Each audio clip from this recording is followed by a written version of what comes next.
Dude, I want you to be as smart as I am. Motherfucker, give me a. Dude, I want you to be as smart as I am. Motherfucker, give me a. Dude, I want you to be as smart as I am. Motherfucker, give me a.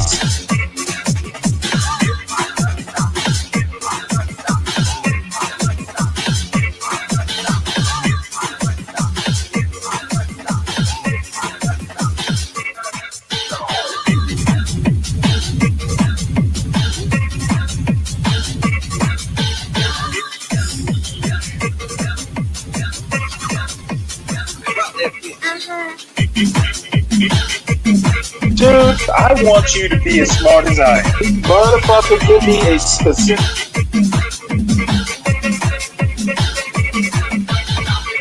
Dude, I want you to be as smart as I am. Motherfucker.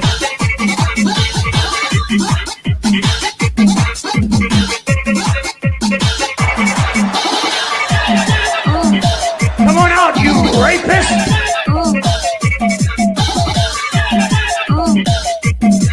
Dude, I want you to be as smart as I am.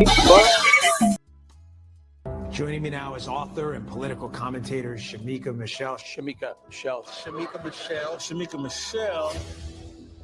When God looked at man, he said it's not good for man to be alone. He gave him a woman. He didn't give him a village. He didn't give him the community. He said, be fruitful and multiply to this man and this woman. So it's supposed to be God, husband, wife. If you always do what you always done, you will always get what you always done.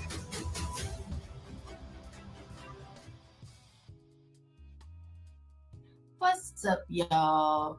So before I get started, let me say for those who will come up here and have something to say about my little cover up here, my little scarf, I really have on this really cute sundress, but I have skipped the gym for a while, and I just don't feel like my shoulders are shouldering.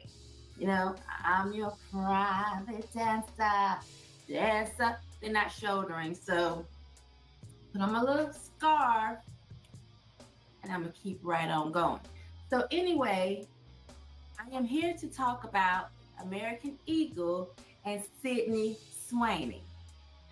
So this morning, it was in our show topic list for Fearless with Jason Whitlock. I'm on that show for those who don't know, but we didn't talk about it today.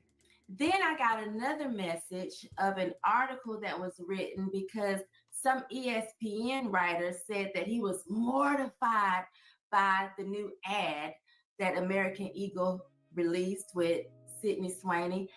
And then I got a message from the news producer of One America News asking me if I would come on the news to talk about Sydney Swaney. And I'm thinking, what is going on? Because I was clueless. I saw this come across my timeline, but I didn't see anything going on with it. So I did not stop to really try to figure out what was happening. I saw Doja Cat. That's what I saw first. A commercial, not a commercial, a TikTok that Doja Cat put out mocking Sydney Swaney, but I didn't know what she was actually mocking. So after all of these people started talking to me about it, I'm thinking, let me go look up to see what is going on with Sydney Swaney and American Eagle and this new campaign ad. I'm gonna just play it for y'all, okay? Let's start there. Hopefully you can hear me because my daughter said, Mom, I charged your mics, but it's not charged. So I would like for Khalees to know I'm gonna find your ass. You're fine because it's not charged. But anyway, let's take a look at Sydney Swaney's ad, or American Eagle's new ad featuring Sydney Swaney.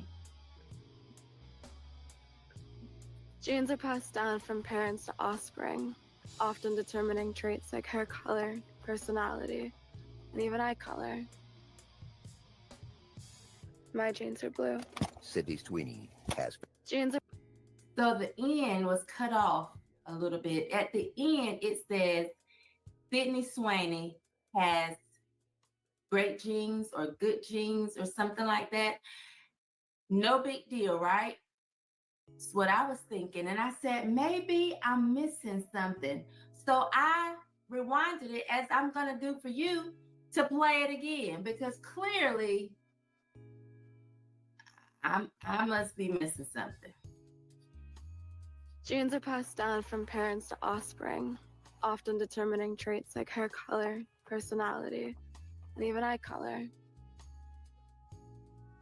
My genes are blue. Sydney Sweeney has. Genes are passed down from. Sydney Sweeney has great genes, right?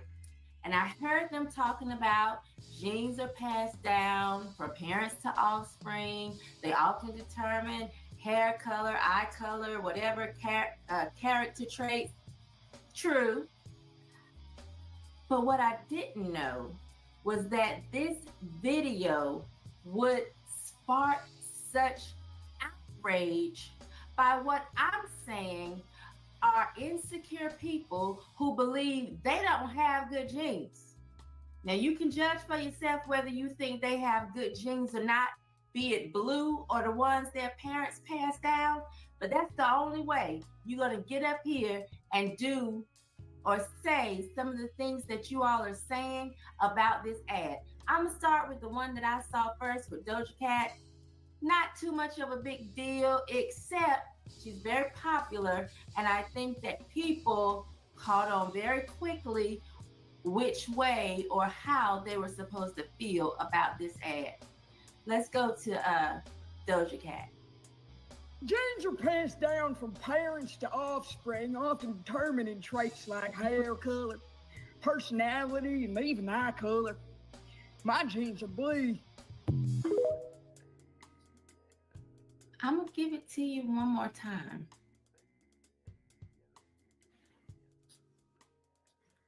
Genes are passed down from parents to offspring, often determining traits like hair color, personality, and even eye color.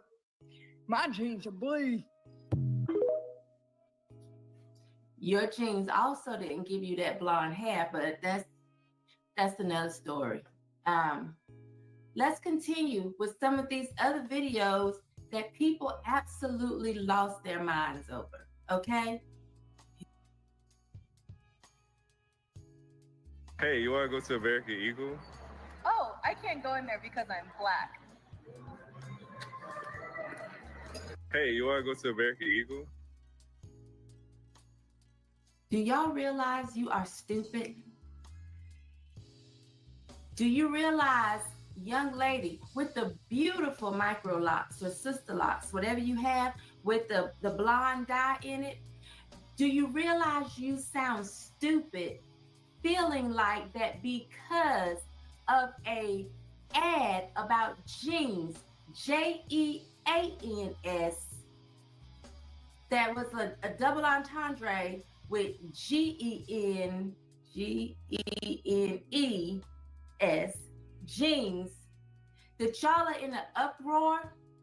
This is the tip of the iceberg, y'all. Let's continue. Should we be surprised that a company whose name is literally American Eagle is making fascist propaganda like this? Probably not, but it's still really shocking. Like, a blonde-haired, blue-eyed white woman is talking about her good genes. Like, that is Nazi propaganda. Nazi propaganda? You fat, out of shape, foolish looking woman.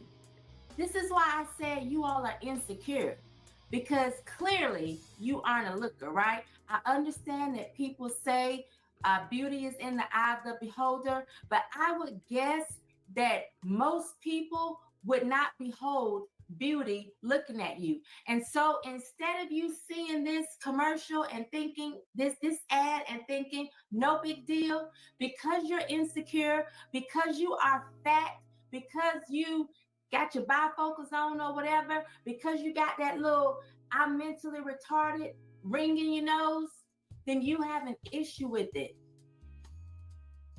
It's a funny ad. Guess what? If I was in the ad and I'm fairly attractive, they could also say I have good genes because I'm pretty sure I'm older than you are. I'm pretty sure I have had more children than you have, and I would bet my life that most people would think my genes are better than yours, Miss Piggy. Let's move on to the next one because y'all are nuts. Really wasn't going to weigh in on this, but here we go. It is so difficult to grow up as a person of color, specifically a woman, and view yourself as beautiful in any sense of the word growing up in this country. I remember growing up in a predominantly white community, wishing myself out of this body, out of this culture, take my name, if it meant that I could wake up blonde-haired and blue-eyed, never having to explain who I am or worry about being accepted. That is why this American Eagle ad with Sydney Sweeney is especially off-putting. There's a lot of rhetoric right now online about the political ideologies that this represents, and I don't discount that, but for me, I can't help but think about the 13-year-old brown girl who gets all of her denim at American Eagle, who already struggles to see her beauty and worth in a world that continues to value white, Eurocentric beauty standards, which I naively thought by this point we would have moved the needle on. And this girl is now wishing she too could wake up with blonde hair and blue eyes. It took me so long, too long in my life to look in the mirror and see beauty. And I hate that that continues to be a shared experience for young brown girls in this country. Ma'am, that's a personal problem. The fact that I wouldn't even call you ugly. You're a thin-sized, decent-looking young woman. The fact that you have an issue with a jeans company or a clothing company promoting their jeans this way says a lot more about you than anybody else, because self-esteem is personal. That's why it's called self-esteem. Put a video out about this years ago. It's called self-esteem because it's self, oneself, esteem, admiration. So when you put self and esteem together, it is admiration for oneself. Your self-esteem, high or low, is not because of somebody else. It is because of how you think about your own self. Your admiration for oneself. So you thinking that, so what, other blue-eyed, blonde-haired young girls coming up, because of your low self-esteem, because of somebody else's low self-esteem, shouldn't be able to look at an ad and see a blue-eyed, blonde-haired girl? What are you talking about? There are plenty of ads with women of color. It's skin tone, baby. It says nothing about your character. It says nothing about your morals and your values. It says nothing about who you are. But let's be clear. This isn't necessarily about Sydney Sweeney having a white skin, blonde hair, and blue eyes. Most people think she's hot. Most people look at her fun bags, that's what they call them. Now, she's not my type, but she's a lot of people's type. I'm not blind. A lot of people would objectively, would say she's objectively pretty. What are we mad about? Why does that bother you? It only bothers you because of how you feel about yourself. Long before this ad campaign was launched. So what you should do as a woman of color, and I can't stand that, because I would have seen you back in the day and you would have been white to me, but whatever. What you should do is be trying to put out a message then of positivity for other young girls of color and just telling them how beautiful they are. You know, create a lipstick or a lip gloss line. Put some in your lip gloss line. But y'all are nuts. And you know how I know you are nuts? Because there was this campaign that dropped a few weeks ago that I ain't seen none of y'all complaining about. Let me play it. Ian here is now at Ulta, and I'm here to see the display for the first time, you guys. Hi, honey. What's your name? Paulina. Nice to meet you, Paulina. Nice to meet you. What's your name, honey? Nice to meet you. We're gonna see what Jadian hair looks like at Ulta for the first time. It's gonna be Ulta fun. Okay, let's see it. Who is that? She's so pretty. I got highlights since then. You guys, do you think it's pretty? It's gorgeous. Do you think she's gonna get along with all of her other new Ulta friends? She does, right? Jadian hair is now at Ulta Beauty nationwide. We love bigger. So y'all didn't have a problem with a man in a dress referring to himself as a her? Little black lady, little woman of color in the video with him. You didn't feel uncomfortable having to refer to this man as a her or a she and act as if you were excited about it? The way y'all are saying this American Eagle ad is pushing Nazi propaganda. Why aren't y'all complaining about the propaganda that these nutcases, these men in dresses, these men calling themselves women, the propaganda that they are pushing on kids? Little skinny colored girl in the video that I just played. When you talk about you hate that young girls of color have to see that, do you have a problem with these young girls of color seeing men in dresses? Do you have a problem with young boys of color seeing men in dresses referring to themselves as she and her? This is how I know that y'all are nuts. This is why we don't take y'all seriously. Because the logic is out the window. It's gone. It's gone. There is no logic. If you feel like someone with blue eyes and blonde hair is superior to you, has the superior genes, Genes, wait, shit, I didn't, look, now my logic is gone. I can't even spell. Genes. If you feel like they have superior genes, that's a you problem. That's not a Sydney Swaney problem. That's not an American Eagle problem. That's not a white supremacist problem. That's a you problem.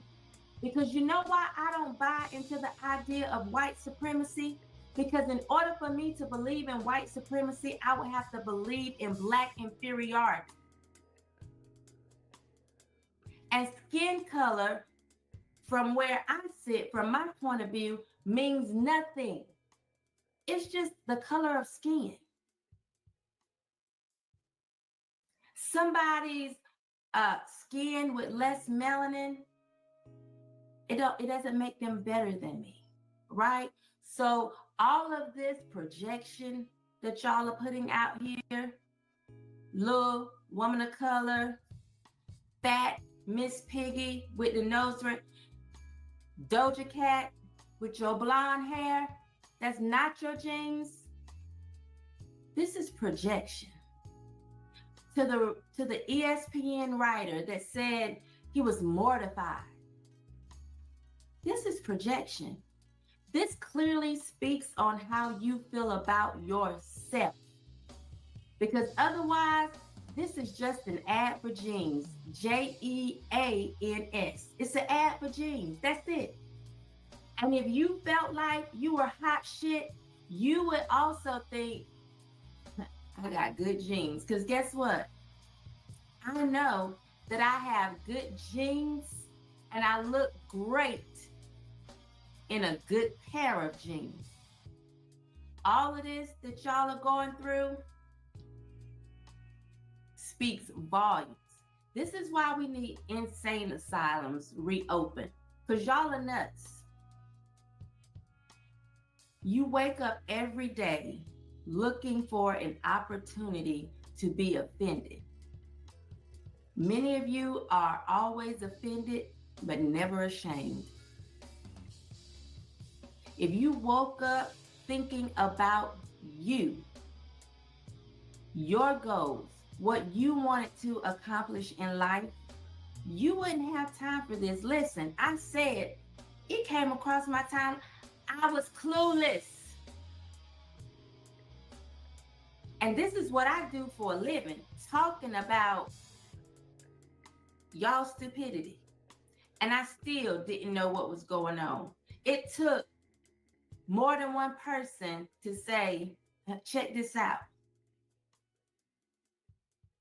Because I wake up and I just go about my everyday life. Y'all wake up looking for ways to be offended. Gotta be miserable. You have to be miserable, and that has to be a miserable life. Sitting around looking for negativity and things that you can feel negative about. And at this point, y'all are grasping for straws. There's more to point out about her good genes than blonde hair and blue eyes. A lot of people would say, who passed them titties down? They pretty dope. A lot of people would say, why aren't you fat and out of shape? Somebody passed down some slim jeans to you. That's pretty marvelous.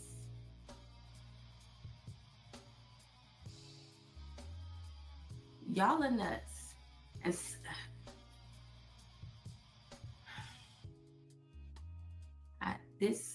come on, y'all. I don't want to see another person projecting and talking about this is racist, Nazi propaganda. I want you to remember the word self-esteem, admiration for oneself. This is not about how somebody else looks at you or how you look at someone else. This is about how you feel about yourself.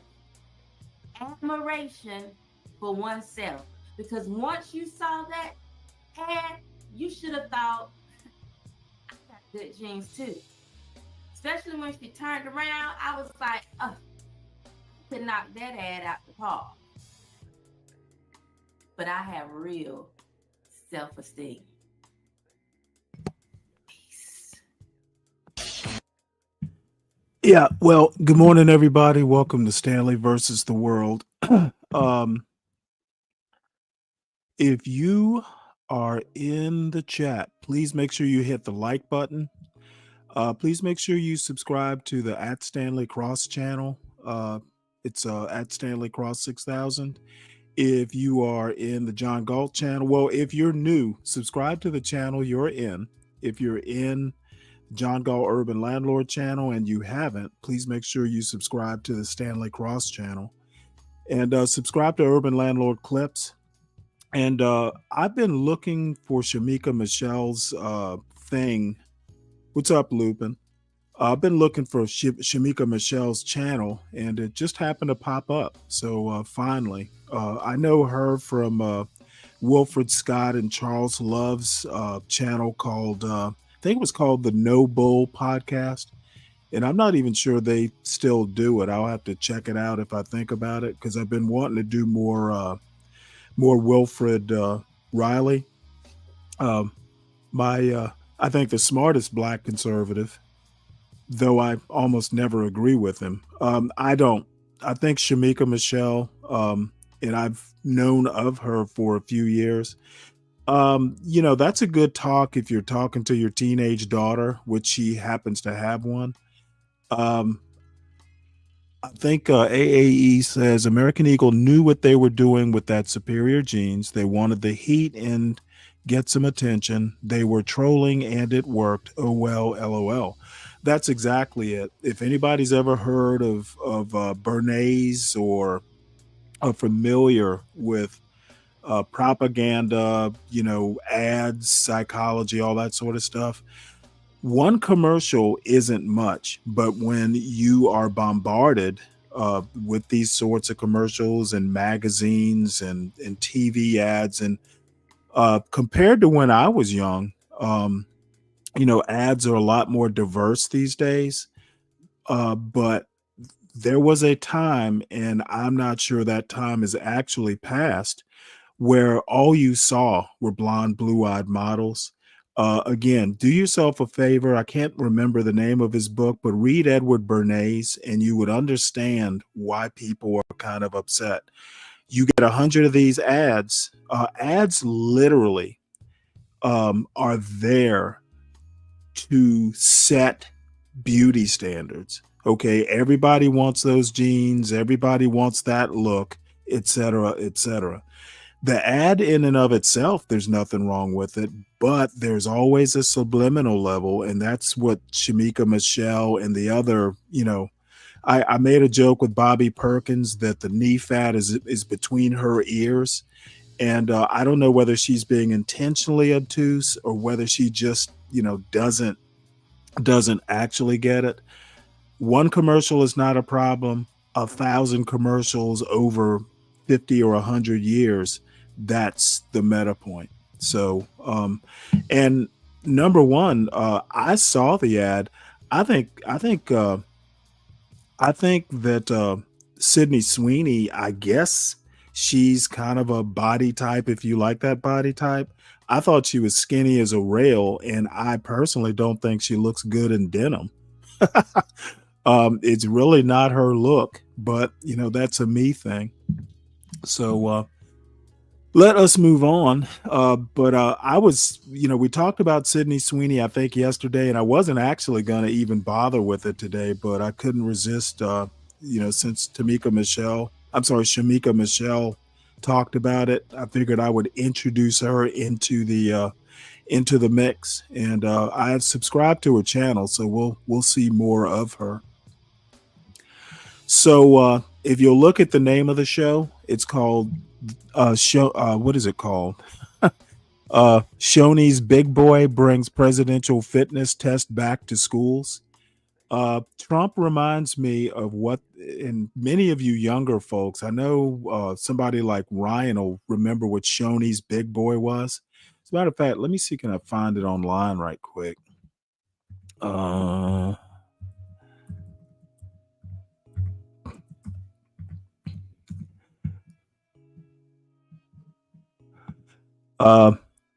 When I was a kid, Shoney's was a restaurant, and they used to have this big statue out front.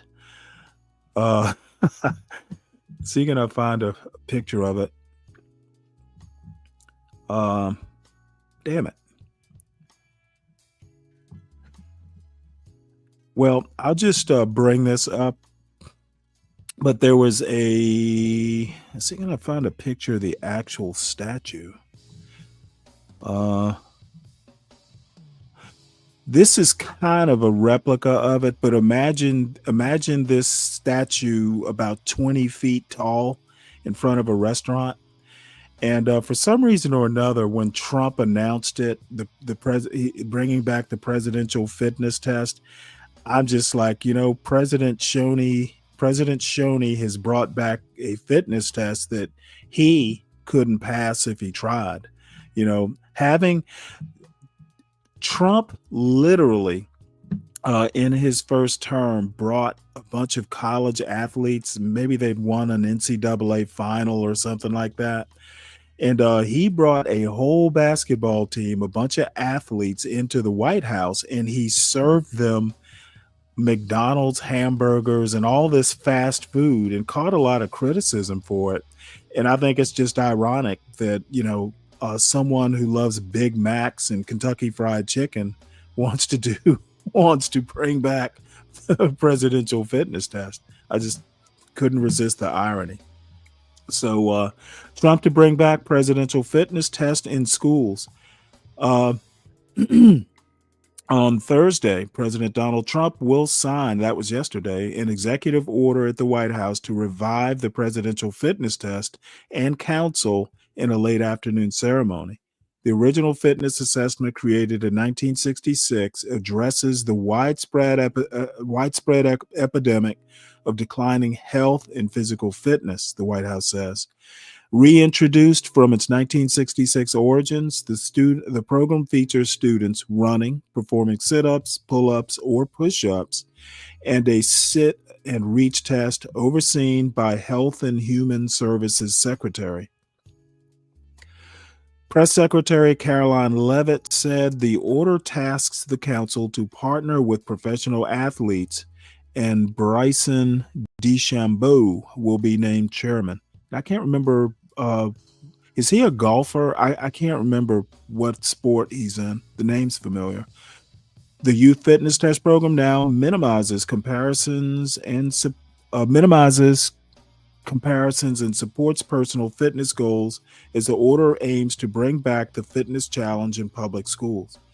Well, who can argue with that? I can't. So that is one move I approve of. And speaking of this sudden need for fitness from a very obese president, this is a Substack called MAGA. I think it's it's called Decoding Fox News. And this is a news clip from the 23rd of July. And it says here, Fox News invited Diana Attia, a self-described Maha mom and influencer, to talk about Coca-Cola's decision to add a sugarcane version of their product to the U.S. market. Attia has a degree in media studies. She is not a nutritionist or a medical professional. This makes no sense. Well, of course it makes sense. We wouldn't want experts talking on topics. We need Maha moms. So I'll be honest with you. Even with cane sugar, carbonated beverages are not a healthy product. I don't even know why people want to make a big deal out of it. You're making something. I mean, cane sugar in a soft drink. That's not the epitome, what I would call the epitome of health. But we'll play this anyway, just for the fun of it. Okay, why is the cane sugar better than the high fructose corn syrup?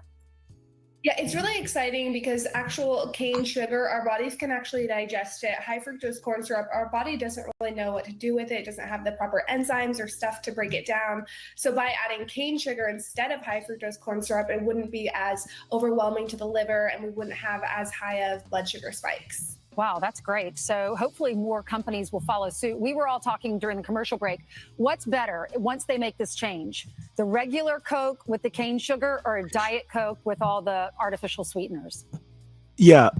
Let's make sugary snacks with real sugar. That's going to make a huge health difference. Oh, definitely a Coke, regular Coke with a cane sugar. Our body knows what to do with it. Obviously, soda's not a health food, but having these real ingredients is so much easier for our bodies. And, having high fructose cane syrup contributes to things like fatty liver and insulin resistance, these problems that a lot of Americans are suffering with. So by just replacing this, it's really simple. Just replace it with real sugar. Stop having these ultra processed fake ingredients, and our bodies can handle it a lot better. Yeah, I know you talk about being a mom, and big companies control a lot of what our. I'm waiting for someone to bring back the cocaine in Coca-Cola. Let's make it real old school. Make it with cane sugar and cocaine. Why not? Our children consume. Even you say, if we limit the processed foods at home, what do you mean by that? And how will this affect our children? Yeah, like I'm never gonna buy Coca-Cola to have in my home, but at the end of the day, as much as we can control what's in our home, what our kids consume on a daily basis, they're still gonna have times where they're out with friends, whether it's a birthday party or things like that. And so these big companies, they really have that effect on like pop culture and what most kids eat, right? So being able to have a little bit better choices really kind of shapes what I think most kids will eat, and hopefully for the better, and hopefully they'll have a little bit better options when we have these huge companies making, even if they're small strides to healthier products, it really will make a difference at the end of the day. Okay, well, two things. Number one, this woman apparently can't speak in complete sentences. And number two, why is she talking about something that she'll never have in her home? And number three, snack food is snack food. Okay, none of it's nutritious. Putting cane sugar, I assume it's gonna be white processed sugar. What the? This is so stupid. This is literally like obtuse, to use that word a second time today. And you know what, Calvin? I grew up in Savannah, Georgia. The Coca-Cola headquarters is literally right across from the Georgia Tech campus. I grew up with this stuff, but I might drink a Coca-Cola like if I go out to a restaurant or something. And I don't go out to restaurants a lot. That might be once a month, once every other month. So I love Coke. As a matter of fact, if I'm going to drink any sort of soft drink like that, it will be Coca-Cola, never Pepsi. But I just think it's just this is that Fox News MAGA mentality. We're going to take a snack food and make it healthier. Next they're going to want to put real meringue back in ho-hos. Let's make the Twinkies a little bit healthier. That's the stupidest shit I've heard today. Of course, the day is just starting for me. So let's see what else Trump is up to. President signs order imposing sweeping new tariffs across countries on countries across the world. Then I've got a couple more tariff-related stories. What I'm actually interested in, this video here, how much profit is the U.S. making from tariffs? You would have to help me, Ryan. I don't think you'd be making any profit at this point in time, if at all. President Donald Trump insists tariffs will increase revenue for the U.S. government and, in theory, will force companies to manufacture products in the United States. Trump says this will create more jobs. At the same time, well, it's going to create revenue if you bring manufacturing back, and then people are forced to buy American products versus foreign alternatives. But I don't see this as any major revenue producer, at least not in the short term. The president claims tariff revenue could pay for tax cuts, which the Congressional Budget Office has disputed. Our country and its taxpayers have been ripped off for more than 50 years, but it is not going to happen anymore. The average effective tariff rate stands at 18.2%, the highest since 1934, according to Yale University's Budget Lab. So are increased tariffs enough of a benefit to justify the president's ongoing trade war? The answer is complex. As of June 2025, tariff revenues were about $28 billion, according to the Congressional Budget Office. That's a massive increase from just last year, before Trump's promised sweeping tariffs. The increase in revenue brought on by higher tariffs could reduce government borrowing over the next 10 years. At the same time, tariffs are projected to shrink the size of the economy because of the increased cost of imported goods. Costs from tariffs are passed on to the consumer, meaning the purchasing power of households and businesses will go down. Institutions that are upstream from the consumer are paying most of this for now. Consumers it's starting to show up in consumer prices, as you know, in the June report. We expect to see more of that. The rising cost of goods could raise inflation, which has already climbed to 2.7% in June, the highest since February. The Congressional Budget Office also predicts the revenue generated by tariffs will be offset by tax cuts over the next decade, minimizing potential profits. So that is that. So let's go back and listen to this article.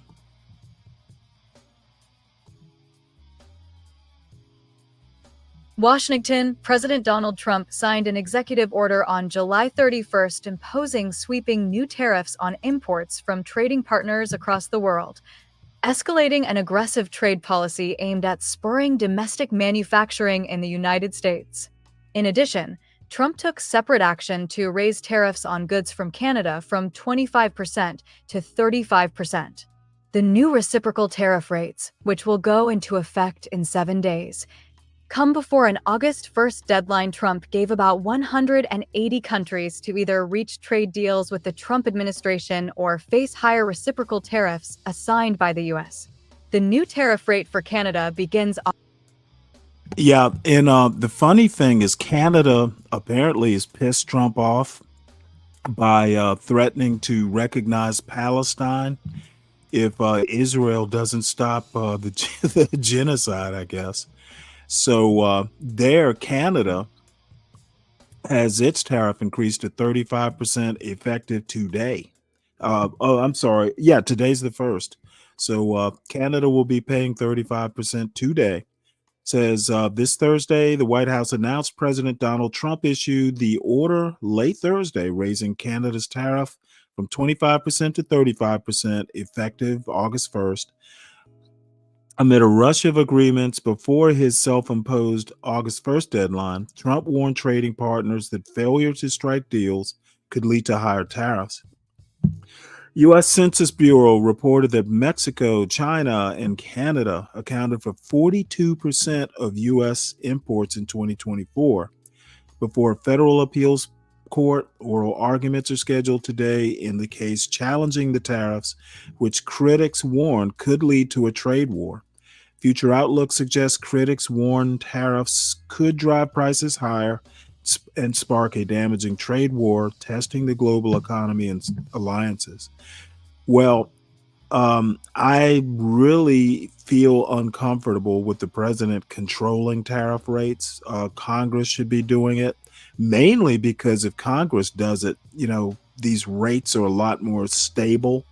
They don't keep, being on and off and lurching forward and, all that stuff. But stability is not something that this administration specializes in. So somewhere in here is a story. Here it is. About Treasury Secretary Bessent says we have the makings of a deal with China. So let's listen to this. This is from CNBC. Now, for the latest on tariffs and trade, on the eve of that August 1st trade deadline, President Trump says, Treasury Secretary Scott Bessent, Mr. Secretary, always a pleasure to see you and have you on the show. Morning, Joe.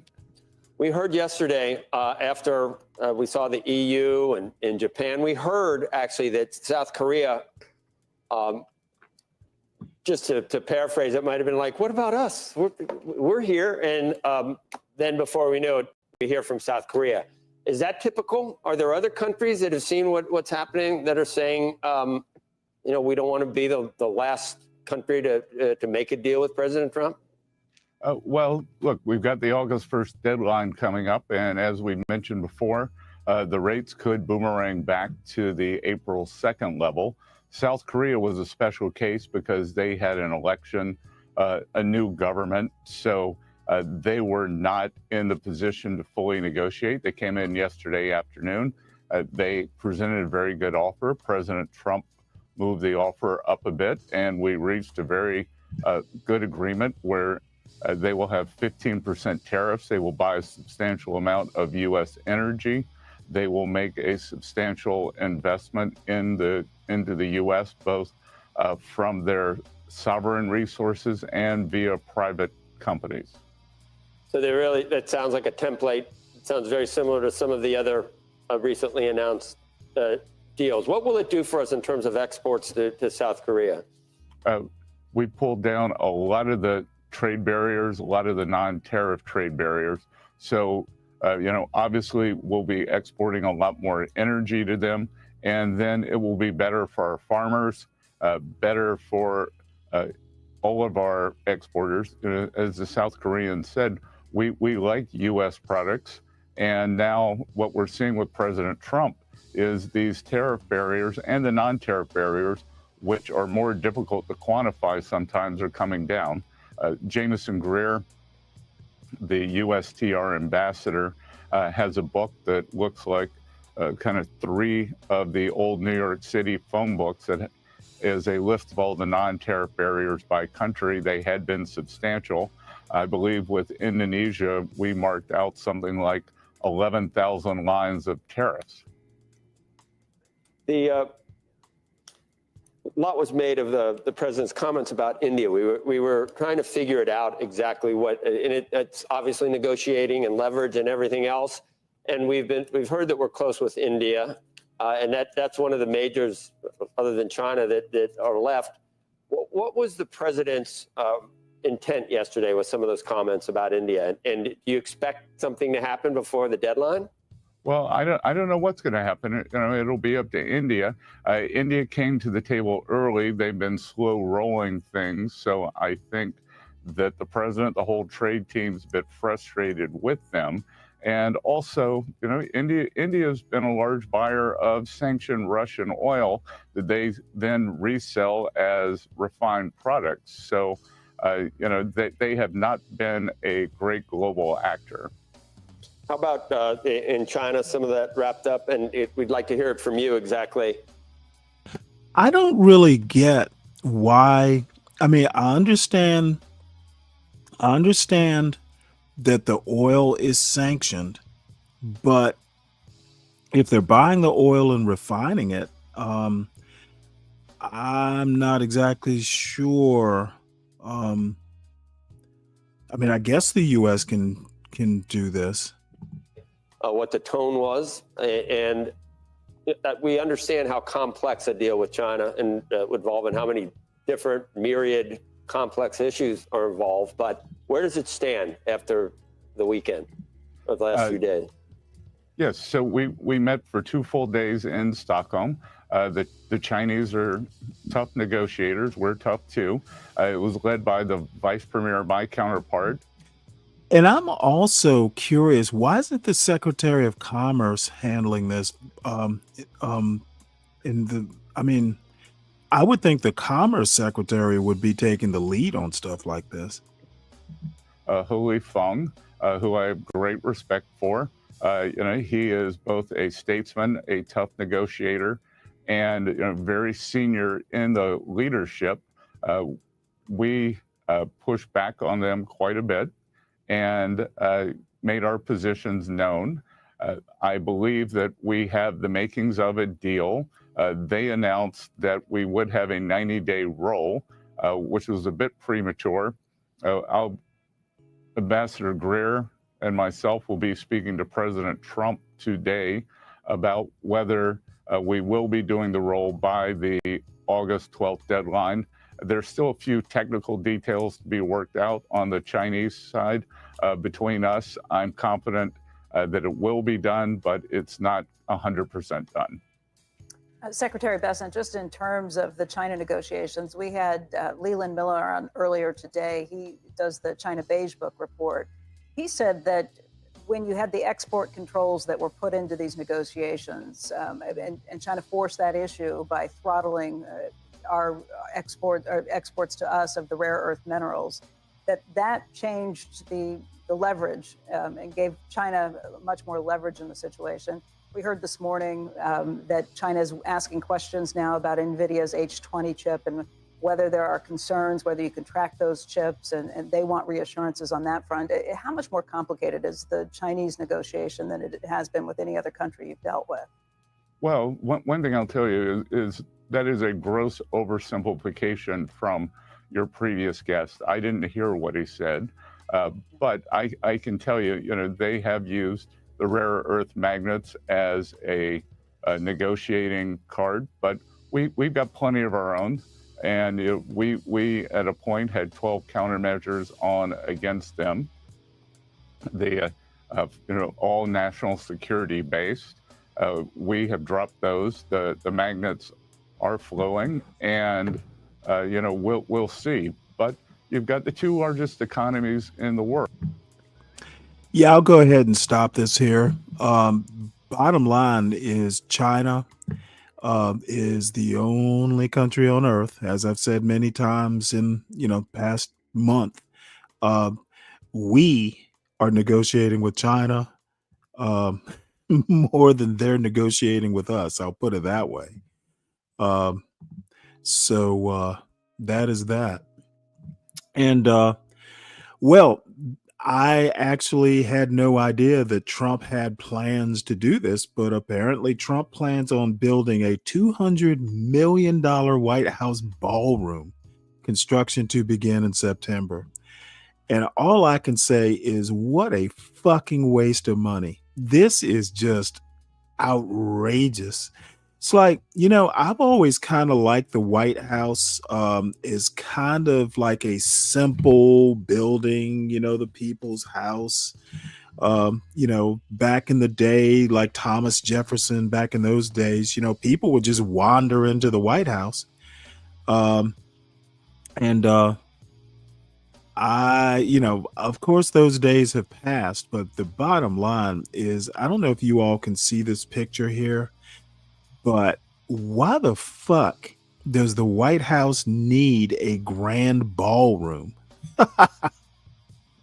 The president should be presidenting. He shouldn't be doing, these Versailles level, are we going to have a court next? Will people be at court in the White House castle? This is, in my opinion, and this is just my opinion, this is about as anti-American as one can get. This is just grandiose. And hopefully the next president fucking tears it down. I wish I could be the president after Trump. I would take a wrecking ball to it and I would restore it to where it was. Totally outrageous. This man has problems, and but you know what? God will help us with that problem. You only live once, and life is short. I'll just put it that way. So moving on, U.S. Envoy Steve Witkoff, finally somebody goes over there to see what the hell is going on. All this aid is over there or being airdropped and trucked in apparently, and people are getting killed going to get the aid. So about time is my remark. It says here, Steve Witkoff, United States Special Envoy to the Middle East, on Friday visited a controversial U.S.-backed aid distribution site in Gaza, one of three such locations near which hundreds of Palestinians have died in recent weeks as they tried to reach scarce food supplies. An Israeli source told CNN on Friday morning that Witkoff had arrived at the aid site in the southern city of Rafah that is run by the Gaza Humanitarian Foundation. The GHF was created to replace the United Nations aid role in Gaza and has been widely criticized for failing to improve conditions as the starvation crisis deepens. More than 1,000 Palestinians have been killed by the Israeli military while trying to get food, hundreds of them near GHF sites, according to the U.S. sites. The GHF disputes this. Sure they do. So let's see. Anything else interested? Friday's visit marks Witkoff's second trip to Gaza. Shortly after Trump took office in January, Witkoff visited the enclave, becoming the first U.S. official to do so in more than a decade. And just a reminder, he is Trump's special envoy to the Middle East. So hopefully he can get things under control over there. Help Israel out, because they don't seem to be able to help themselves.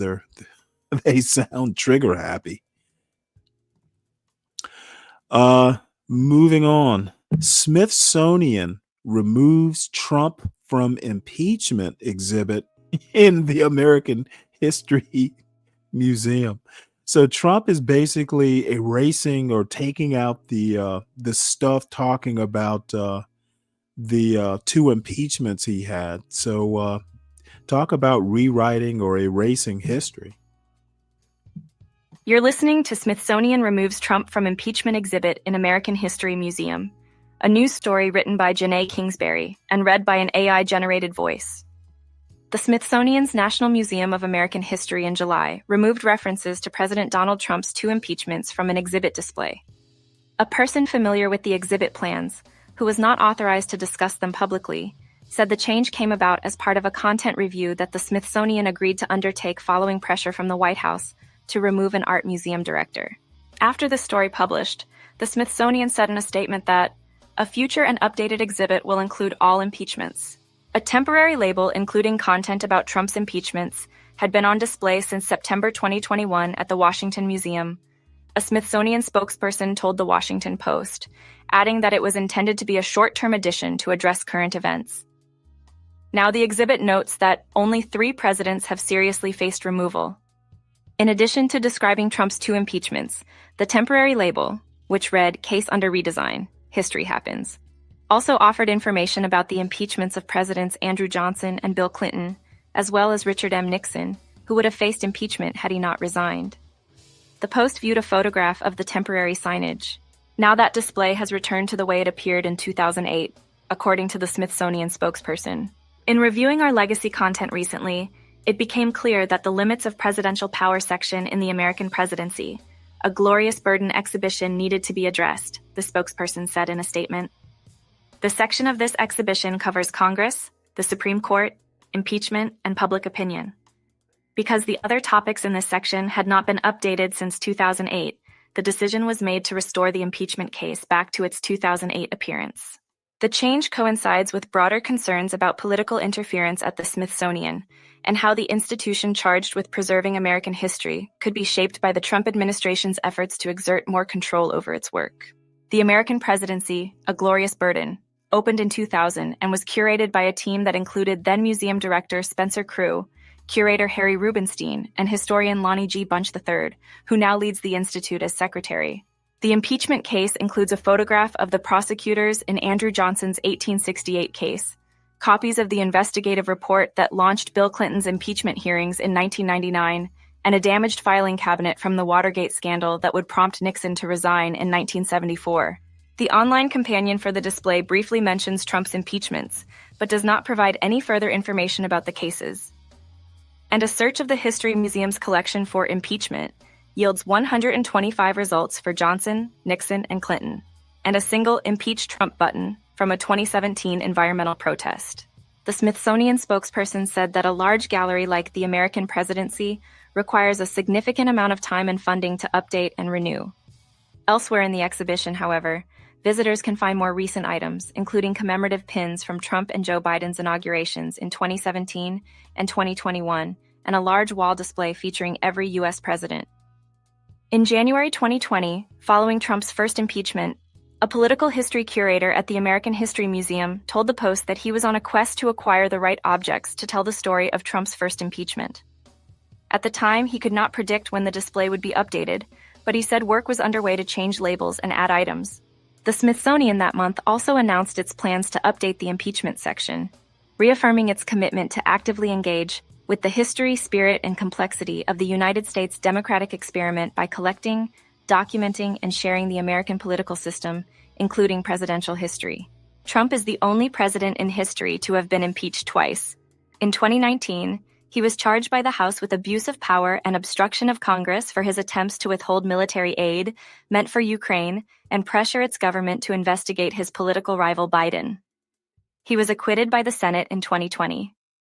Then, just over a year later, Trump was impeached again for incitement of insurrection following the January 6, 2021 Capitol attack. He was acquitted a second time after leaving office.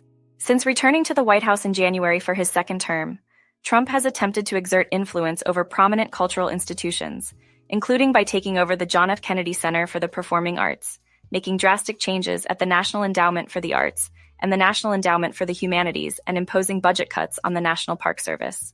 In March, Trump signed an executive order to eliminate anti-American ideology across the Smithsonian museums and restore the Smithsonian Institution to its rightful place as a symbol of inspiration and American greatness. Months later, Trump attempted to fire Kim Saget, the director of the Smithsonian's National Portrait Gallery, for being a highly partisan person, though he had no authority to do so.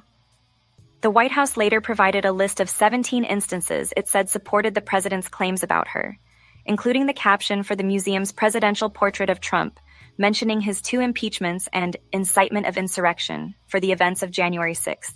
In response, the Smithsonian's Board of Regents reasserted in June that only the institution's secretary could fire museum directors, but also announced it would scrutinize content across its museum for partisan bias.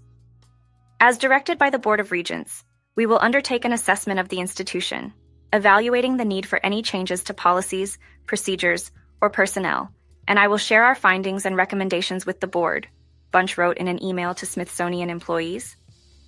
Shortly after, Saget announced her departure, explaining to staff that she was leaving because her presence had become a distraction from the Smithsonian's mission.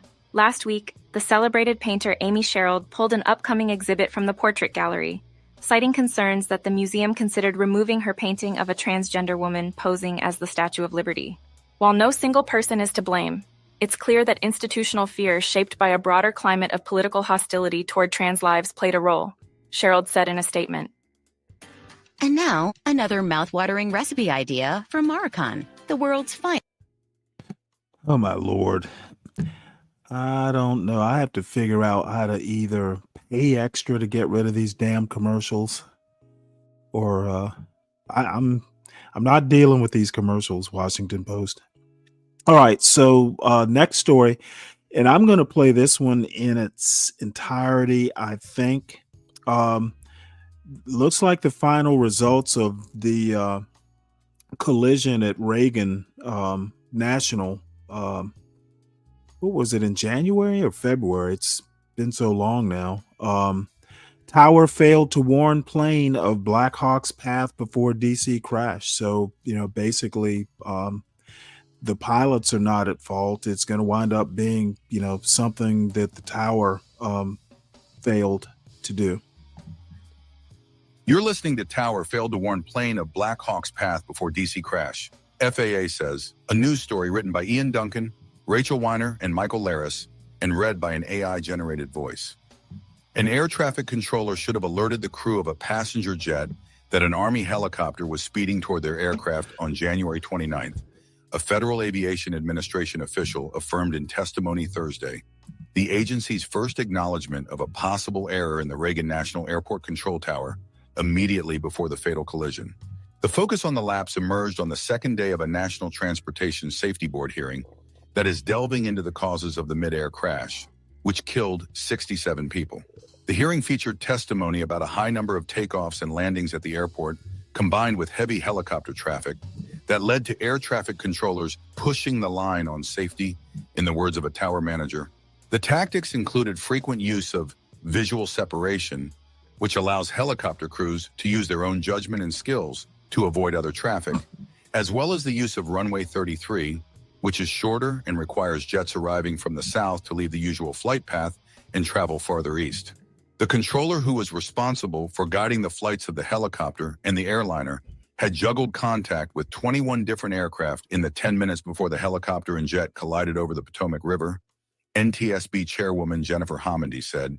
The controller had told NTSB investigators that he felt overwhelmed about 15 minutes before the crash, but that traffic eased and he had felt the workload was more manageable, according to an interview transcript.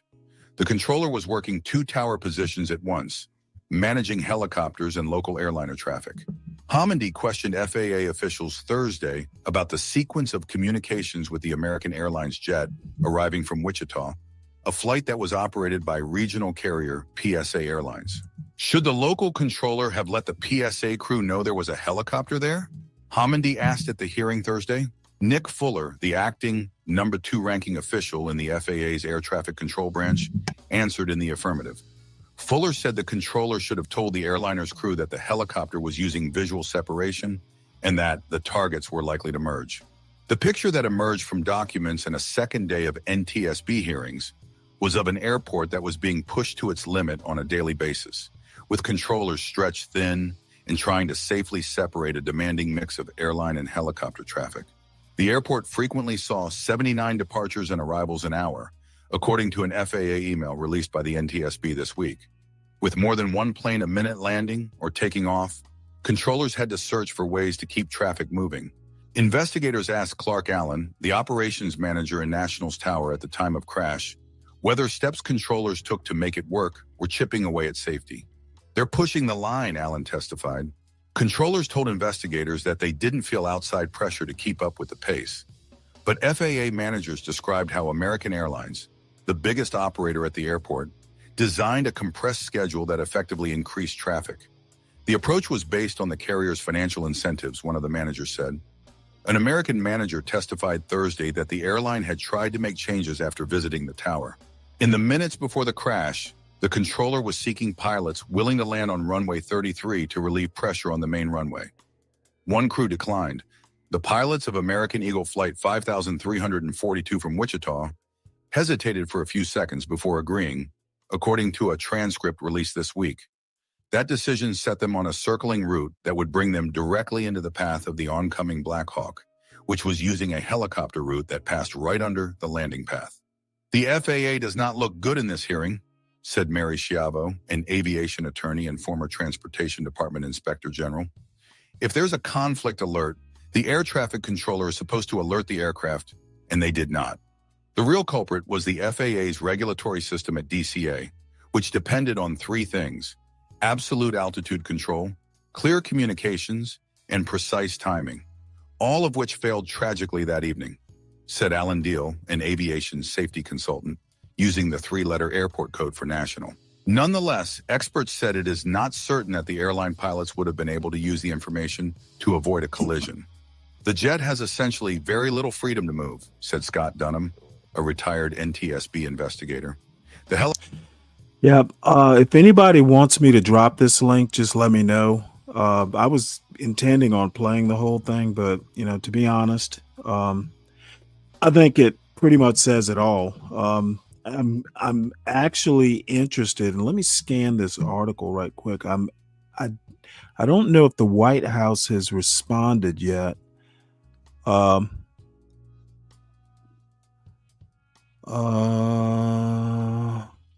know they were short-staffed, the tower was. And just because I am curious, I would love to know. They're probably not going to release the name of that whoever the controller was, but I'm very interested to know what the White House's response will be. It's not DEI if the pilots are not at fault. I think the helo pilot was a female. I don't know who the controllers were, but I guess I'll just wait for the response. I'm sure somebody will ask at a press conference. So I want to thank Deacon Dave for supporting the show this morning. And apparently Apparently, I am getting encouraged to make a complete fool of myself as usual. Um, and actually, Deacon Dave, I'm interested to know, and you too, Lupin, if you're still there, are there any topics you all want to cover? Dave, it seems like we talked about doing a show once on a topic, so just let me know. And I guess I should drop the link. The link is in my chat. I guess I'll drop it into John's chat in just a minute. So everybody, please make sure you hit the like button, by the way. Make sure you subscribe to the Stanley Cross channel at Stanley Cross 6000. I guess I could drop it. And if you are in John's chat, please make sure that you run over to my chat. I'll drop the link and hit the like and subscribe if you're not already. I think most of you probably are, but if you're not, if you're new, make sure you do that for me. It will help. Maybe I can be monetized in 9 years versus versus 10 years. So help a brother out. And I guess I will do a show tomorrow, as long as I'm not up too late tonight, and I don't really have any plans to be. So I'm not sure what time. Before I leave, we'll work out a time when everybody, is available. Because I don't want to do the show for just, only 2 people, though those 2 people are sponsors of the show. So might have to do it anyway. Y'all can come up here and we can figure out what to talk about. This, I'm not going to go knee deep into this story. Welcome to hell inside the mega prison where the U.S. deported immigrants. Apparently they did interviews with those Venezuelan prisoner exchange people. And I'll read like the first 3 paragraphs. One detainee was beaten unconscious. Others emerged from the dark isolation room covered in bruises, struggling to walk or vomiting blood. Another returned to his cell in tears, telling fellow detainees he'd just been sexually assaulted. Oh my God. Is that something you admit? Let's hit him like a piñata, guards shouted amid the beatings. Detainees recalled, the blows echoing against the metal walls. They called it La Isla or Isla. My Spanish never took it, believe it or not. La Isla, the island, the cell where Venezuelans deported from the United States by the Trump administration said they suffered some of the worst abuse of the 125 days in El Salvador's terrorism confinement center, or CCOT. Yeah. And then this particular article has like a diagram schematic of the cell they were in. Yeah, this looks pretty damn brutal. It oddly enough, the shape of it with the 3-tier bunks actually looks like alligator Alcatraz. They probably modeled our alligator Alcatraz on CCOT. So if anybody wants this link, I will drop it. So let's move on to more pleasant news. Excuse me. The federal government is paying more than 154,000 people not to work. Early resignation offers and other programs have reduced the workforce, but critics say the moves are also wasting money. But I mean, if they're like severance packages, I mean, it's money you got to spend. But let's listen to a little bit of this. You're listening to The Federal Government is Paying More Than 154,000 People Not to Work, a news story written by Meryl Cornfield, Hannah Nathanson, and Laura Meckler, and read by an AI-generated voice. The government is paying more than 154. Hey Ryan, what's Hey, this Mike. question you're asking? Something about Stanley Cross? Are they criminals or Oh, U.S. U.S. I meant citizens? U.S. citizens. No, they were Like, were they the deported. criminals? They were deported Venezuelans. They were deported under the Oh, okay. Alien Enemies Act, and Okay. they're accused of being Trende Aragua members. So I don't know whether they're prisoners, whether they're actually guilty. There are a lot of people who were also undocumented. All I'm saying is that, not being U.S. citizens and acting under that emergency power, there's really nothing you can do. You're not going to be able to hold the U.S. government accountable. I thought it was unconstitutional to. Okay, well, it doesn't matter. They were in El Salvador and they aren't U.S. citizens. So once they're off of U.S. soil, the Constitution doesn't apply. Well, no, what I mean is, so remember how we had to bring that guy back. What was his name? Abreu. Abrego Garcia, but That's right. his thing is it was an administrative error. A judge basically said he cannot be deported.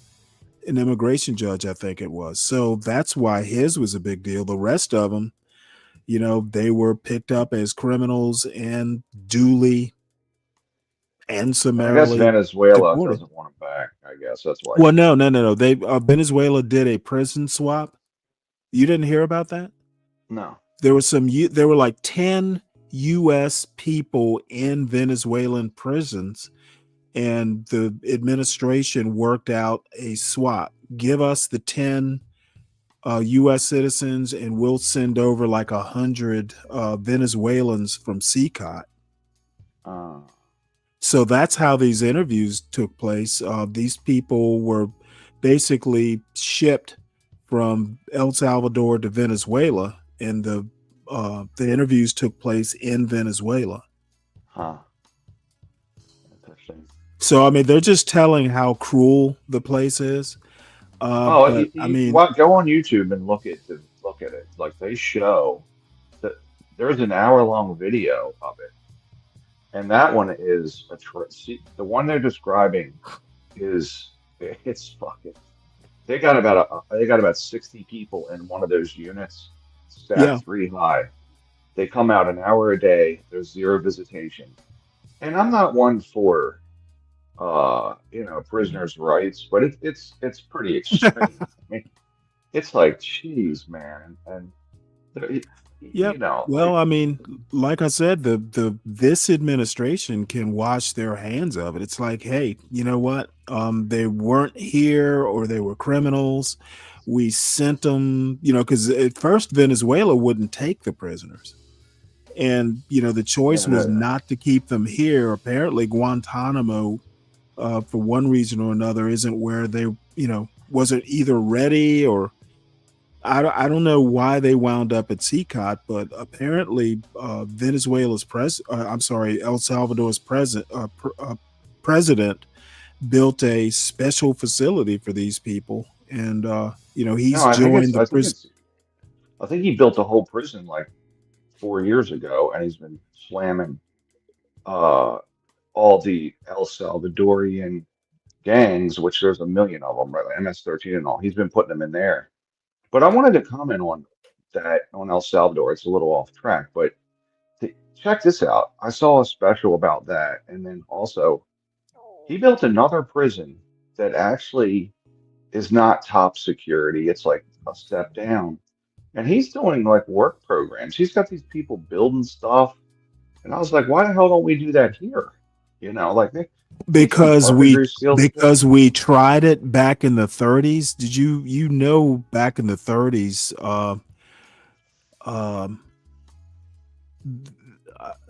black prisoners in the South were They're chain basically gangs, right? well, yeah, they were rented out. Like Alabama would rent would rent prisoners from Georgia, that sort of thing. And Well, imagine him coming out with skills though. Like like we need workers.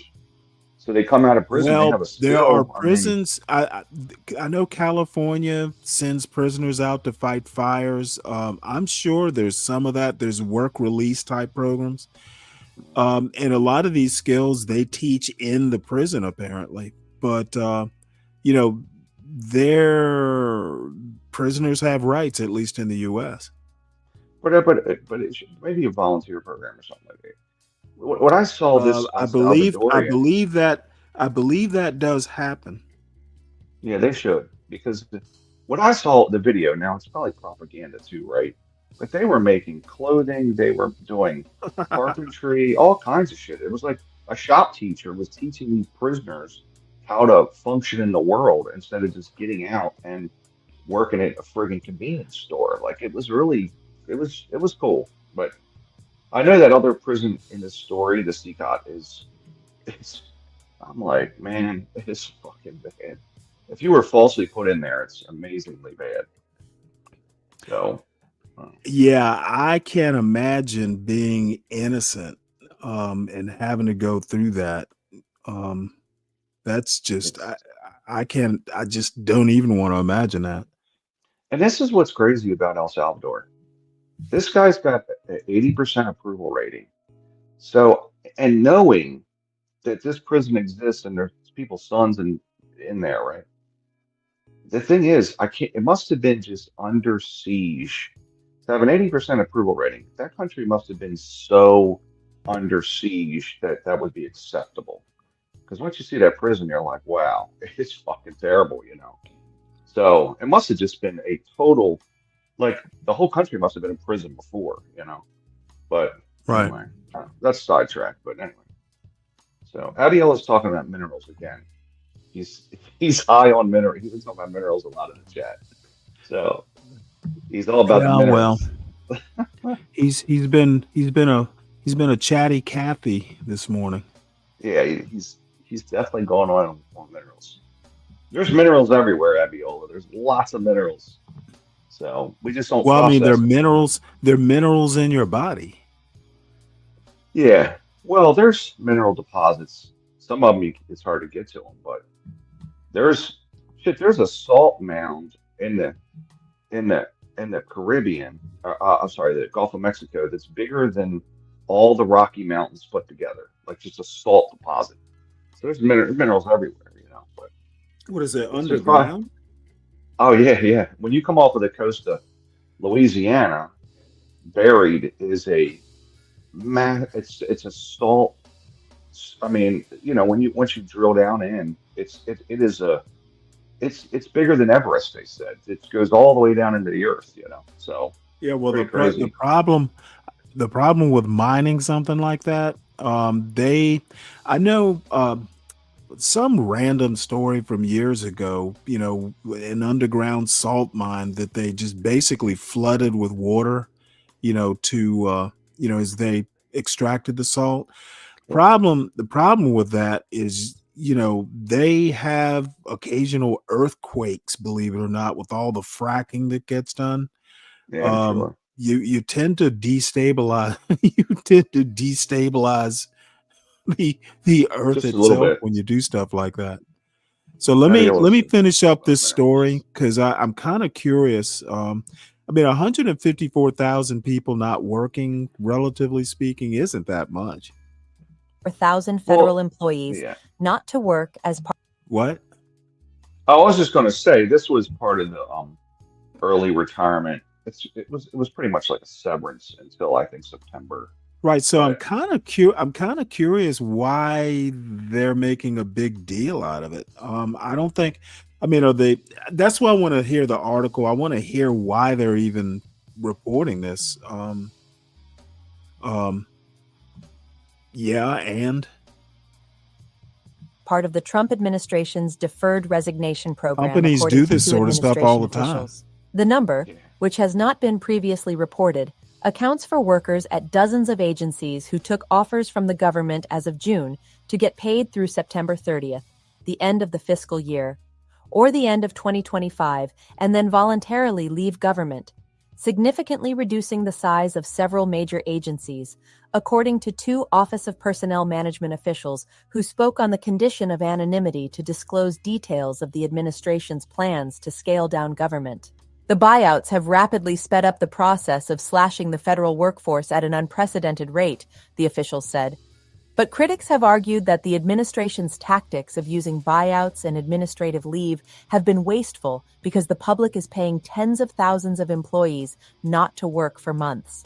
The two officials could not say how much the government is spending on salaries for employees who are resigning.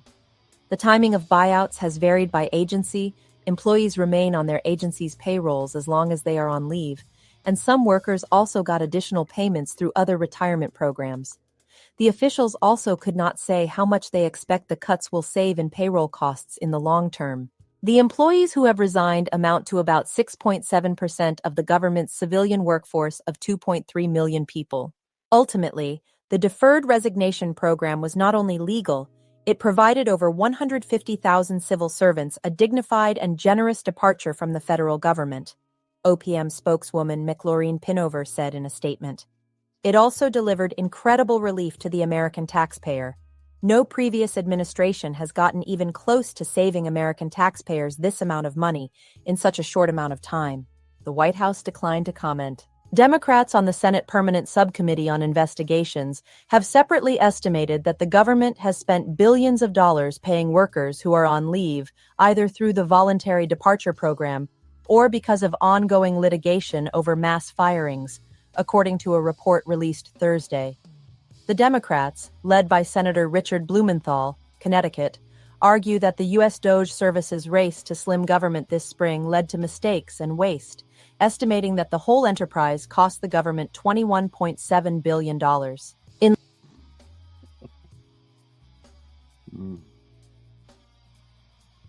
Well, that's quite a bit of money.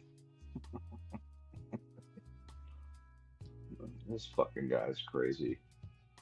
Just lost all the top talent at the federal level. Oh my God. Oh man, look, the whole Defense Department's gone. Department of Oh, I'm Ag. sorry. I was on mute.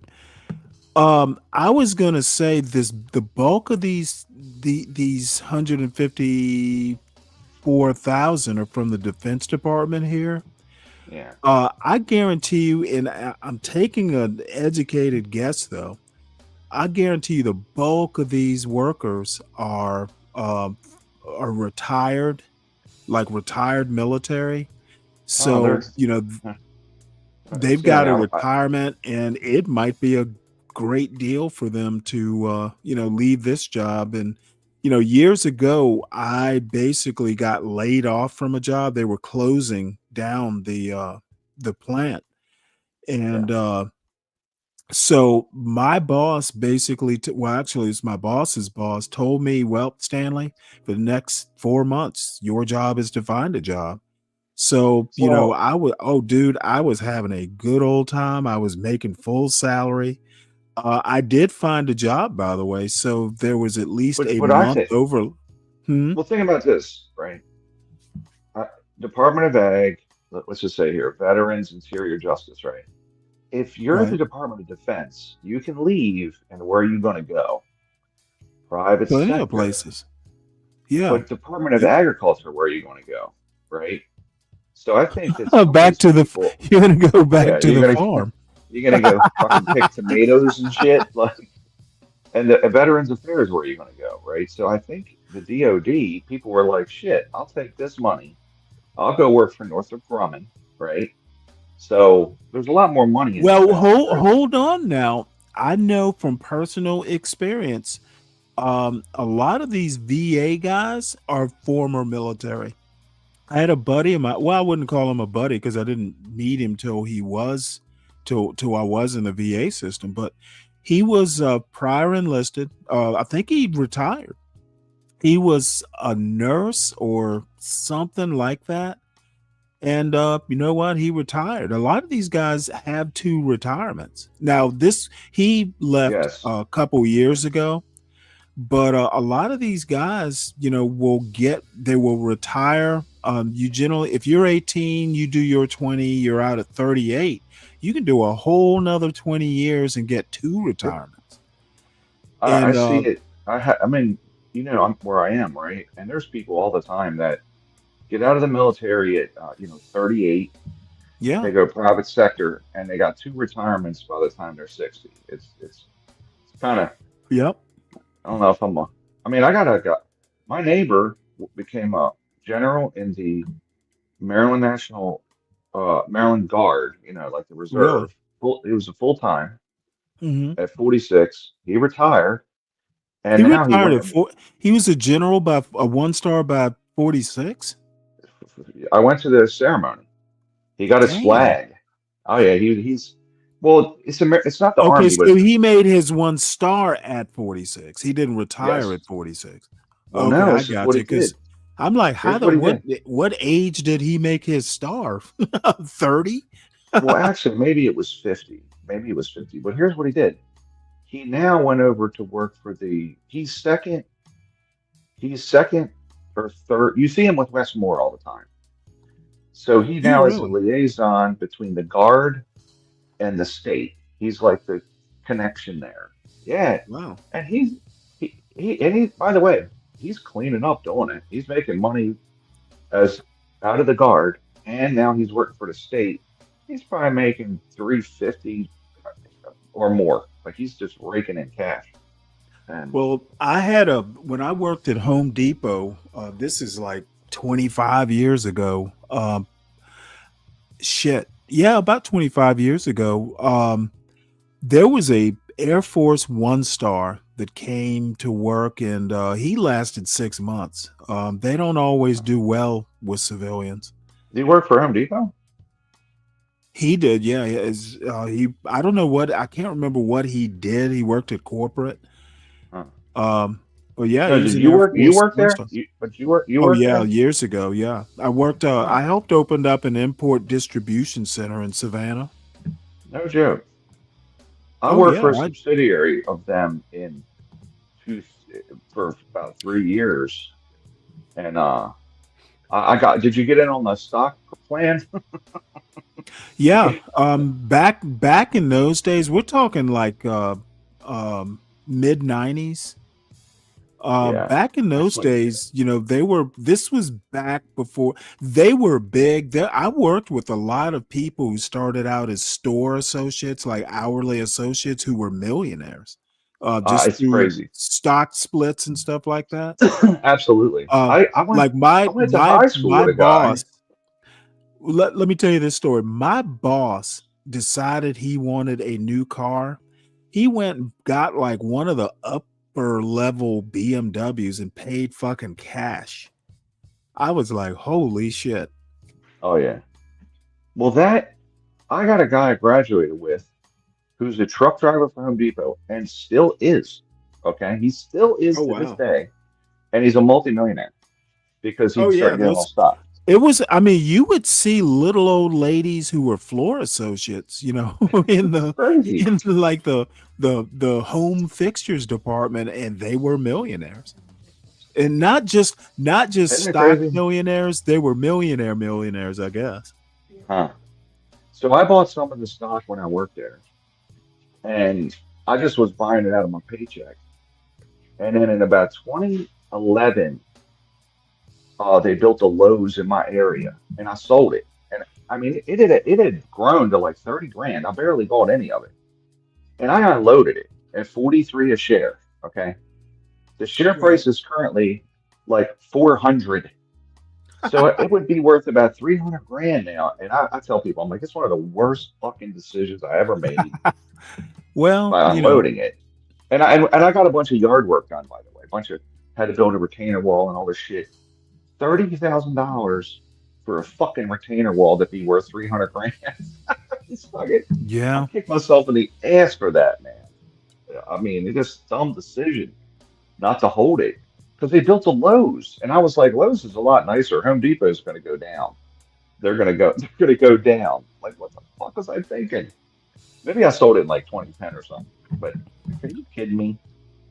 What the hell's the matter? I with hope everyone? Deacon Dave, are you still in the chat? Let's see if you're still there, because this next article is for you. Oh, good. He's still there.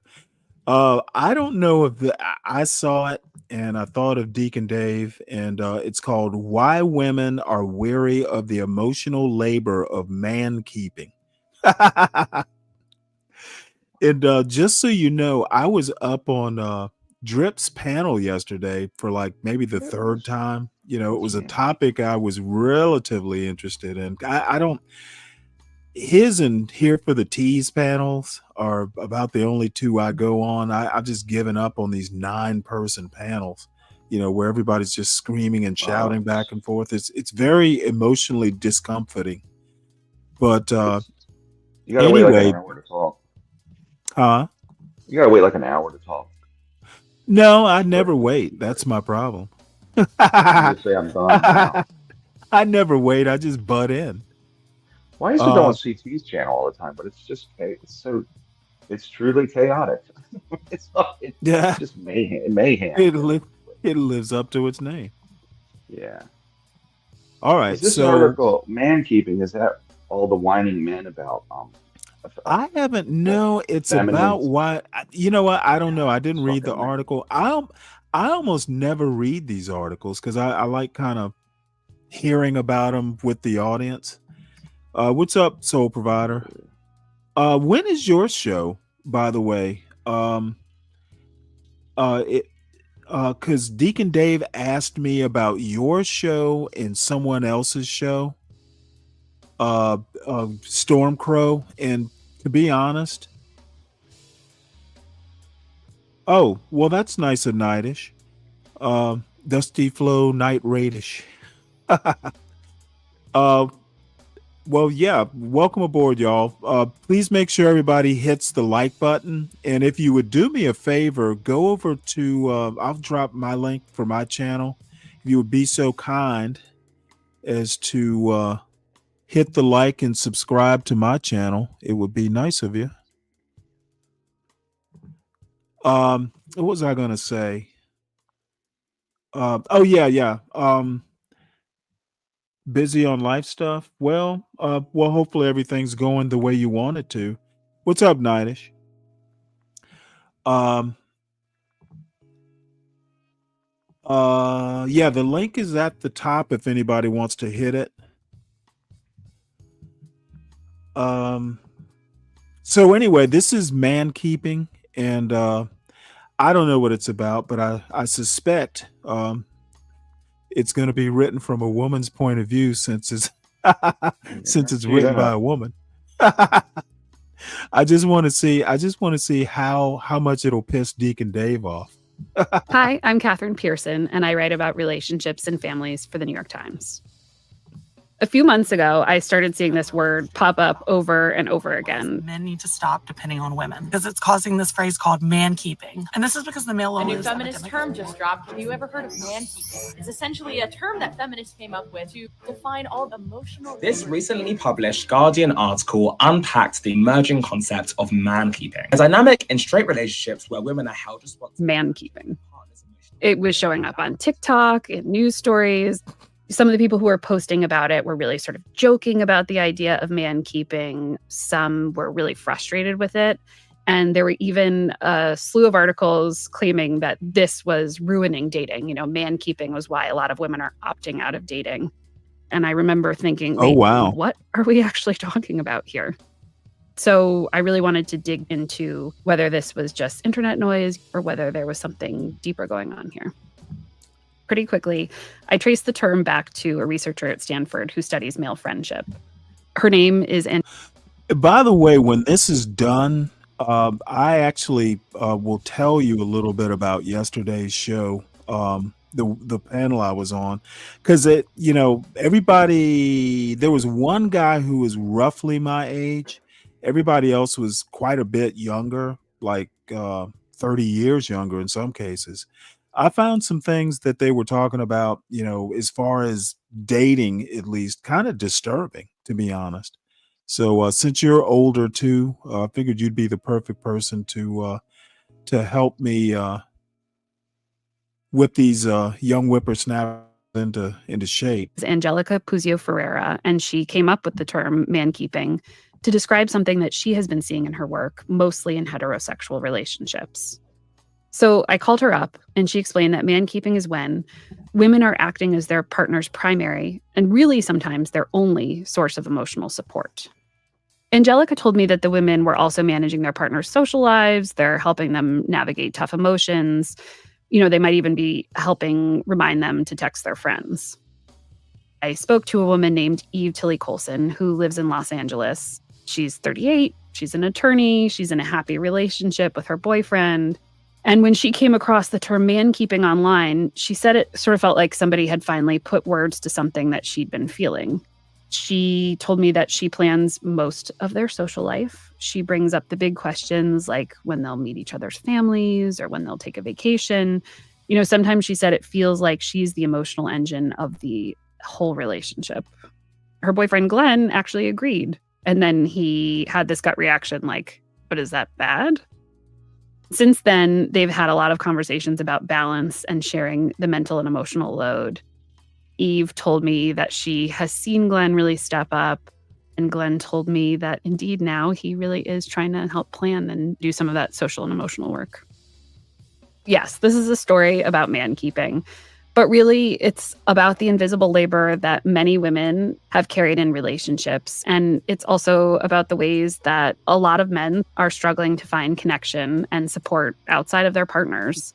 Every expert I spoke to emphasized that this is not about blaming men. It's about the idea that no one person or partner can be someone's everything, and that building emotional support outside of your relationship actually makes it much stronger.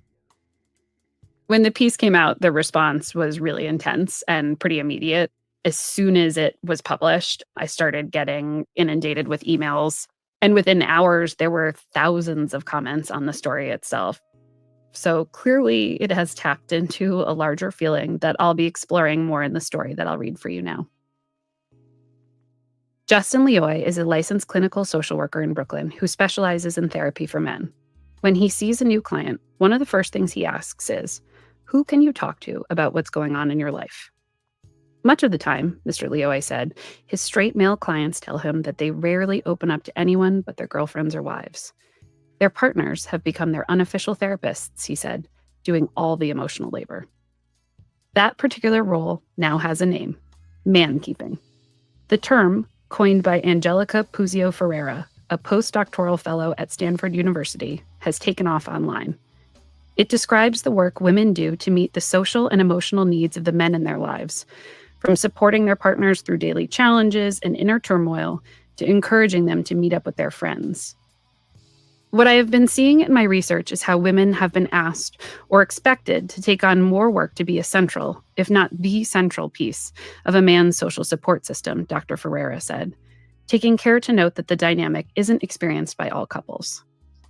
The concept has taken on a bit of a life of its own, with some articles going so far as to claim that man-keeping has ruined dating and driven women to celibacy. We talked to Dr. Ferreira and other experts about what man-keeping is and isn't, and how to tell if it has seeped into your relationship. Dr. Ferreira, who researches male friendship at Stanford's Clayman Institute for Gender Research, and Dylan Vergara, a research assistant, published a paper on man-keeping in 2024 after investigating why some men struggle to form close bonds, a growing and well-documented issue.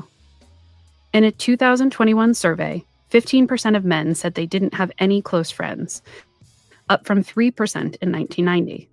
The same report showed that in 1990, nearly half of young men said that they would reach out to friends when facing a personal issue.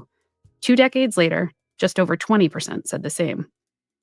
Dr. Ferreira found that women tended to have all of these nodes of support they were going to for problems, whereas men were more likely to be going to just them, she said.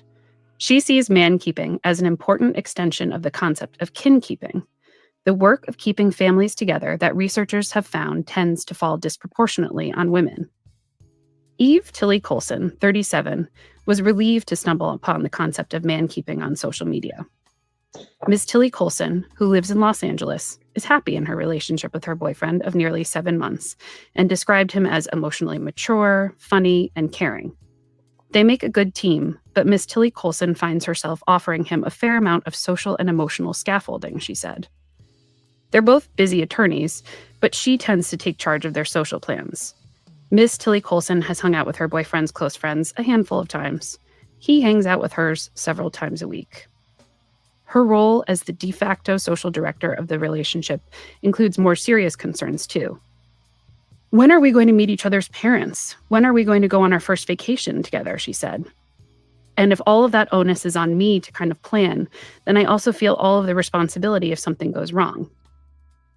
Can I ask you a question? Sure, Why do people put themselves into the center of arguments that aren't specifically about them? I've never maybe, been able to understand that. Not you specifically. I'm just well, no, curious. I It's think they're like, trying to relate, right? They're trying to relate to oh, is that others. what it is? Okay, Here's my well, you know experience. what? You actually helped me out there. I never try to relate. You know, We are when I like each say other. Listen, like I think that's what it is. no, I honestly, I mean, sometimes I do, but it's pretty damn rare. So, you know what? You actually helped a brother out. Thank you. Yeah, I think that's what it is, though. To say, like it's like if you're talking about fishing. Hey, I fish too. That kind of thing. I think, but Well, yeah, I get it. But I mean, like other people's fishing is relatable. That's it something a is. lot of people do. Yeah, I try to never like when and occasionally it happens, when somebody starts telling me about, oh, their kids are doing this or their husband or their wife, dude, I like basically go into husband mode. yeah, I haven't, the skill is still there, though I haven't used it in quite some time. My hearing just like becomes real selective. yeah, I just can't yeah, relate to other people's relationships. yeah. Man-keeping put a word to her feelings of imbalance. I feel responsible for bringing the light to the relationship, she said. Her partner, Glenn, 37, who agreed to speak to the New York Times but asked to use his first name only, said his gut reaction when his girlfriend first described man-keeping to him was that it seemed consistent with what he'd seen play out in many heterosexual relationships. He wondered, okay, but is that bad? We're in a moment where more women are speaking up about how drained they are by this dynamic, said Justin Perret, who runs a therapy practice in Seattle that focuses on relationships and men's issues. Miss Tilly Colson, who is also a content creator, even made a post on TikTok about it. Rather than viewing man-keeping as an internet-approved bit of therapy speak used to dump on straight men, experts said they see it as a term that can help sound the alarm about the need for men to invest emotionally in friendships. The reality is, no one person can meet all of another's emotional needs, said Tracy Dalglish, a psychologist and couples therapist based in Ottawa. Men need those outlets as well. Men need social connection. Men need to be vulnerable with other men.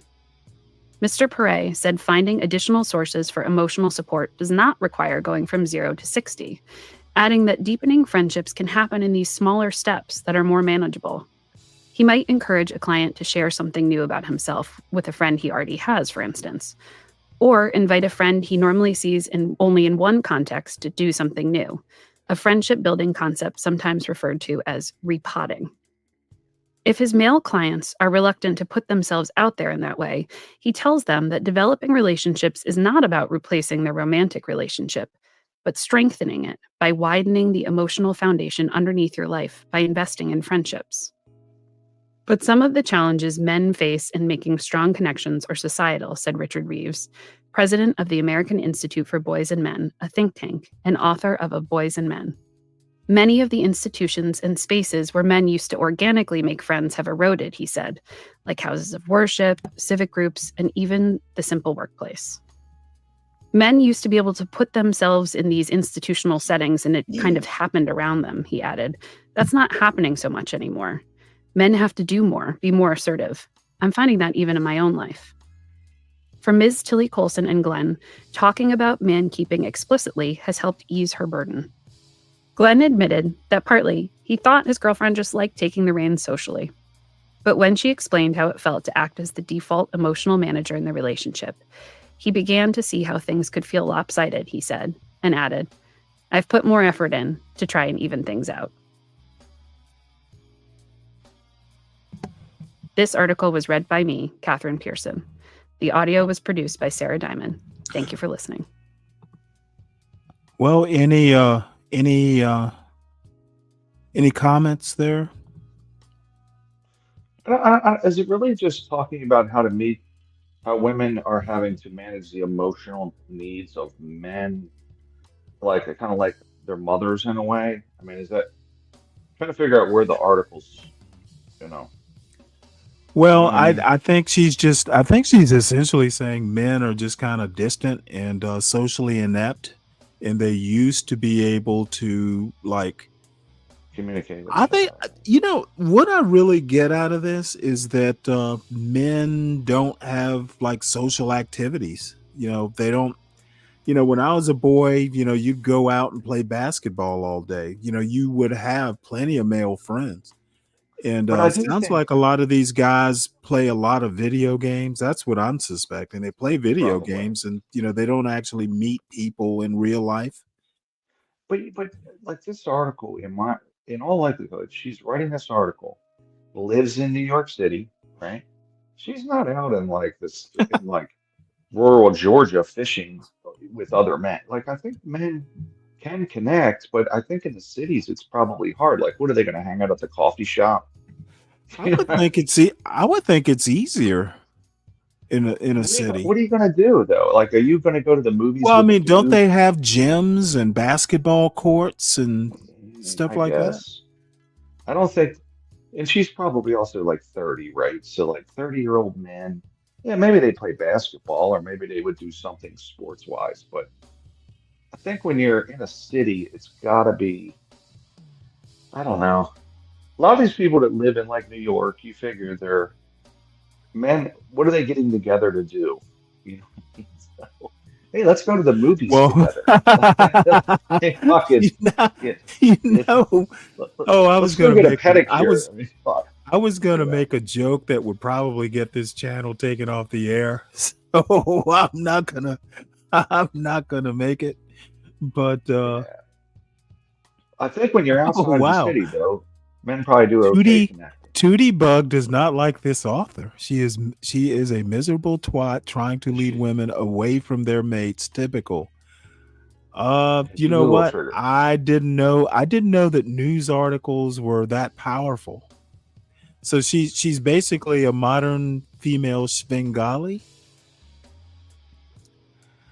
You can still take you oh shit. Yeah, of course you can take me to the hoops. I haven't played basketball in decades. Let's see. Lupin says, in my opinion, he is acting as if he doesn't have a term limit. Oh, yeah. He's on the delay. Yeah, you're right, Lupin. Let's see what else. Let's see. The only other men a woman should turn to her father or brother. But what is she? Was that? Did the article talk about that? But you should never turn outside of your partner unless it's an abusive situation. That's the only clearance. Yeah, well, you know what? I don't really have. Okay, well, see, the problem, Tootie, is I think if you're like an adult, your mind should not be that impressionable. And I don't know that many kids would actually read this kind of article in the New York Times. I would think only, more God mature damn it. people would. Hey, I'll be back, Stanley. I'm getting a call. Okay. All right, talk to you soon. Let's see. Yeah, but you also claim to not relate. Oh, well, I relate if I can relate, but I mean, I don't I don't go out of my way to empathize. If the empathy is there, great.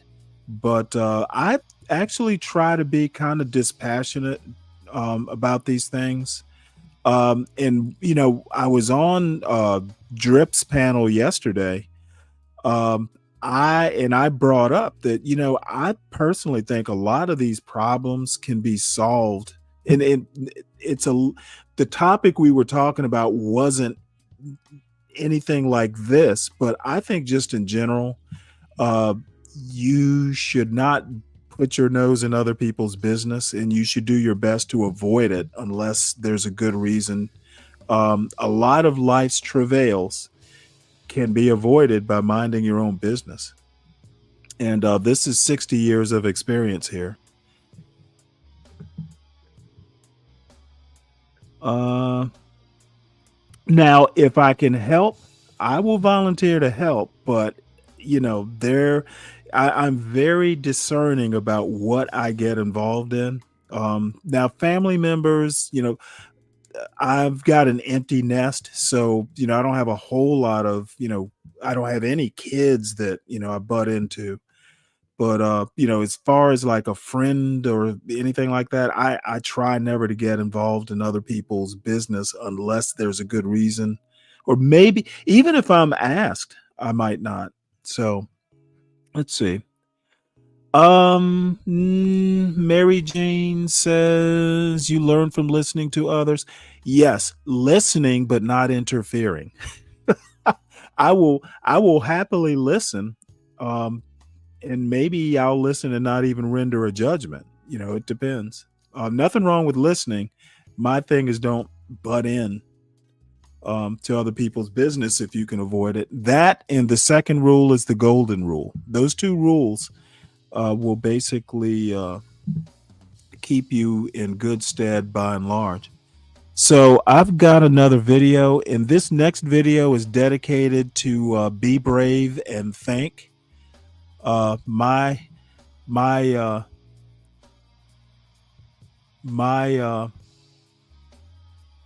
this is basically dedicated to him, and I would even consider him a sponsor of it.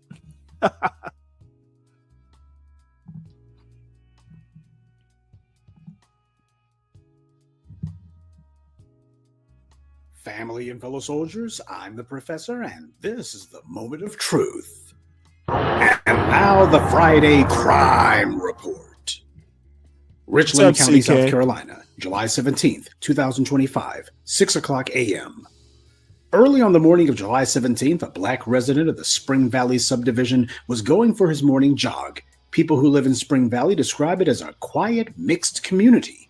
But a white supremacist who lives in your area will always shatter the peace.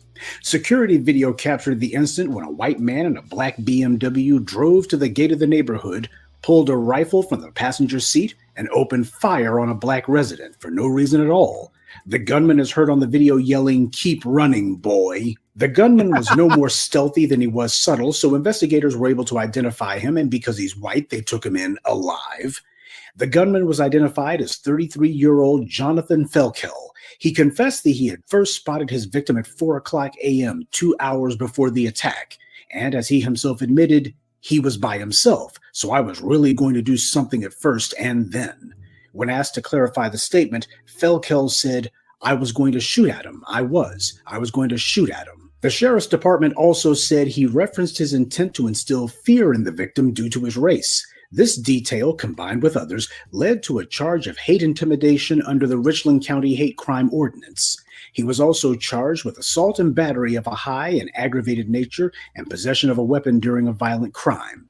And here people thought that white racists shooting at black joggers was just something limited to the Ahmaud Arbery incident, and at this time it didn't happen anywhere else. But as black people know, this happens all the time. It's just that, like with the video of the murder of Ahmaud Arbery, this race attack happened to also be caught on video too. The judge in this case set $1 million cash bond for the assault charge and a $1,075 cash bond, the maximum allowed for the hate crime ordinance violation.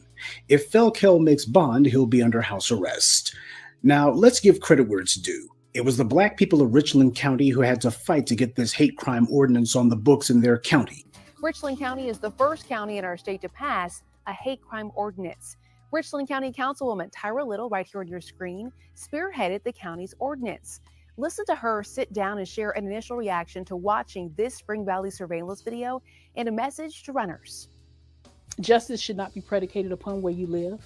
And so for our citizens of Richland County, we want you to know that we are concerned. There's some trauma that comes with watching it. And so there will be some concerns. And so, we don't want people to panic. We want you to continue to, to go out and get your exercise. but we also have to be vigilant as well. Now, the real question is, did the white neighbors out there in Richland County understand that there was a problem? And we're a mixed community. I've been living here for 40 years, and I've never heard of an incident like this, ever. I would love to believe that the neighbors and the people in my neighborhood, that something like that would never happen. But obviously, it's kind of just a really close to home reminder that this can happen anywhere. And of Deacon Dave, she's a redhead. What do you think? She looks like your type. that we can take to make sure something like this doesn't happen again. So, in a development that will surprise absolutely no one, the white neighbors out there, even they knew that there was a problem.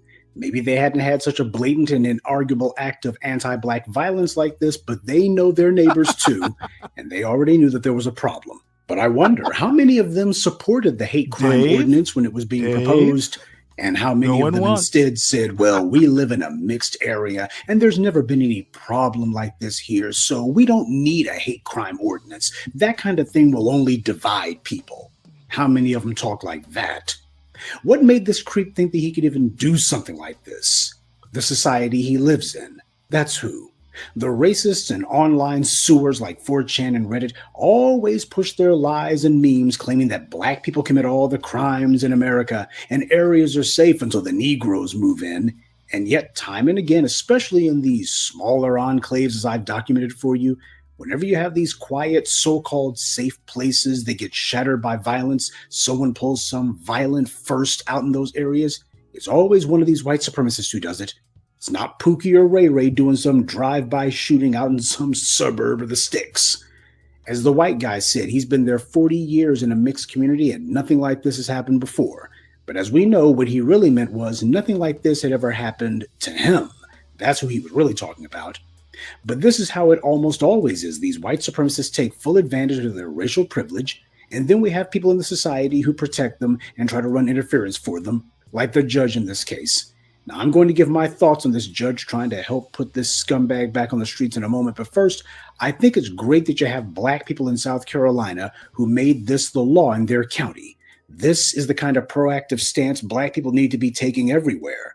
It's also good that this law, passed only a little over a month ago, is already being put to good use, and it's being used against a white man accused of trying to kill a black person. This matters because when laws are passed, they're usually done in response to specific incidents. So people understand when these laws are passed, they're meant to actually apply specifically to people and specific folks in general. So for the very first person prosecuted under this law to be a white supremacist who attacked a black man, that sets the proper precedent. All too often, black people fight to get laws on the books, and then these laws are used for the benefit of everyone except us. What happened here, the entire justification for it wasn't because of homophobia or so-called Islamophobia or trans whatever. This is about what it's supposed to be about, anti-black violence, which is the only racism on the planet, by the way. There is no other. We'll continue with the moment of truth in just a moment, but first, a word from the official sponsor of Black Empowerment, Power Tools. There's no telling when something's going to come up, so make sure you carry your power tools at all times.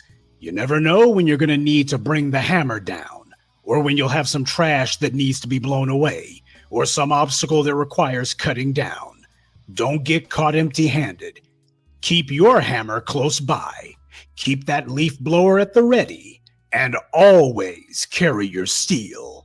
Power Tools. Because no matter what your day job or side hustle may be, there's no excuse for not being ready to put in some work. There's about 2 states in the entire country that don't have a statewide hate crime law. South Carolina is one of them. And after this crime, there's now renewed calls for South Carolina to pass a statewide law just like the one in Richland County. Holy now, why did the cow. black people... That is shocking. You know, I'm from Georgia. I'm in Georgia, actually. And South Carolina, it doesn't... It surprises me and it doesn't surprise me. I mean, they just took the Confederate flag from in front of their state house 10 years ago, maybe a little bit more than that, maybe 15 years ago. But the reason, the impetus for taking down that flag was the Dylan Roof's, shooting at the church out think of the churches and Mother Emanuel in Charleston. You would think after that incident there would be a hate crime law. That was a huge problem, a huge crime. So that they don't have one after that, that it surprised me enough to stop the video. Richland County have to be the ones to establish a first in the state hate crime law like this? Why didn't the white politicians there do it? Because, as these white supremacists themselves say, hate crimes laws are meant to criminalize being white. That's what these white supremacists said. That punishing racists for committing acts of violence is meant to be something that outlaws being white. They themselves have said that being white means committing violent crimes. So black people, as usual, are the only ones fighting for justice, the only ones trying to make everyone equal under the law. And yet, just like every other policy we've put on the books, none of these other groups had a thing to do with it. And yet, as usual, whenever they see us getting things done, they suddenly come out of the woodwork and want to come out of nowhere and try to make it all about them. For example, CARE, the Council on American Islamic Relations, on their website wrote of this incident, quote, "We welcome this first charge under the new hate crime law ordinance and hope the use of that groundbreaking ordinance helps deter those who might consider targeting members of minority communities." Yeah, you knew that word was coming. First of all, CARE didn't have the decency to even mention the word black, though predictably they did make sure to mention minorities. As Claude Anderson said, they shoehorned that in there as a way to take attention away from where it needs to be. And it's perverse as hell for CARE to be welcoming this. All the Muslim and Arab politicians in America, and not one of them pushed for a hate crime ordinance where they are. None of them have said a word or lifted a finger to enact hate crimes legislation at any level. And if they did, they would be bending over backwards to make sure that it applied only to either Arab Americans or, at the very most, only to Muslims. And even then, they'd be very selective about who gets prosecuted and for what. If they thought that this was such a great idea, why didn't they do it? All the Arabs and Muslims you have in Michigan, and they haven't organized themselves? Because they see themselves as honorary members of the oppressor class, that's why. The only reason that you see them chattering about this issue right now is because Israelis are running hog wild in the Middle East. But it's because everybody already knows that Arabs and Muslims in the United States are trying to be part of the dominant society, that they don't have any sort of political momentum for a law like that. So CARE needs to butt out. They had nothing to do with any of this. They wanted to be bystanders. So they need to go back to the sidelines and sit down. Let them celebrate the hate crimes laws that they got passed. Now, this Richland County hate crime ordinance is the very first in the state. But understand that there's lots of racist people who hate this. And I think the judge in this case, he wasn't giving it the old college try. $1 million bond? This is somebody who tried to commit an act of murder, especially when it's done on the basis of race and nothing else. There should be no bond because this animal is a threat to the community. But the judge looking to go, well, a threat to the black community. And next we'll have the white media and the judge and others trying to say that this guy is crazy or that perhaps he has multiple personality disorder or something, which is what they always do whenever some white racist is caught trying to harm a black person. You can take out your watch and count the seconds before they start screaming, he needs to have a mental evaluation. He clearly must be crazy. We got to get him some sort of psychiatrist to look at him and see what kind of mental disorder he has. That train is never late, and this is a defense that only applies to white offenders, particularly if they've tried to harm a black person. A black person, on the other hand, can be crazy as hell. They can be howling at the moon in court. They can prove that they have 5 different personalities, and as Paul Mooney said, the judge will still tell them, well, pick which one you want to be today because somebody's going to jail. They don't let black people get away with BS. So congratulations to Richland County for making a first strike against these racist punks in their midst. And this is why a hate crime law specifically for black Americans is a must at the federal level. It's not just racists in the red states that are the problems, though. They're not the only ones opposing this kind of legislation. Every time Democrats have control of the U.S. Congress, they give us lies and lectures about all the stuff they can't do. Meanwhile, they're making sure that Asian Americans have hate crimes laws specifically for them. So the same way we understand the Republicans to be the enemy, we recognize Democrats to be no different. In the meanwhile, be realistic about who your neighbors are. A so-called mixed community, and this violent racist punk was living there and not on anyone's radar until he did this. Black people have a right to self-defense. Doesn't matter if there's a hate crime law or ordinance where you live or not. This punk pulled a racist murder ambush on a black person just because. So when these white supremacists think that these bigoted ambushes are some sort of freebie that they get to have at no penalty, we need to make sure that we're in a position to show them that we're ready to take our best shot. And that's this week's Friday Crime Report. Keep your eyes open. All right. Well, that crime report was brought to you by Be Brave and Think. I'm sure this is not the type of story he would ever report on his channel. So I figured I'd do him a solid and do it over here. Let's see what is next. And I figured I will help Deacon Dave out here. I'll try and be fair and balanced. He's probably, his stomach is probably a little upset from hearing Professor Black Truth. So I didn't get a chance to show this yesterday. I do have one comment. Professor Black Truth talking about hate crime laws specifically for a particular race. I don't think the Asians have one specifically. I don't think the Asians have one specifically for them. If they do, I would love to read it. According to Clarence Thomas and Justice Roberts and others on the Supreme Court, the Constitution is race neutral. You can't make laws specific to race. So I think Professor Black Truth needs to be informed that a hate law specifically geared to Black people, that's going to be a little bit of a trick. So this is a video. Glenn Lowry, John McWhorter, and Jens Ludwig, whom I'm not familiar with. But the topic is why Americans are so violent. And it seems to fit in with this week's theme. So we'll see what the great Glenn Lowry has to say. And I'm sure I'll disagree with most of it, but I can't agree with everything. You've tuned into the Glenn Show. I'm here with my regular conversation partner, John McWhorter, and our special guest this week, who is Jens Ludwig, who's professor at the University of Chicago, an economist and criminologist who's the author of the new book out from the University of Chicago Press called Unforgiving Places, The Hidden Origins of American Gun Violence. So thanks for joining us, Jens. Thanks so much for having me on. I'm really delighted to be here. And it's good to see you again, John. It's been a while since we talked. It's been a bit. That's right. It's summer now. That's right. Yeah, we're taking a month break here in the month of June. This conversation won't post until sometime in July, but I miss you, John. I miss you too, Glenn. We've got to get it going again. Where did we get lost?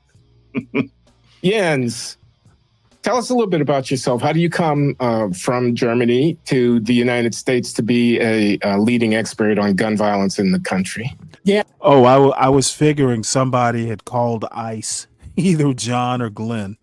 So maybe not the most common path. Good question. So I was born in Germany. I came over when I was 3. And I went to Rutgers for college between 1986 and 1990. For those of listeners who don't know Rutgers, it's located in New Brunswick, New Jersey, sort of a medium-sized city. When I was there, this is when the crack cocaine epidemic was sweeping over cities all over the country. I was a volunteer soccer coach for the New Brunswick Recreation Department. We would field as many kids as I could fit into my little Ford Escort that I was driving around at the time. So if you know anything about soccer, you would realize we weren't very good because you can't fit 11 kids into an Escort.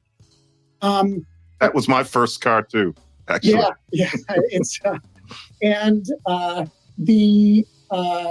the thing that really made a big impression on me was, driving around to pick the kids up for the games and then drop them off and see the sort of neighborhood environments and challenges that moms were facing in raising their kids. And I sort of first generation college goer, I sort of backed into economics as a major. And I thought, I'm not really interested in stock price movements or something. Like, this feels like a really important thing that I can see that we haven't solved. Maybe the tools of economics might have something that could potentially be useful in helping with that. And so that's what got me really interested in that.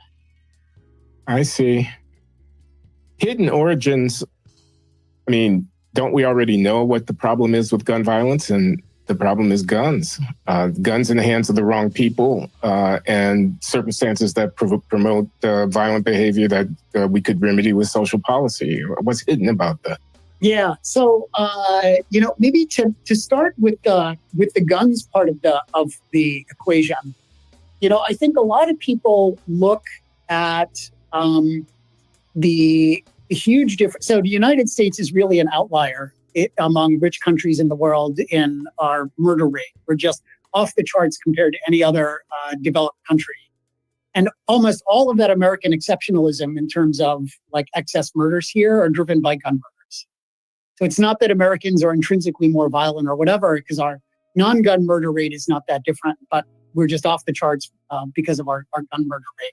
So a lot of people look at that and say, well, surely it's just the fact that we have 400 million guns in a country of 330 million people. Surely, like, the one and only solution is to get rid of 400 million guns. And I think maybe the first thing to say is we are not getting rid of 400 million guns anytime soon. That's not a very bold empirical prediction, but I think we can all see that that's true. And I think we can also see that it's very unlikely that there are going to be big changes in federal gun policy anytime soon. So, like, if the only thing that you could do about the gun violence problem was guns, you'd be super depressed. The good news is that there is, like, if you look at like Canada and Switzerland, for instance, they have the exact same rate of gun ownership, but Canada has a murder rate that's multiple times higher than Switzerland. So that tells you that guns and gun availability is part of what's going on, but not the entirety of it. And so the way that I've come to think about it, this gets to the last part of your question, the way that I've come to think about it is that gun violence is guns plus violence. If the gun part of things are, for better or for worse, depending on your politics, stuck in the United States for the foreseeable future, we need to be kind of diversifying what we're doing to try and address the problem and think a lot more about what's driving violent behavior. As you point out, lots of people think the solution is as simple as just ending poverty in America. And I think I understand why people believe that, but I think from spending 30 years looking at the data, I conclude that that's not the case, and we need to start to think in different ways about how we change the willingness of people to use these 400 million guns to hurt one another. Jens, can I ask you something? Of course. I love the thesis. It's a great book, but I think I have a question that anybody, especially who hasn't read the book, is going to have. And I'm sure you understand it's a real question. We're talking about this thing where the term of art nowadays is gun violence. I think all three of us and anybody instantly in the base of their brain associate that with Black people. We're talking about things going on South Side Chicago, et cetera. And I want to know, because I hate to say this, but part of what you're talking about has always struck me as, and the lightning is going to strike me, cultural. As in, stop and frisk went way too far in New York City until 2013. And crime kept going down after they stopped doing it, which said to me, one, good. But then two, it seems that the stopping and frisking, although they really overdid it, changed the culture. It changed what was seen as a norm in those tough neighborhoods. And I found myself thinking very simply this, communities too, or are we really talking about what happens with the hamburger shop in Southside Chicago? And that doesn't mean that we can't fix it, but I don't read much about this happening among white people. I know that there's violence that results from the drug epidemic among poorer whites, et cetera. But is it like this? And the answer might be yes. Yeah, it's a great question. Maybe let me answer it in two parts. So the first thing that I would say is, in cities like Chicago, it is overwhelmingly Black victims and Black offenders. So I think the last year of data I saw, it's something like 80% Black victims. And you see that in cities all around the country. I think the fact that our media consumption is driven by what happens in cities has led us to overstate the degree of overrepresentation of Blacks as victims and offenders. And so if you look, there are a lot of poor people in Michigan and Southern Illinois and Indiana that you just never read about in the New York Times or the Wall Street Journal. When you look at the national data, you can see that about half of all gun violence victims in America or gun homicide victims are Black. So it's massively overrepresented, but at the national level, it is not as overwhelmingly driven by Black victims and offenders as it is in the cities. And so a very important part of the problem is also occurring among low-income white communities and Hispanic communities. And then I think the other thing that I would, I try and really argue in the book is this was one of the really big surprises for me in doing this research and working on the book, which is that criminal behavior. So what's going on in Griffin? I'm over in, a ways from Griffin in Carroll County. Is Griffin particularly violent? That I didn't know. So what's special about Griffin? Anything come to mind? Or even the most serious types of crime, like gun violence, turns out, not all of it, but a much, much larger share of it than I think I had ever appreciated myself, is a lot more like normal human behavior than I had understood originally. And it stems from things that all of us do. And the main thing that's different is the situations in which we find ourselves determine the consequences, the severity of the consequences that result from what I would argue is universal behavior. We can get into that more, but I do think it's like the behavior is universal, the situations determine the consequences. And I think there's a lot that we can do. And I think that's good news because I don't know of any great study myself that gives us a button to push. If it were culture, it's like, what policy button do we push to change culture? I don't know. I think what it actually is something that is much more actionable, which is great news because I think it creates the potential to save lots of lives. We live in turbulent times, and the partisan nature of media isn't making it any easier to keep up with the news. We all need tools to cut through the noise, spot bias, and see the full picture. The tool I use for this is Ground News. It's the website and app I rely on daily to stay informed, cut through the noise, and get closer to the truth. Visit ground.news/Glenn Show to see for yourself how it works. My favorite feature. You know what? I wonder, I use Ground News. I wonder if they'll sponsor my show. I'm actually going to ask them. Of Ground News is the Blind Spot feed. It shows you stories that are disproportionately reported by either the left or the right. About 20 such stories every day. Let me take a look at it now to show you what I mean. Here's a story the right is covering and the left isn't. Chief Rabbi condemns BBC's mishandled response to anti-IDF chanting at Glastonbury. And here's an example of the opposite. This one is a story covered by the left, but not the right. U.S. contractors say their colleagues are firing live ammo as Palestinians seek food in Gaza. For both of these and for every story, Ground News gives you a breakdown of the sources covering it, the bias of the media outlets reporting across the left, right, and center, how reliable these sources have been in the past, and who owns them. This is the kind of news analysis you won't find anywhere else. Right now, my viewers can get 40% off the unlimited access Vantage plan, which is the same plan I use. Make sure you subscribe using my link at ground.news/Glenn Show. Click the link in the description or scan the QR code when signing up. That's ground.news/Glenn Show. Let's talk about the numbers a little bit. what is the difference in homicide rates by class and by race in the United States? Well, if I look in Chicago for starters, okay. That's the city that I know best. The homicide victimization rate for whites in Chicago in recent years is something on the order of like 2 or 3 or 4 per 100,000, depending on what year you look at. And the homicide victimization rate for blacks in Chicago is on the order of 50 or 60 or 70 per 100,000, depending on what year you look at. And that's 3 or 4 per 100,000 versus 60 or 70 per. Yeah. That's an order of magnitude. Yes. And that disparity has been, at least in Chicago, has been widening over time. And so, we spend a lot of time in the United States for excellent reason worrying about inequality in income and inequality in wealth and lots of other things. And I totally get why we do that, and it's appropriate and useful. I think we don't spend nearly enough time worrying about inequality in something that's even more basic in people's lives, which is public safety. I lived on the South Side for 18 years. You drive around the South Side, you talk to countless parents who will literally not let their kids go 3 doors down to the corner store to get milk. Kids come home from school, they're basically in lockdown.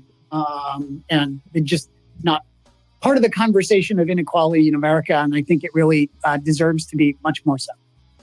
The thing that worries me about this is that, as you're saying, we have to always think of solutions. And it's very hard, like the story of the mother who goes into the hamburger joint and gets into an altercation with a man, and her son comes in with the gun from her glove compartment and shoots the man in the back. And then the woman tells the boy to chase the man out and shoot him again, which he does, and the man is killed.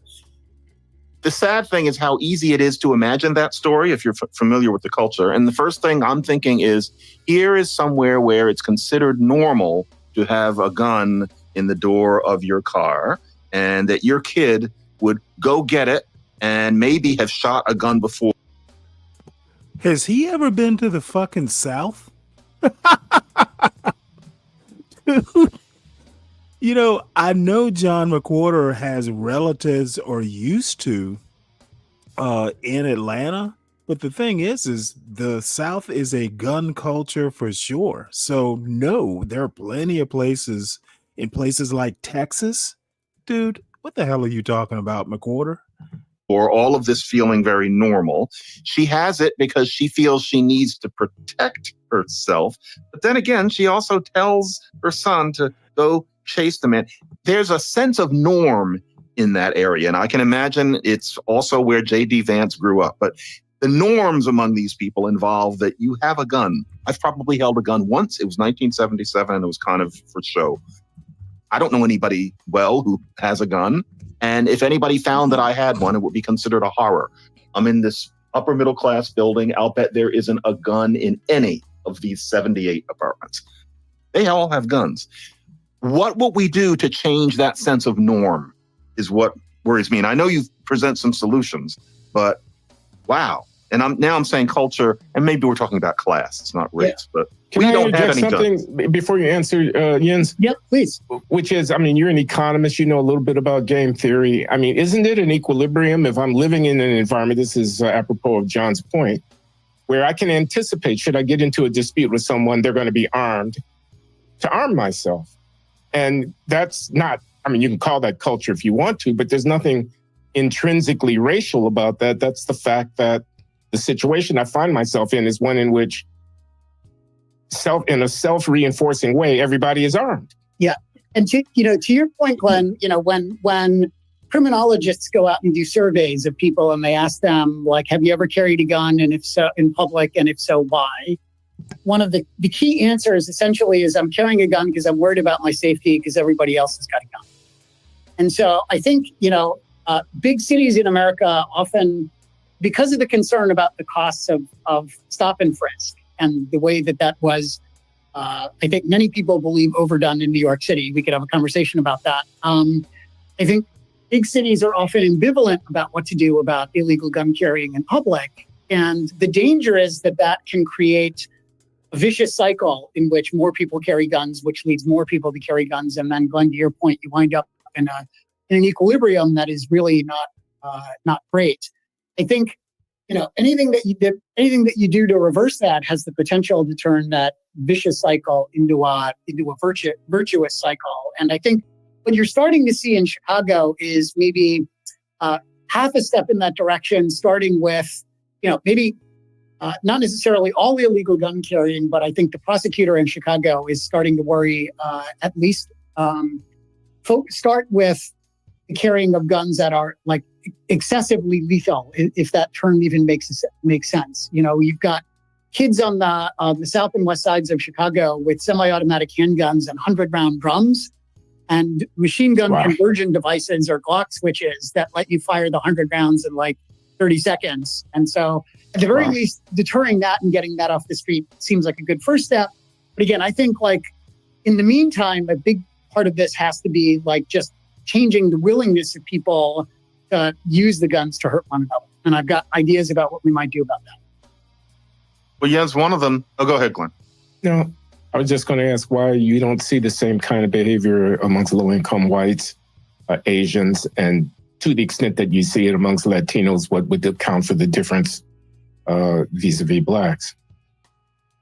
Yeah, it's a great question. Like, shifting ahead a little bit to the solution part of this, I think the neighborhoods that you see, like if you drive around Chicago and you go to the neighborhoods where the gun violence problem is concentrated on the south and west sides, you don't need to know Chicago very well to realize like this is not what the north side and the downtown of the city look like, right? And the level of, I don't know, Glenn, the last time you were in your hometown of the south side of Chicago, but like I spent many years trying to understand the gun violence problem, driving around with Chicago cops. And it's like, if you want a bottle of water in Englewood, there was a long stretch where you'd have to drive to the CVS outside of Englewood on the other side of the Dan Ryan to get it, kind of thing. So these are neighborhoods that have like been completely depopulated. There's just no kind of social infrastructure. And I argue like that sort of severity, you don't see, I guess in very, very low income white rural communities, you might have seen something like 60, 70, 80% of the people who used to live there move out. But there's not tons of places around the country that have been that depopulated and under-resourced. And the predominantly Black neighborhoods in Chicago are some of the few communities that are very clearly in that category. And I think undoing that, or at least trying to chip away at that, turns out to be an important part of the solution to this. And so, that it's that desolate hellscape post-60s urban American neighborhood. And I'm just thinking, change all the faces to white, like do a thought experiment. Would there be this? Here, this sounds like it's going to be a Be Brave level thought experiment. Everybody, please make sure you hit the like button. Also, make sure that you subscribe to the John Galt Urban Landlord channel. Also, the @Stanley Cross 6000 channel. That's my personal channel that I actually need to do some stuff for. It's been a couple weeks since I've dropped anything. I always mean to go back and clip some of these shows and always just never get around to it. Also, make sure you subscribe to the Urban Landlord Clips channel. That's where John Galt's street interviews and things of that sort get clipped. Also, make sure you support the host. I looks like I will be doing a show tomorrow. Haven't really settled on a time yet. So make sure you support the host. The beer fund is funded, but we can always work on a ground news subscription or something like that, just to keep everything up to date. So also make sure you support Portia J, who I haven't seen in a couple days. Make sure you support Portia, the executive producer and ringleader of this circus. So let us carry on with John. And by the way, this is actually an interesting conversation. An economist who lives in Chicago who actually is studying gun violence. And I don't mean to necessarily toot my own horn, but you know what? Sometimes knowing stuff and where to go, this is a much more productive conversation than I would ever encounter over on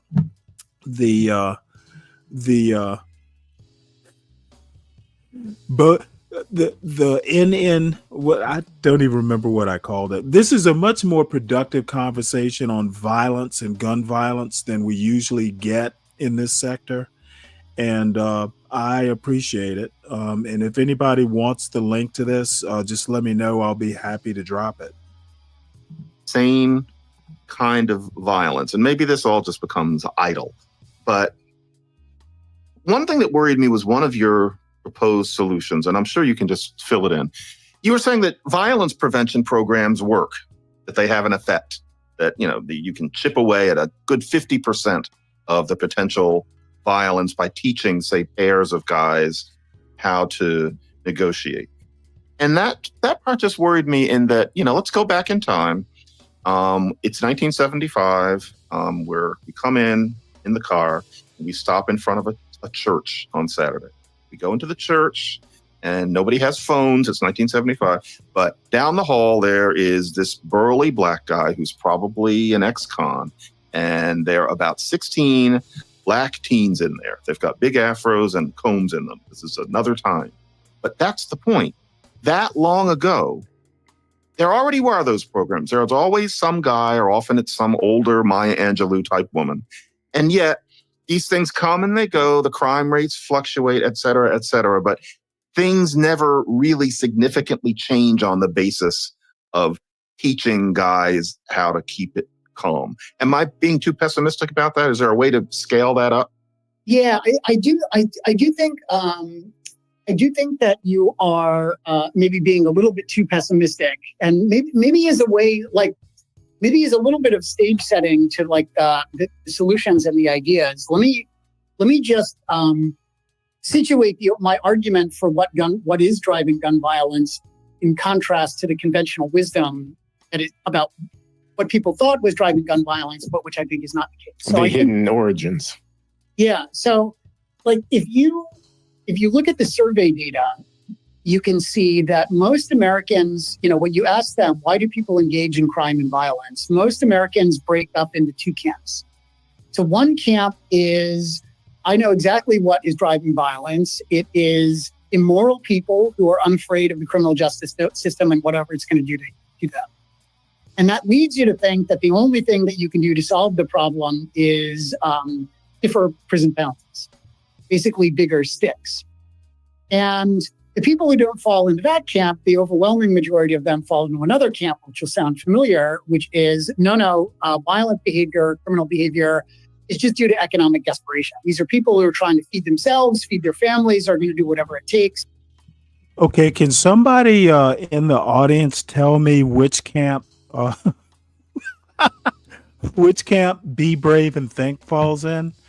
Obviously, there is a third camp of racists. They do it because they're black or it's the culture. Surely there is a third. Now, you got 3 people up here with PhDs. 2 of them are economists. The other, I don't know what he's doing these days, but technically he's some sort of linguist. Nobody has mentioned culture or race yet. Now, John McWhorter kind of did, and I'm surprised he's not going to propose a third camp. Maybe he will. But I just want to make that contrast. These are people who are experts in one way, shape, or form. And nobody has said they do it because they're black yet. And it's a noticeable and, if not refreshing, change. A sane conversation, in other words.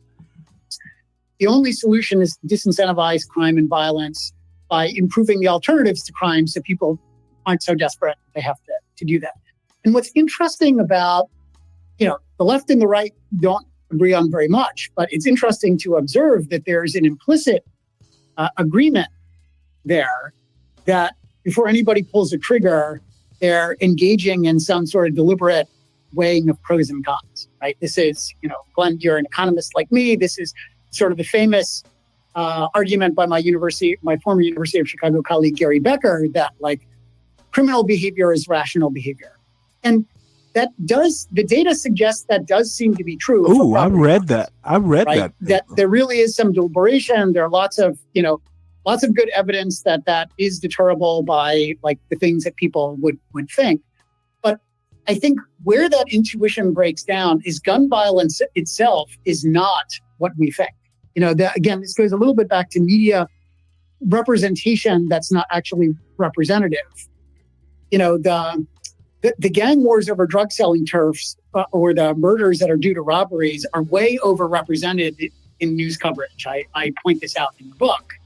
The overwhelming majority of gun violence in America is actually like arguments. You stepped on my sneaker, you won't apologize, and now somebody winds up shot and somebody winds up in cuffs.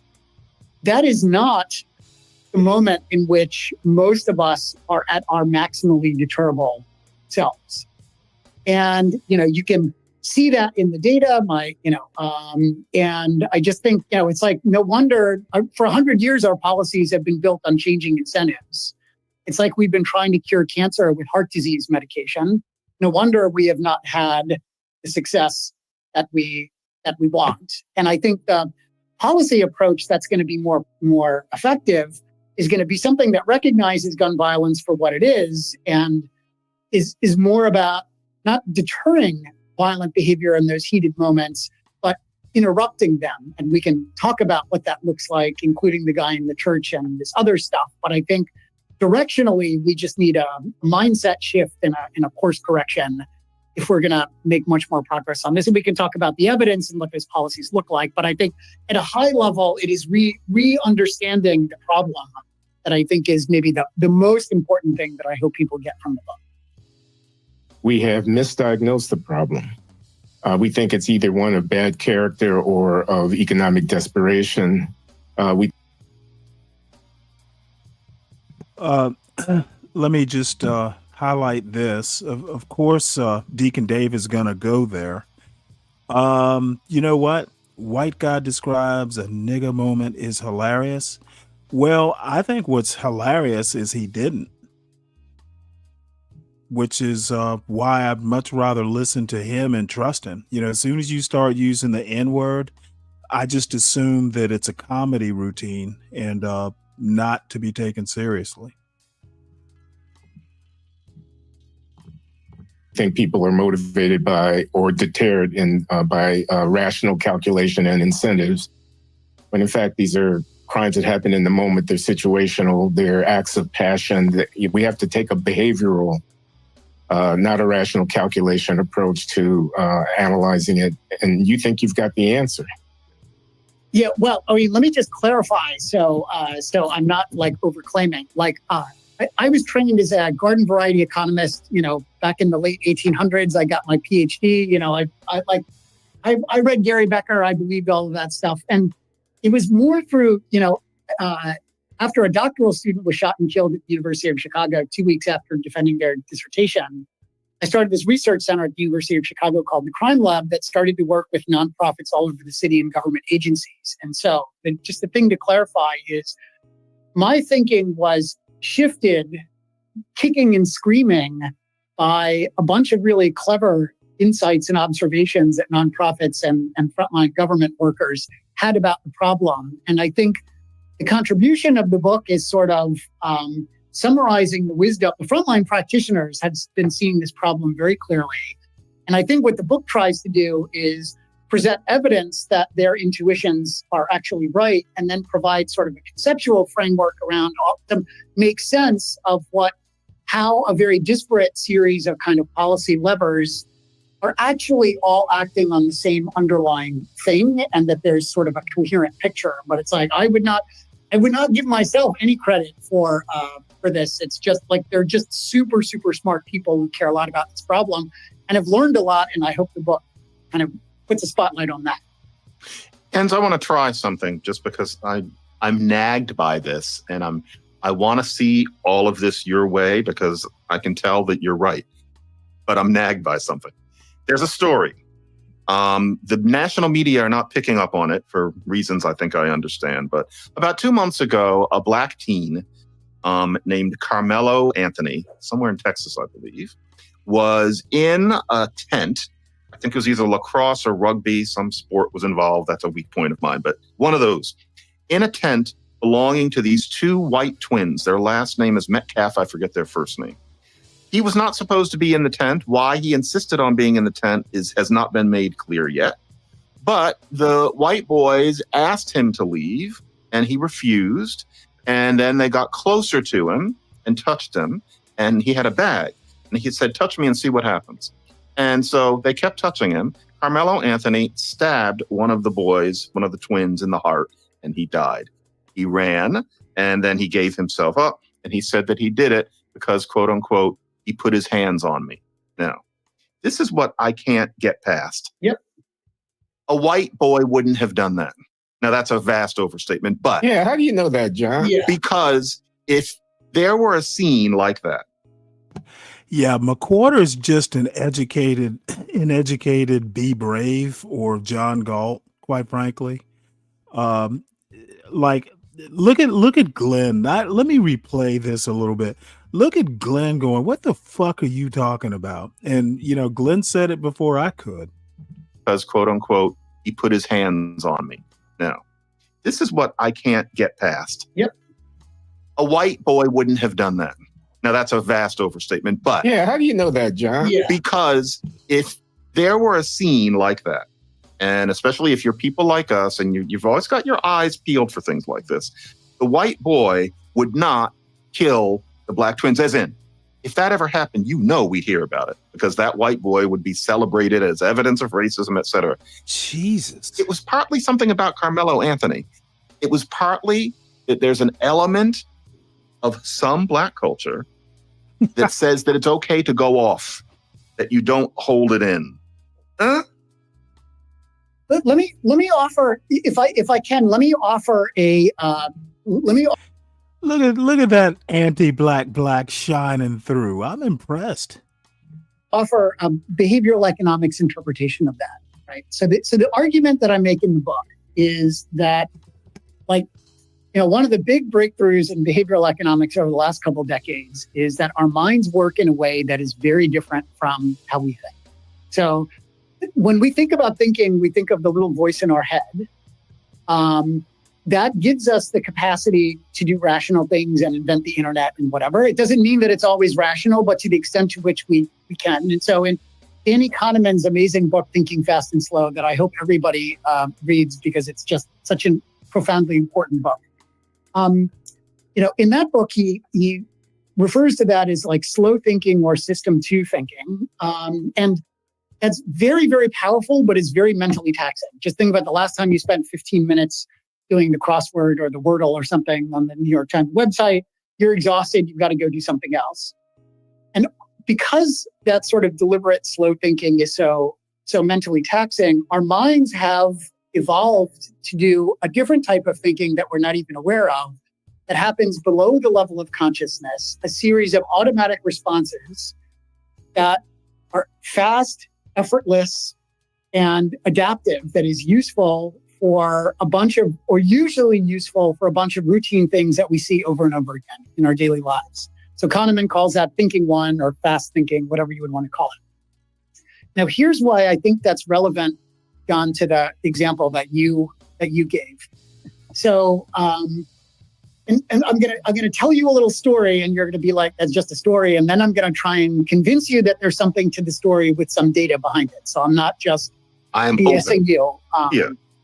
So, I think one of the things that we know from a big body of research in sociology, from driving around talking to teachers and kids and cops and social workers and whatever in different neighborhoods, in under-resourced neighborhoods, the adults are overwhelmed.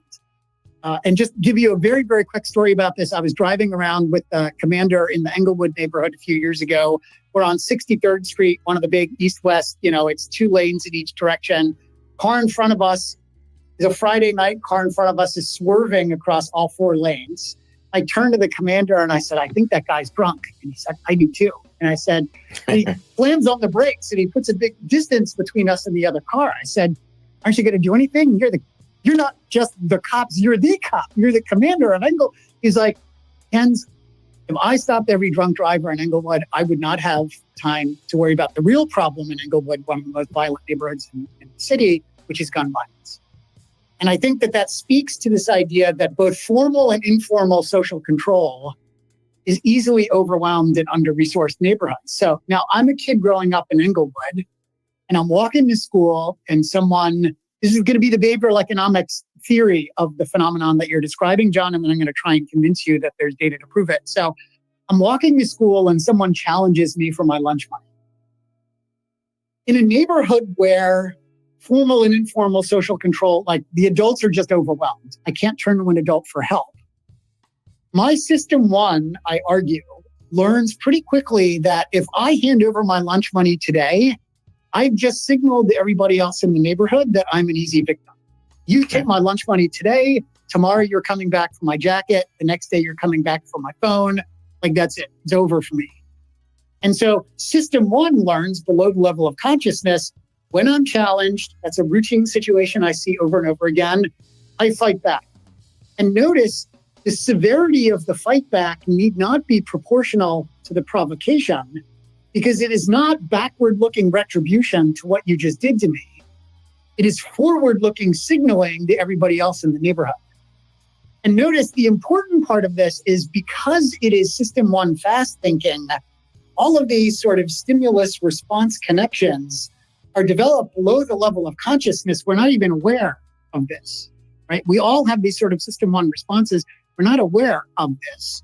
And that leads to what from the outside can look like overreactions when those responses are overgeneralized, including when someone's got a gun, when someone's got a knife, like whatever it is. So that's my sort of theory. It's like, the key insight with behavioral economics is not just that people make mistakes, but that there's some predictable structure. Mm-hmm. Now, the reason that I would argue that is not just a story, that there's really something to it, is the very first experiment. So, I'm an empirical economist. I believe in the power of data and science to promote social progress, like in the same way that the FDA requires any new medication to have a randomized controlled trial as evidence before you give it to a patient. I think we should be doing something similar in the public policy space. The very first experiment we did was a test of a program called Becoming a Man, run by a Chicago area nonprofit called Youth Guidance. And it's middle school, high school age, then boys, I don't know what you would describe, teenagers on the south and west sides of Chicago. They bring them into a room. And like Glenn and I would be a pair, and they would give me a rubber ball. They'd say, this is the first exercise the kids do. It's called the fist exercise. They'd say, Glenn, you've got 30 seconds to get the ball out of Jens's hands. Go. And what does Glenn do? Most of the kids in Glenn's situation basically beat the crap out of his partner for 30 seconds. Glenn will try and pry my hand open, doesn't work, breaks my pinky, puts me in a headlock, starts punching me in the stomach. That BAM counselor calls time. We switch. I do the same to Glenn. Then we debrief. And the BAM counselor then will say, Glenn, what strategies did you try? Glenn said, I pried his hand open. It didn't work. He's stronger than he looks, blah, blah, blah. And the BAM counselor will say, Glenn, why didn't you ask him for the ball? So Youth Guidance has now done BAM with something like, I think the numbers are something like 10,000 kids in Chicago for the last decade. And they tell me that not more than like a dozen kids ever asked. So it's really quite striking. And the kids in Glenn's situation will say, oh, if I would have asked Jens for the ball, he would have thought I was and you can imagine what kids fill in there. And then the kicker is the BAM counselor will turn to me and say, Jens, what would you have done if Glenn asked you for the ball? And I said, I'd just give him the ball. It's just a stupid rubber ball. Who cares? Much better than having my pinky broken and put in a headlock and punched. And you can see, notice what that program is not doing. It's not ending poverty. It is not threatening people with stiffer punishments. What it is doing is it's engaging, and it's through show, not tell. It is getting kids to be a little bit more skeptical of whatever system one, fast thinking, is putting into their heads. To get them to be a little bit more system two and deliberate in these sort of high stakes moments that lead to violence. So you're like, well, that surely can't work. We did a randomized experiment, just like they do in medicine, and we used police data to measure violent crime arrest rates for kids. So we're not relying on kids' self-reports, so you worry that they're lying to you. We see a 50% reduction in violent crime arrests, also a reduction in arrests for weapons offenses. That's comparing people who went through the program with those who did not. Exactly. Yeah, thank you. Sorry. And then we redid it, and we basically see the same thing again. Now, whether that would work if you give it to 1 million kids is an open question, but as proof of concept of what is driving the behavior, I don't see how you can look at that evidence and not be moved off of your original conventional wisdom position. Like, you've just got to update in your thinking about what's going on, in my view. But I must say, it's hard to believe that I could alter the landscape of a high crime area city with a lot of people with guns and a lot of homicide by this kind of an exercise. I mean, that's kind of asking a lot for me to believe that. Yeah, let me try and this is one of the two sorts of approaches that I think we can try, but let me try and convince you, let's see if this is successful, that there's more scalability here than you might think. So, if you look at the data from the Chicago Police Department, 90% of the offenders for murders in Chicago, 90% of the offenders and 80% of the victims have an arrest record. So one way to think about that is almost everybody involved in gun violence in Chicago has passed through the criminal justice system. We, in principle, had a chance to do something developmentally productive with them to make their lives better, and we blew it. We missed it. We had a captive audience, but we didn't make use of the captivity. Perfectly said. Perfectly said. And we did the Juvenile Temporary Detention Center in Chicago out on the west side on Roosevelt Road. This is where the juvenile justice system holds the kids that they think are highest risk for violence. And we did a thing with the Juvenile Detention Center where, the kids would go to the Nancy B. Jefferson Chicago Public School in the morning, and then in the afternoon, they'd sit in the common room watching TV as a detention guard stood against the wall watching kids watch TV. We were talking to the administrator, and he's like, I think that we can do better than 6 hours of TV. And he basically, with no money, trained the guards to deliver a BAM-like program to the kids. And you see a 20% reduction. This is also a randomized experiment. You see a 20% reduction in recidivism for the highest risk kids for free. We can do that. We should be doing that in every juvenile detention facility and every jail and every prison. That's not going to solve the problem, but boy, a bunch of 20% reductions for free is a really important first step on the problem. And let me just sort of I think the structure of the opportunity is we've got an institution that's working with a lot of young people and has low value or low opportunity cost time. Let me just give you one other example in the spirit of what public health people would call primary prevention. I went to Lenape High School in Medford, New Jersey, and the state of, if I'm remember, this was 100 years ago, so I might be misremembering, but I believe that the state of New Jersey, in its wisdom, made me take 4 years of health education. And what did we do in that? They told me that I should be eating more broccoli. They told me that I should be sleeping 8 hours a night, and they told me where babies come from. Not super helpful. And if you look at the data on what is actually killing American adolescents, it is homicide, as we started with, disproportionately so in low-income minority communities.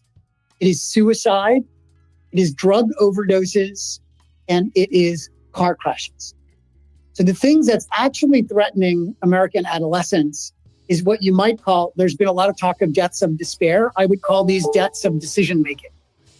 And these sorts of BAM-like programs, I think there's an accumulating body of evidence. Okay, well, what he is actually doing is he's actually making a culture argument. I don't know why neither one of these, McWhorter or Lowry, have pointed this out. Literally, you're making a culture argument.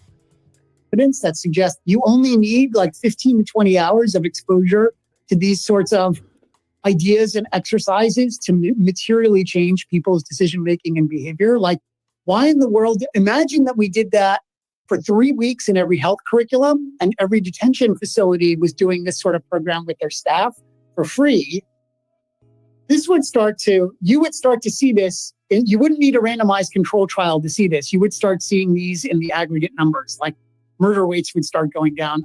I really believe that hypothesis. I wish that we would do it to test that hypothesis. I think this, of course, as you know, makes perfect sense, and you can't argue with the data. It sounds like this is an effective way to combat something that set in.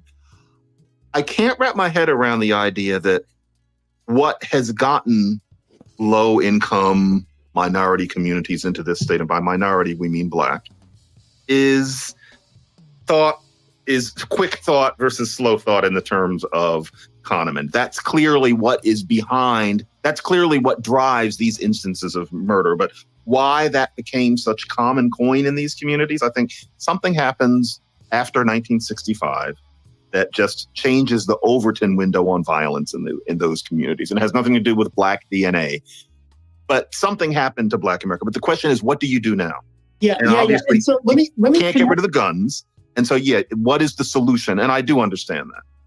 Let me connect the other type of solution that I think we should be thinking a lot more about to your point about the change in the community, because you can see in the data it really is like a big rise in murder rates in the United States, starting in the mid '60s up through the early '70s. It's really quite striking in the data. So, my hero in graduate school. So I'm an economics PhD student at Duke. I'm supposed to be like learning about stock price volatility and whatever. And like I had my Bible was William Julius Wilson's Truly Disadvantaged. I would like I'd hide it behind the economic book, and I'd be secretly reading. I was like, oh my God, if they catch me reading sociology, I'm going to get kicked out of grad school. And that book made a huge. So for those listeners who are not familiar, William Julius Wilson was, one of our truly great sociologists. Is one of our. He's still living. Is one of our great sociologists, and he argued that, like, starting in the mid '60s, middle class Black families moved out of the inner city as housing discrimination started to attenuate, and that led to an important source of like neighborhood resource to collapse. Do you believe that, Jens? At this point? Yeah, I do.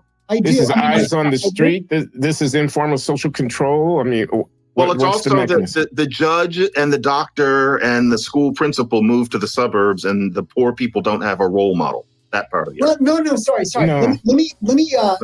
Let's break up his theory into two pieces. Like, piece one is, did the middle class families move out? And piece two is, separately from that, like, that's a fact. Like, I think you can just see in the data that's my parents. Yeah. Yeah, that's a fact. And then there's a separate question about, like, so then what is the mechanism through which that contributed to challenges in these neighborhoods? And like, maybe there's something to the role model theory, I don't know. But what I do know is, like, you drive around, I lived in Hyde Park on the South Side for 18 years. You drive around the South Side, you can see there are churches that clearly were once in much better condition and better resource than they are now. Those beautiful buildings, yeah. There's beautiful, the Woodlawn neighborhood just south of Hyde Park on the South Side of Chicago had a stretch of nightclubs where, world famous performers would perform for whatever, that are now totally gone. Like, Woodlawn is another one of these neighborhoods that has lost 50, 60, 70% of its population since the mid 1960s. And so, like, I think one of the reasons that that's so important goes back sort of to a different idea from the 1960s, which is, Jane Jacobs was writing in her wonderful book, The Death and Life of Great American Cities. She was living on Hudson Street in the West Village. And she was looking around and noticing that similarly poor neighborhoods were super different in their levels of crime and violence. And, why is that? What's going on? And Jane Jacobs argued that was due to eyes on the street, which makes no sense under conventional wisdom. If it's bad people or poor people, what good is an eye on the street going to do? You're super motivated. You're going to wait for the eyes on the street to go around the corner and whatever. It's only the behavioral economics perspective that gives you a way to understand why the motivation for violence is fleeting. So why violence interrupted is violence prevented rather than merely violence delayed. And so I think, you can see on the South Side, what was Jane Jacobs arguing for? Things that would get people, pro-social adults, out of their homes, out into public spaces so they could help intervene and de-escalate things. Really hard to do when a ton of your houses are abandoned.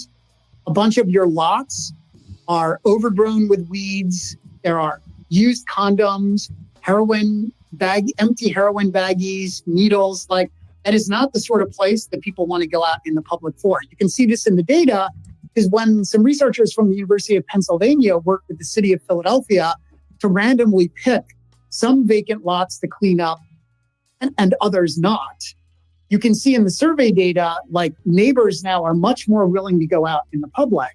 And in low-income neighborhoods, shootings go down by something like 30% in the vicinity of those, scary vacant lots turned into pocket parks, compared to similarly scary places that weren't fixed up, 30% fewer shootings. That is not a small effect. That is not a small effect. Right?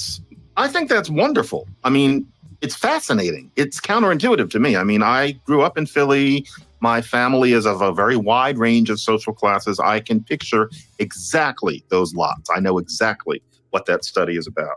And the idea that you make it into kind of a lawn and there's less violence in the neighborhood, I'm so glad, because that is not something I would imagine. And that needs to be more people need to know about that.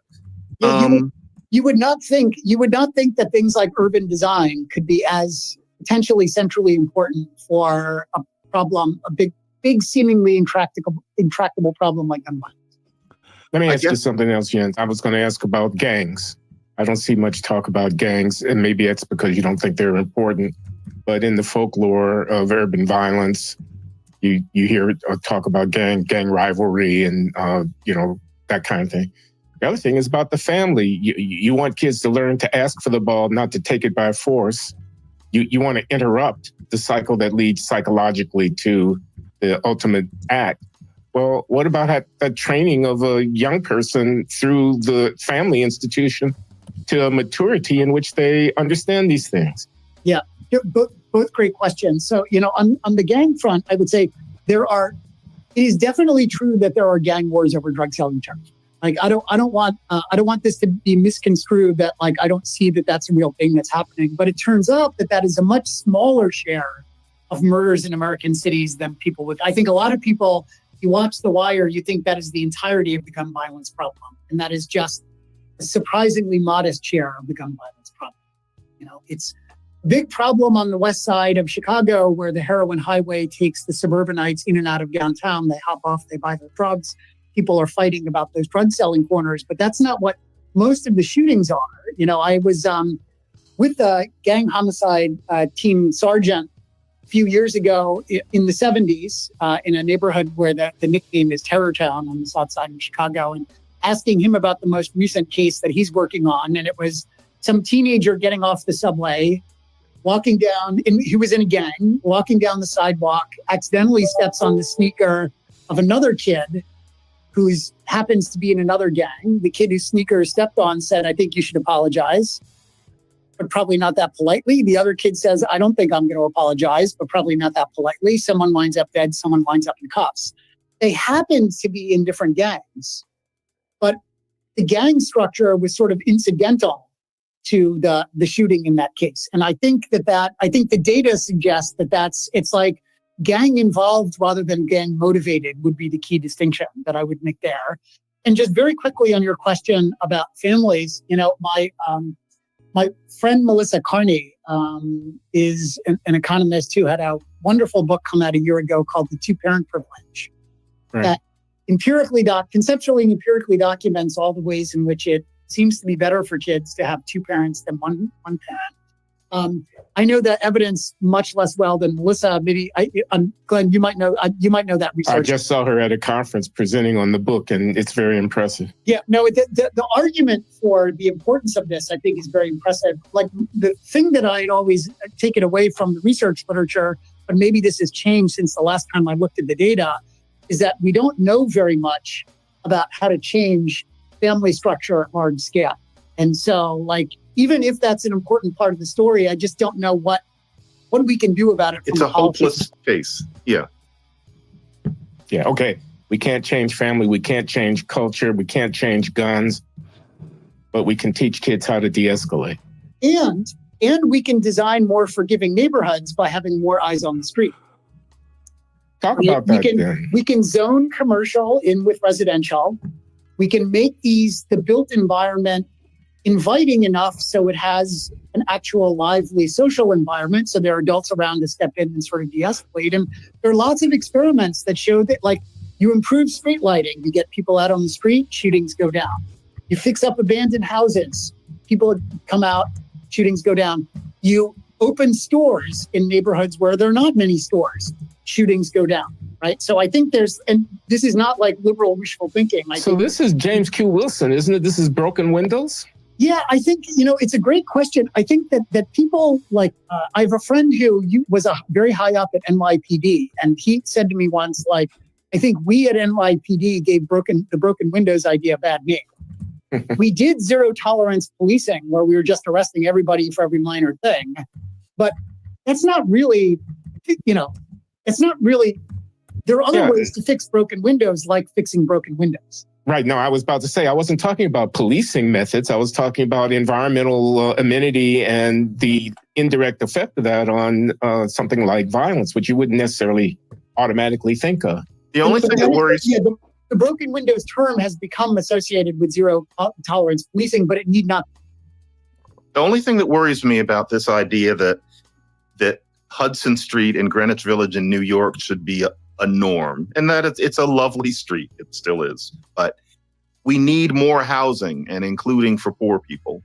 And it would seem that it's going to mean verticality, especially in smaller cities, or if people are going to be together. To have all the housing that we need to build tall buildings to get people into. And right there, those are people who are, the adults' eyes can't be on the street as much. Then we get into the housing project argument about how violence is fostered by people being penned up in all apartment buildings rather than down on the street. But I imagine these are zoning questions that are beyond my ken. Well, let me point out, like, the city of Chicago has lost 1 million residents since 1950. We were a city of roughly 3.7 million. We're closer to 2.7 million today. You don't need to build tall buildings to build housing. Downtown and on the north side of, the affluent north side of Chicago, that's true. But on the south and west sides of Chicago, you don't need to build tall buildings to house people, right? There's plenty of usable land there that you could build some combination of 2 and 3 floor dwellings. Right. Yeah, exactly. Hope so.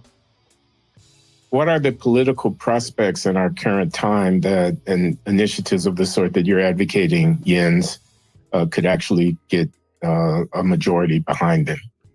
Well, so, I have come to think of myself as like a pathological pragmatist. And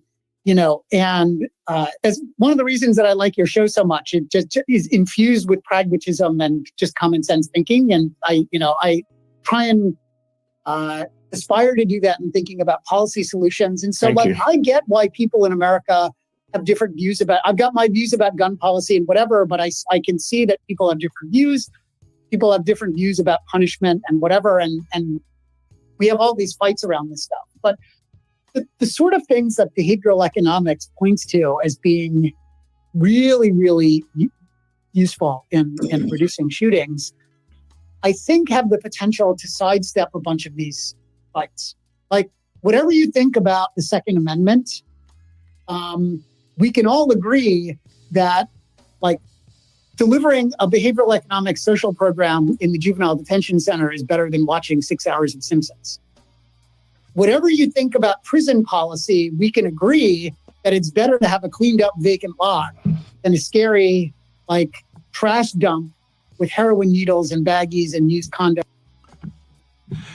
Okay, Dave, I don't know if we're watching the same program or not. You're coming up with some weird shit. If people, recidivism for people that go to prison is high, okay, but you would never say that the prison is the cause of the recidivism. It correlates to the recidivism, for, probably several different reasons.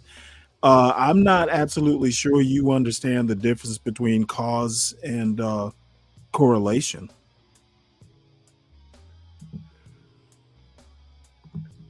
Yeah, John, you can come back when they're done droning on. And whatever, especially when that gets us a bonus of like a 30% reduction in shootings in that vicinity. So I'm hoping that this is like a very pragmatic agenda that can get people excited in a way that sort of sidesteps all of these sort of big political fights that we've got in this sort of hyperpolarized moment. We'll see. I mean, the book is a test of that hypothesis, and we'll see how this plays out. John, you got anything else? No, because I'm trying to think pragmatically, and I'm settling all of this into my brain because I think that this is important. And it is true that nothing's going to happen about the guns. That's as hopeless as thinking people are going to start getting married again. So there needs to be something else.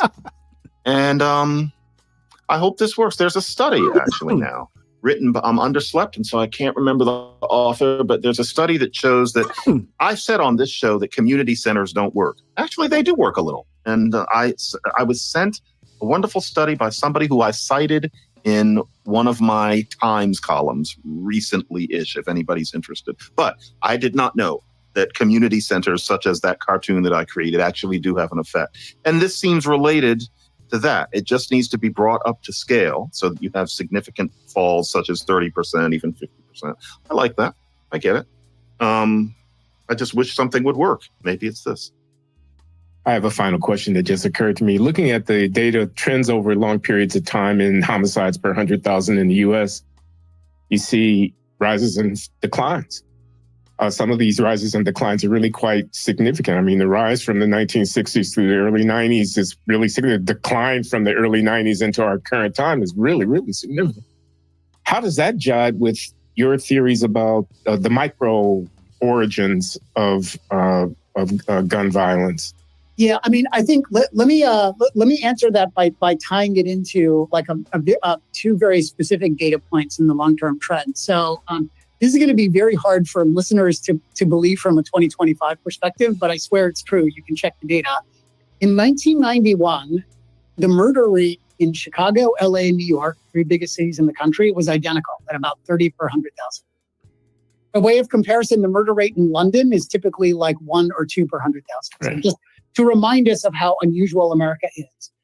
And, in that moment, everybody in LA and New York, they were saying all the things about those cities that people in Chicago are saying today. The city's dying. There's nothing you can do about the gun violence problem. You got to leave, whatever.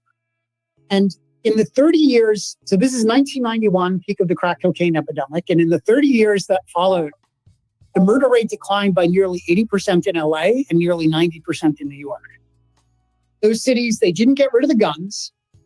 They didn't solve poverty. The poverty rates in those cities now are not that different from what they were back in 1991. The people in the city didn't magically all disappear, but what those cities did do is I think they were early and rapid adopters of data-driven policing, which is to put police are a very important eye on the street, put your paid eyes on the street in those places where gun violence is most likely to happen. And I think the second thing that those cities were early and rapid adopters of was investing in these community violence intervention groups that did a bunch of the sort of programs that we were talking about today. And so I think the other thing that I would maybe end with on that is there are lots of people looking around the United States feeling like the gun violence problem is just hopeless. And I think what happened in LA and New York, your own city might have different politics and might not want to do what LA and New York did. I get that. But look at those cities and realize that huge change actually is possible. They didn't have behavioral economics written into their policy planning documents, but I think what they did in practice is very consistent with what I'm arguing for. It's a shame, though, that that kind of policing is identified as a meme now, with coming down too hard on Black kids and putting Black people in jail for too long for small infractions, because that's not all it was. And I think the heart of it was something important. There's a branding problem. Well, thanks, Jens. This is really important work that you're doing. It's a serious problem, and there are not many good ideas out there about what to do about it. I think your book is full of them. So appreciate It's also very the effort. readable, folks. Oh, thank you. It is indeed. I mean, I don't have my heart. I want to say this, John. It warms my heart to read this book about my hometown, because I look at the maps. I know these street names and neighborhoods and everything like that. Jens Ludwig, director of the Crime Lab at the University of Chicago, author of Unforgiving Places, The Hidden Origins of American Gun Violence, and a behavioral economist extraordinaire. Thank you very much for joining us, Jens. Thanks so much for having me on. I really appreciate Thank you, it. Jens. Thanks so much.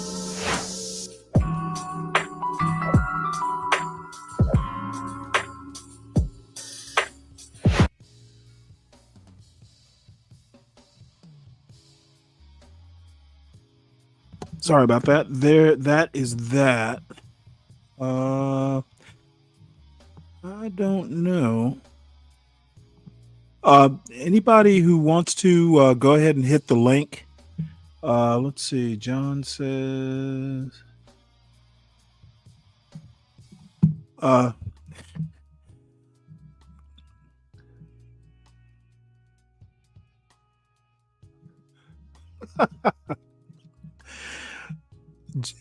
Who has no worldly experience, just research and stats? You don't know that much about Glenn Lowry. Believe me, he has some worldly experience, John. He's from South Side of Chicago, for starters. So anyway, y'all hit the link if you want. Make sure you hit the like button. If you're new to the channel, please make sure you subscribe to the John Galt Urban Landlord channel. Please also subscribe to @StanleyCross6000. That's my personal channel, which I've been neglectful in putting out anything new the last couple weeks. Also, make sure you subscribe to the Urban Clips channel. John, you know what? I'll just let you chirp away in the chat. You do realize that if you want, I can drop I can drop Glenn Lowry's Discord server link. I don't really go there that much, but if you want to get in touch with him and ask him for answers, who knows? He might come on and talk to you. Let me know if you'd like that. You can talk to him yourself. Don't ask me why he doesn't have answers. I frankly have my own set of reasons why he doesn't. Yes, sir. They look pretty good too, don't they? And we have the pork ribs. Yes, sir. We're gonna have a little showdown today on the smoker. We're gonna get the pork ribs against the beef ribs. Yes, sir. We're gonna see if we can get them cooking at the then I same guess he doesn't time, have any answers, which John. I doubt it. What are your One's answers? a little bigger than the other, but I just wanted to have a little fun and have a little versus battle. You know, we're gonna season them up the same. We got the mustard as a binder, and we put salt, seasoning salt, pepper, garlic. Well, John, my answer is we need better white people. A lot of the problems that are caused in the United States are fixable. I think we could do a lot better by stop racializing crime and make sure that Black culture is not separate from American culture. Basically reorient the approach and the attitude, and maybe things will change. So that's my answer. And you know, you can't change people, but that is my answer. and paprika on both of these ribs today. And we're going to get them out here on tank and let them have a showdown. So y'all stay to the end and sit back here in the backyard with me and drink a beer and check out this showdown and see Oh which one of boy. them win in the end. Let me know what y'all Somebody's think in living the good. comments.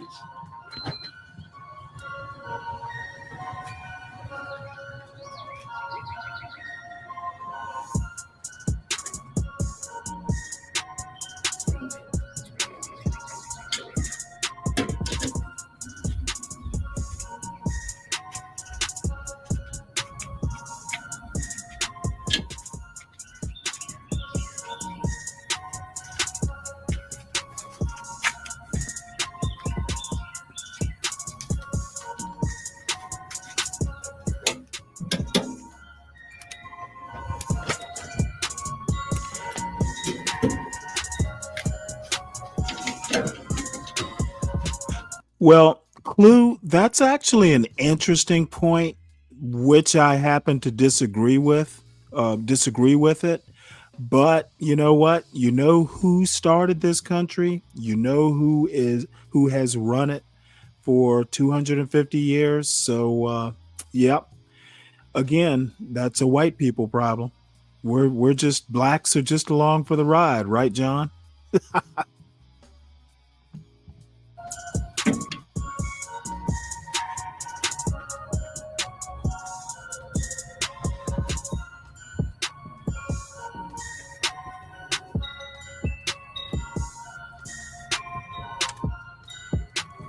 This music is annoying.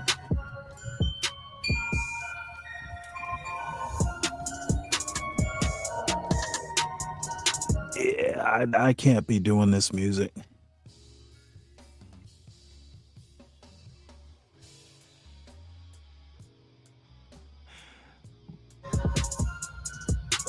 Still going.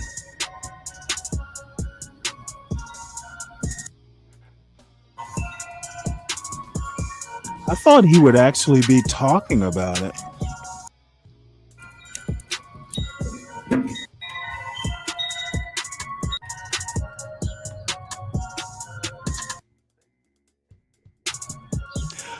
All right. Well, you know what? Let's see what he's.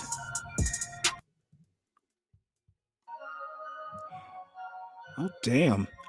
You know what? This is a good argument for. If you made it this far, I really appreciate it. Thanks for watching. I'll bet you do. And you know what? Next time I'll watch his videos before I show them. I had no idea. Oh yeah, well, Deacon Dave, yeah, those are beef ribs right there. It's been a while since I've had beef ribs. I have to see, can I either do some myself or they're not. Believe it or not, I'm in small town Georgia, and there are really no good barbecue restaurants. If you want good barbecue, you pretty much have to do it yourself, which isn't super hard. All right, so I found this video. It's called "Why Are Black Women Not Allowed to Be Introverted at Work?" And I couldn't resist. In today's video, people are talking about being an introvert. Topic I really love because I've been there. Because believe it or not, I may look like I'm not, but I am very reserved, very relaxed, very quiet. I keep to myself, very introverted. Okay, I enjoy my own company. Okay, and I find that every time I am That's in the not workplace, it becomes Hey, a problem. Clue, don't they have barbecue in Texas? Are you living up in Alaska now? That's not burned. It's a bark. It's called bark. If you take off the bark, if you don't want to eat it, that's perfectly fine. Most of it is just, it's kind of like blackening. You know, if you've ever had blackened fish or blackened chicken, that's kind of what it is. It's probably more caramelized. If it was burnt, you'll know it because it'll have a bitter taste. It Slave becomes so food. I'm so happy Jesus people are Christ, talking where do about you this, get this stuff? especially being a black woman. But take a look at this video. Oh, is that This a is not a wig? How can you revelation. tell? I hate my job. Like, I'm getting ready for work right now. I'm putting the body. I'm literally packing my bag and my work bag to change at work, and I'm just like, yo, I don't want to go there. Like, I don't want to talk to people all day. I don't feel like it. I got my light. So yes, I'm blessed to say I have something that can support my lifestyle clearly, and then some. But if it's unfulfilling, it's just such a drag. And then it's just like, for someone who's like really introverted to have to go into spaces where I have to pretend to be extroverted, just so me as a Black woman don't make people uncomfortable, it's just like, I can't do it.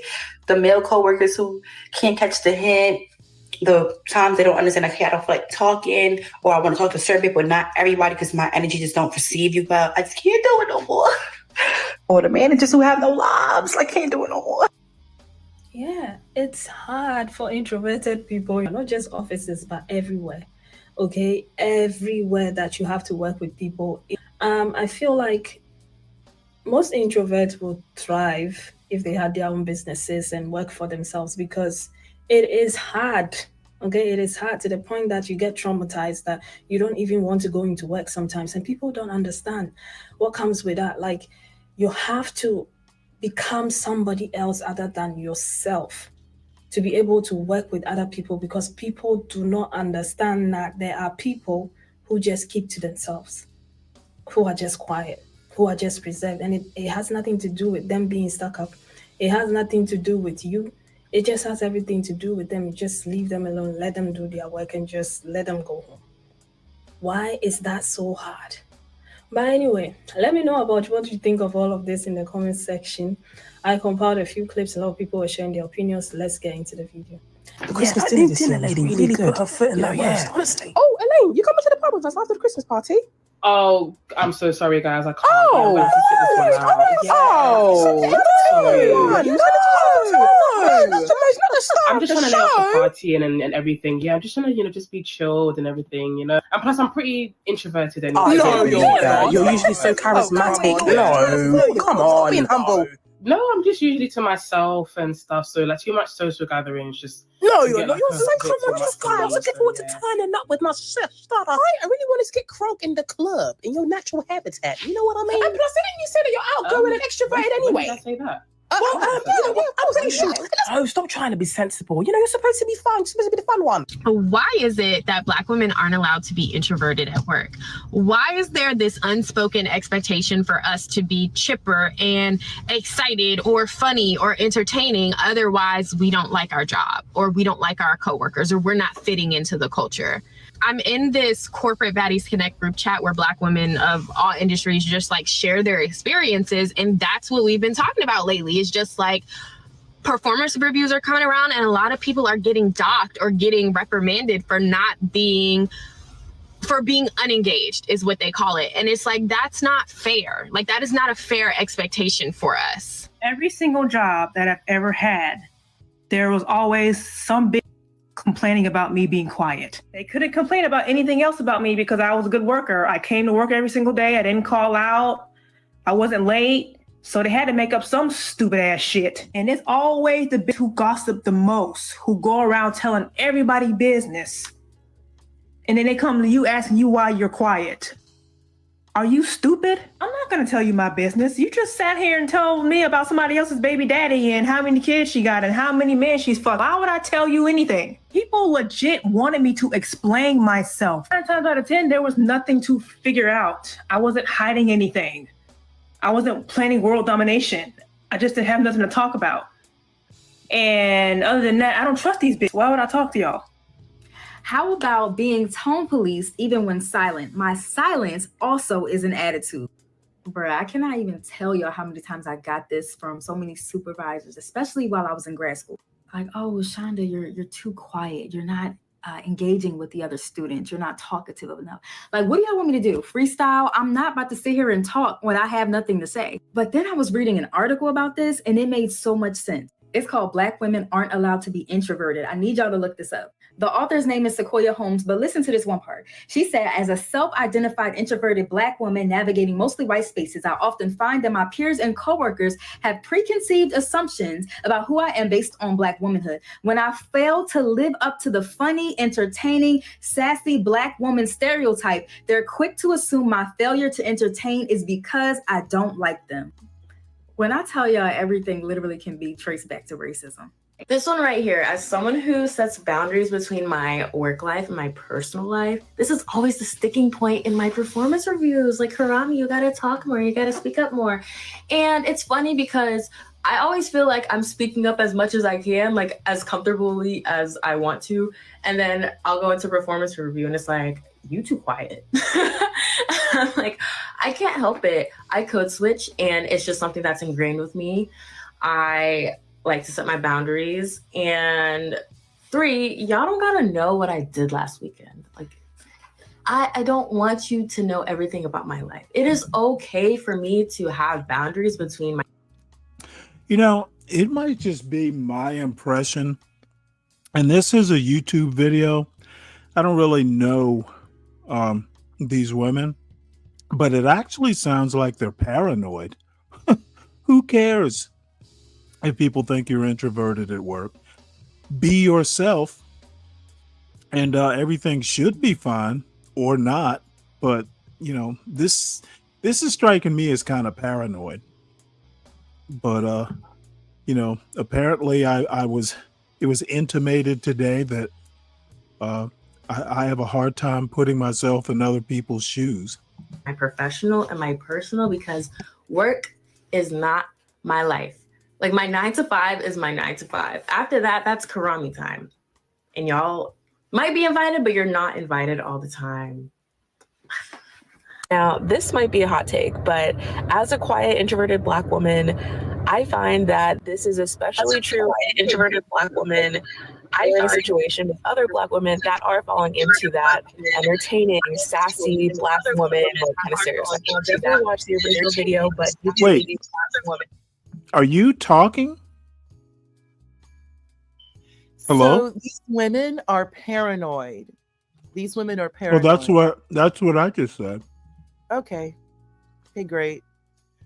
This racism. Well, no, I was saying they don't, you know, be yourself and you'll be fine, or not. But you know, there's really no reason to be this paranoid.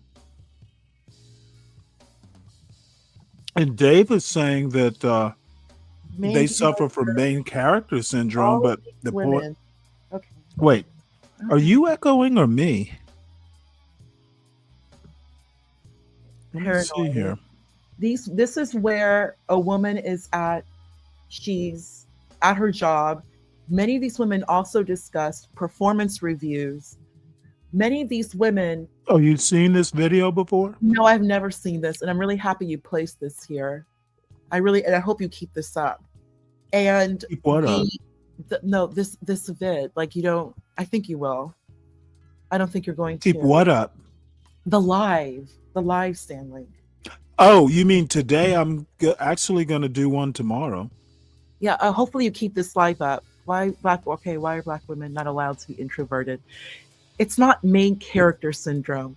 It's the fact you're at your job doing exactly what you're supposed to do. And yet Right.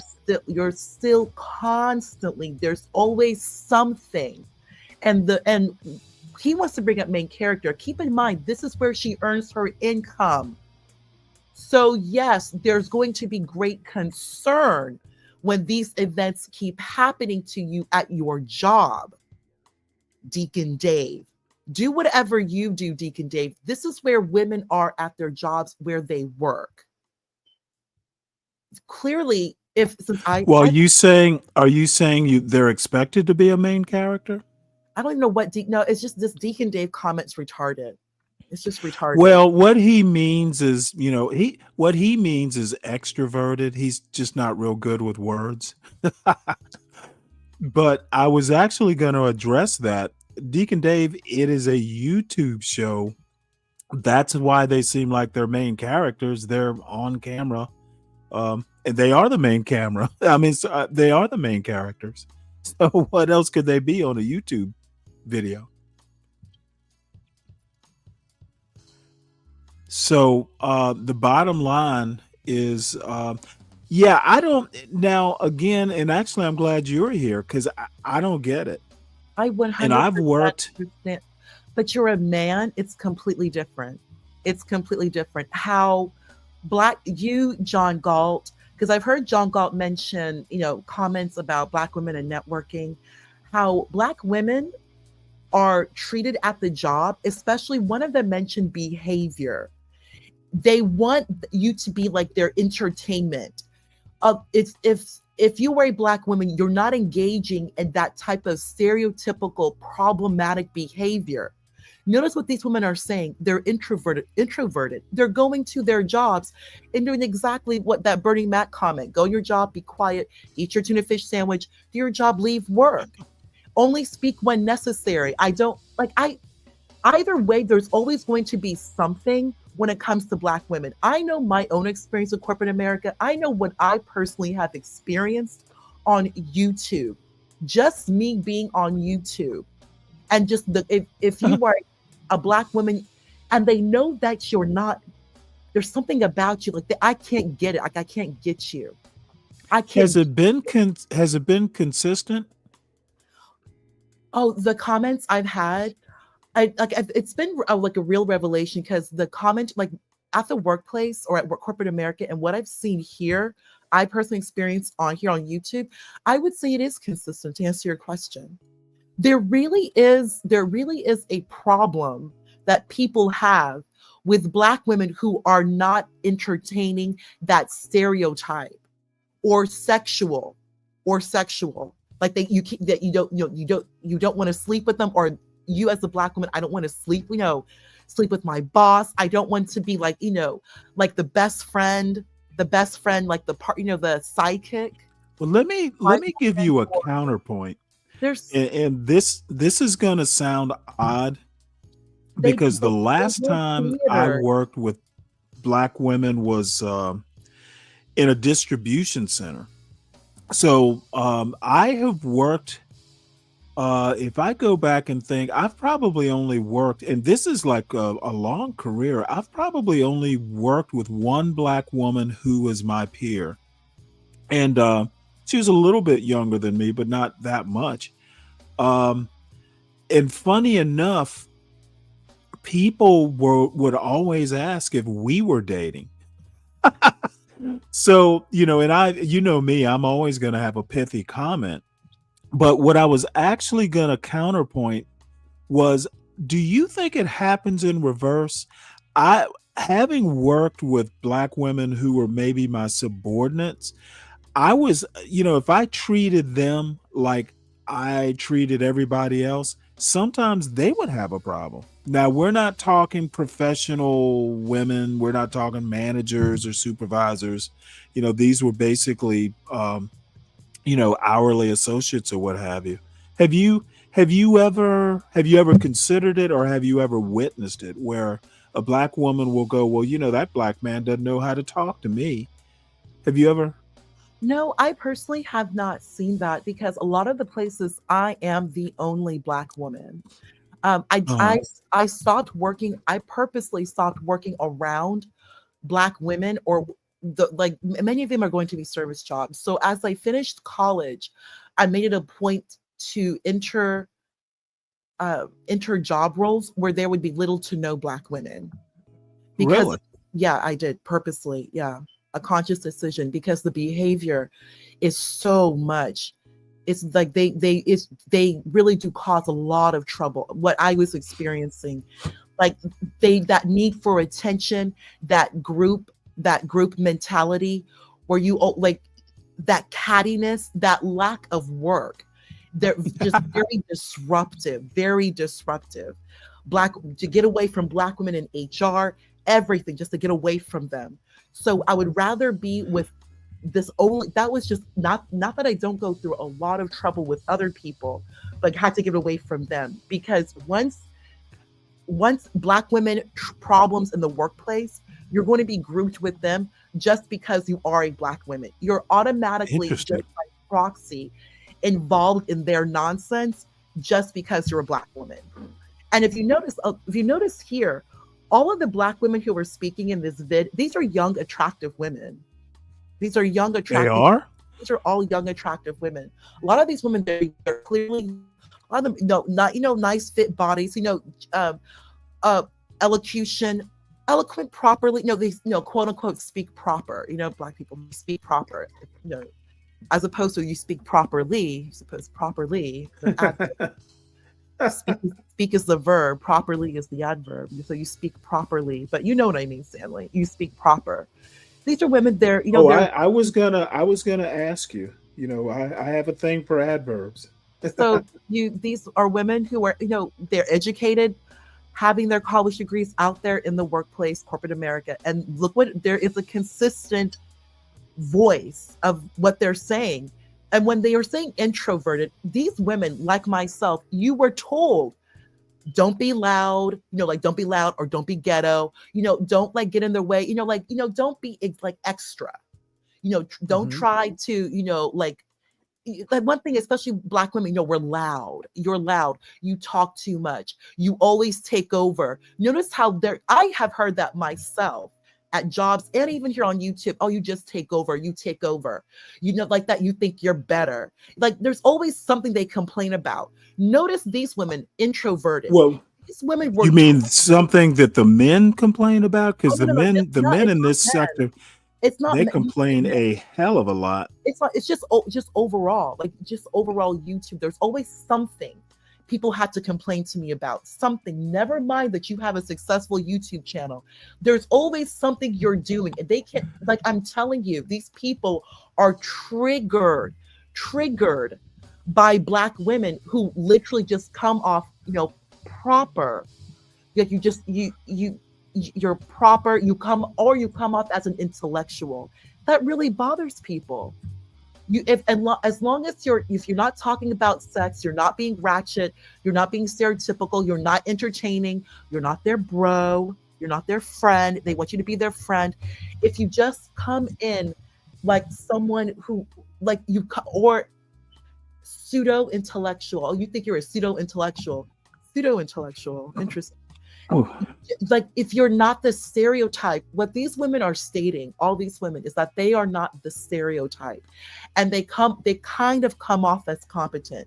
You kind of come off like you do your work. Oh, you're competent. It bothers people. What do you think about Brian's comment? He's roughly in my age range. I mean, I kind of feel the same way. I literally don't find.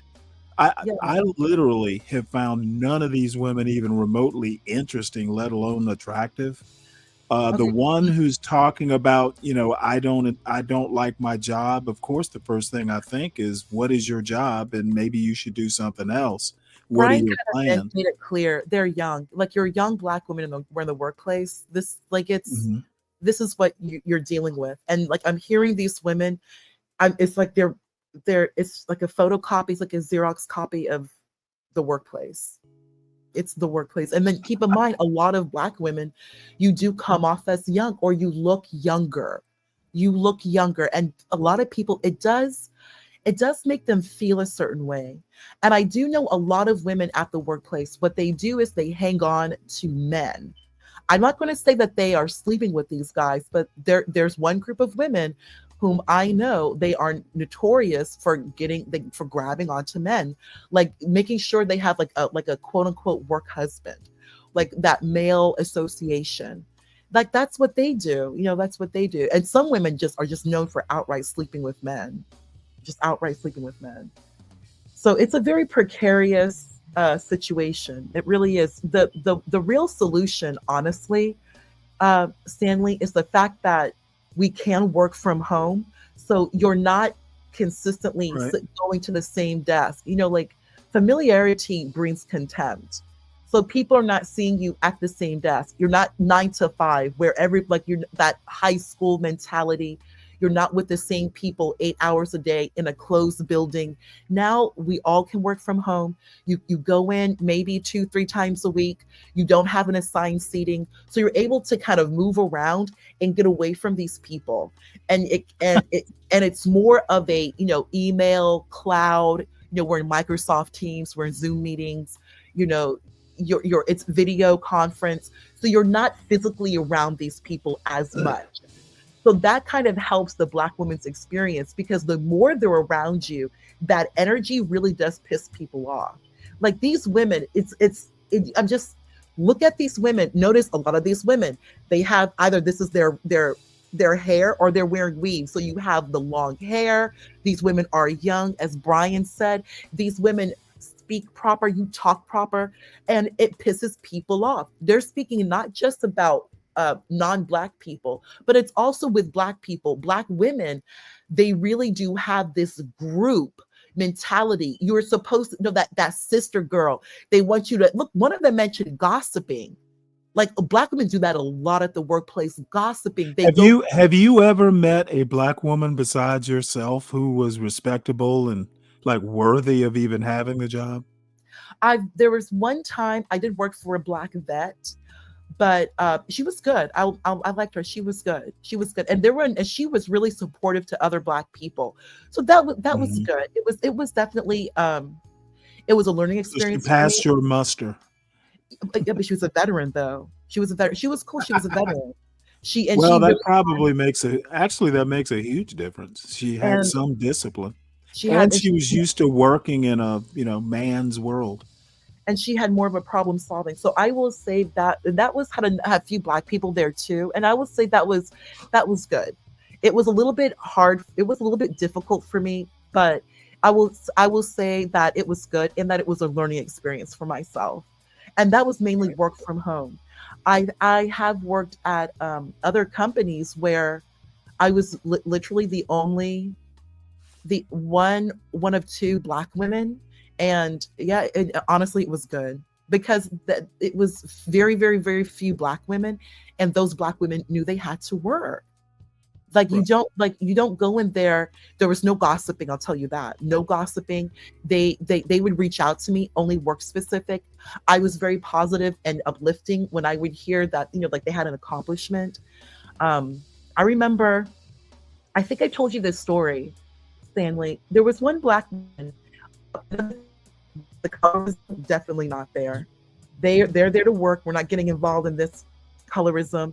Once you get past a certain income bracket, you're working with Black women who are professionals, who are highly educated. They're working in technology. These are Black women who are working in jobs where you have to work at night because technology, we have releases into production. These generally happen at night. Oh yeah, but yeah, boy, don't I know. Yeah, you and John know both of this. Like, the tech life. Tech life, yep. Stanley. You and John know tech life. And you can't really be a Black woman in that industry unless you really are focused at work. We're not here to start gossiping and trying to start that nonsense with each other. I do stay away from the other Black women until I read their background, because their background is going to give me an indication of how they're going to behave. What, do you go on their social media? No, you'll just find out. You'll see what projects they've been on. I do kind of stay away. Also, older white women, I do kind of stay away from them because a lot of them are in there. They do not work. And eventually they're going to be retired out and they're able to just stay there and not. There's that group. That's a whole different conversation. Right. Well, let's let Jay. What's up, Jay? Nothing. I'm doing good. What are y'all? Have you been watching this video? I just recently tuned in. Oh, okay. This is about we'll just watch the rest of it and then y'all can comment afterwards. Everybody, make sure you hit the like button, please. And Clue and others, if you're not subscribed to the at Stanley Cross 6000 channel, please subscribe and like the channel. Help me out. That way I'll be monetized in 9 years versus 10 years. And make sure you subscribe if you're new to the John Galt Urban Landlord channel, the Stanley Cross 6000 channel, and the Urban Landlord Clips channel. Hit the link if you want. I'm not sure how how much longer I'll be up, but you know, in all honesty, other than getting beer, I don't really have any goals for the day. Um, and by the way, while we're stopped, I'm thinking about tomorrow if I do a show, and I probably will.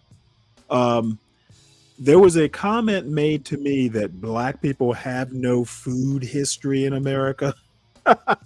And I was like, what?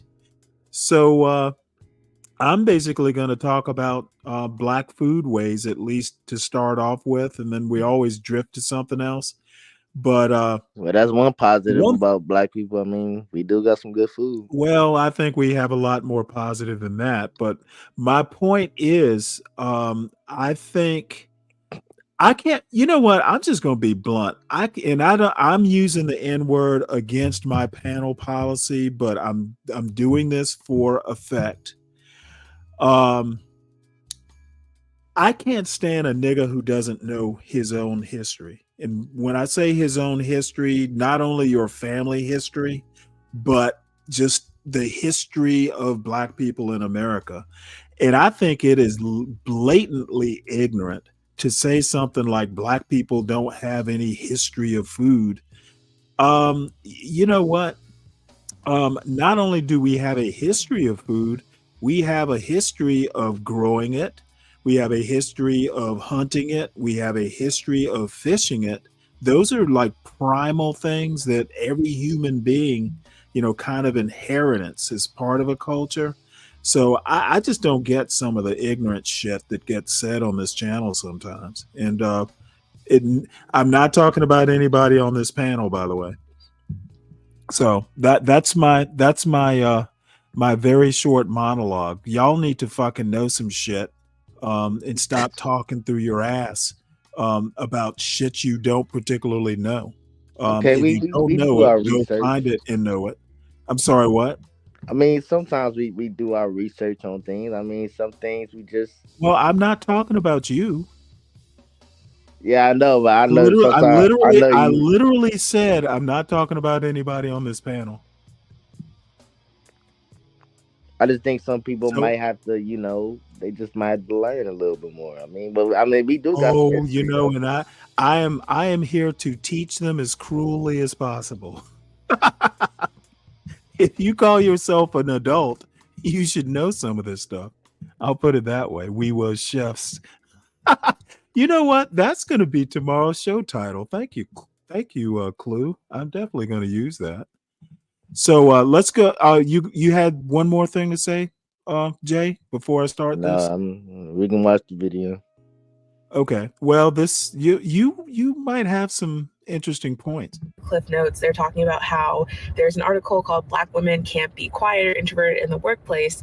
And if they're not upholding the stereotype of being that, you know, y'all all know that one, like very entertaining, funny, sassy Black woman, if you're not falling into that, then people instantly assume you don't like them or you're stuck up or whatever else. And I mean, growing up, at work, even in grad school, I continue to get the feedback that, oh my gosh, you're quiet, you could speak up more, blah, blah, blah. And so basically I was growing up conditioned to believe that being quiet is bad and you have to basically change yourself to be successful, especially in a place like business. And I know that all introverts, regardless of race, have to deal with this on some level, but you basically have to become somebody you're not because you're tired of watching the people that are loud, don't know what the hell they're talking about, getting advancements and all these things while you're just kind of getting left behind. And so now being extroverted is something I can definitely turn on and turn off depending on the setting.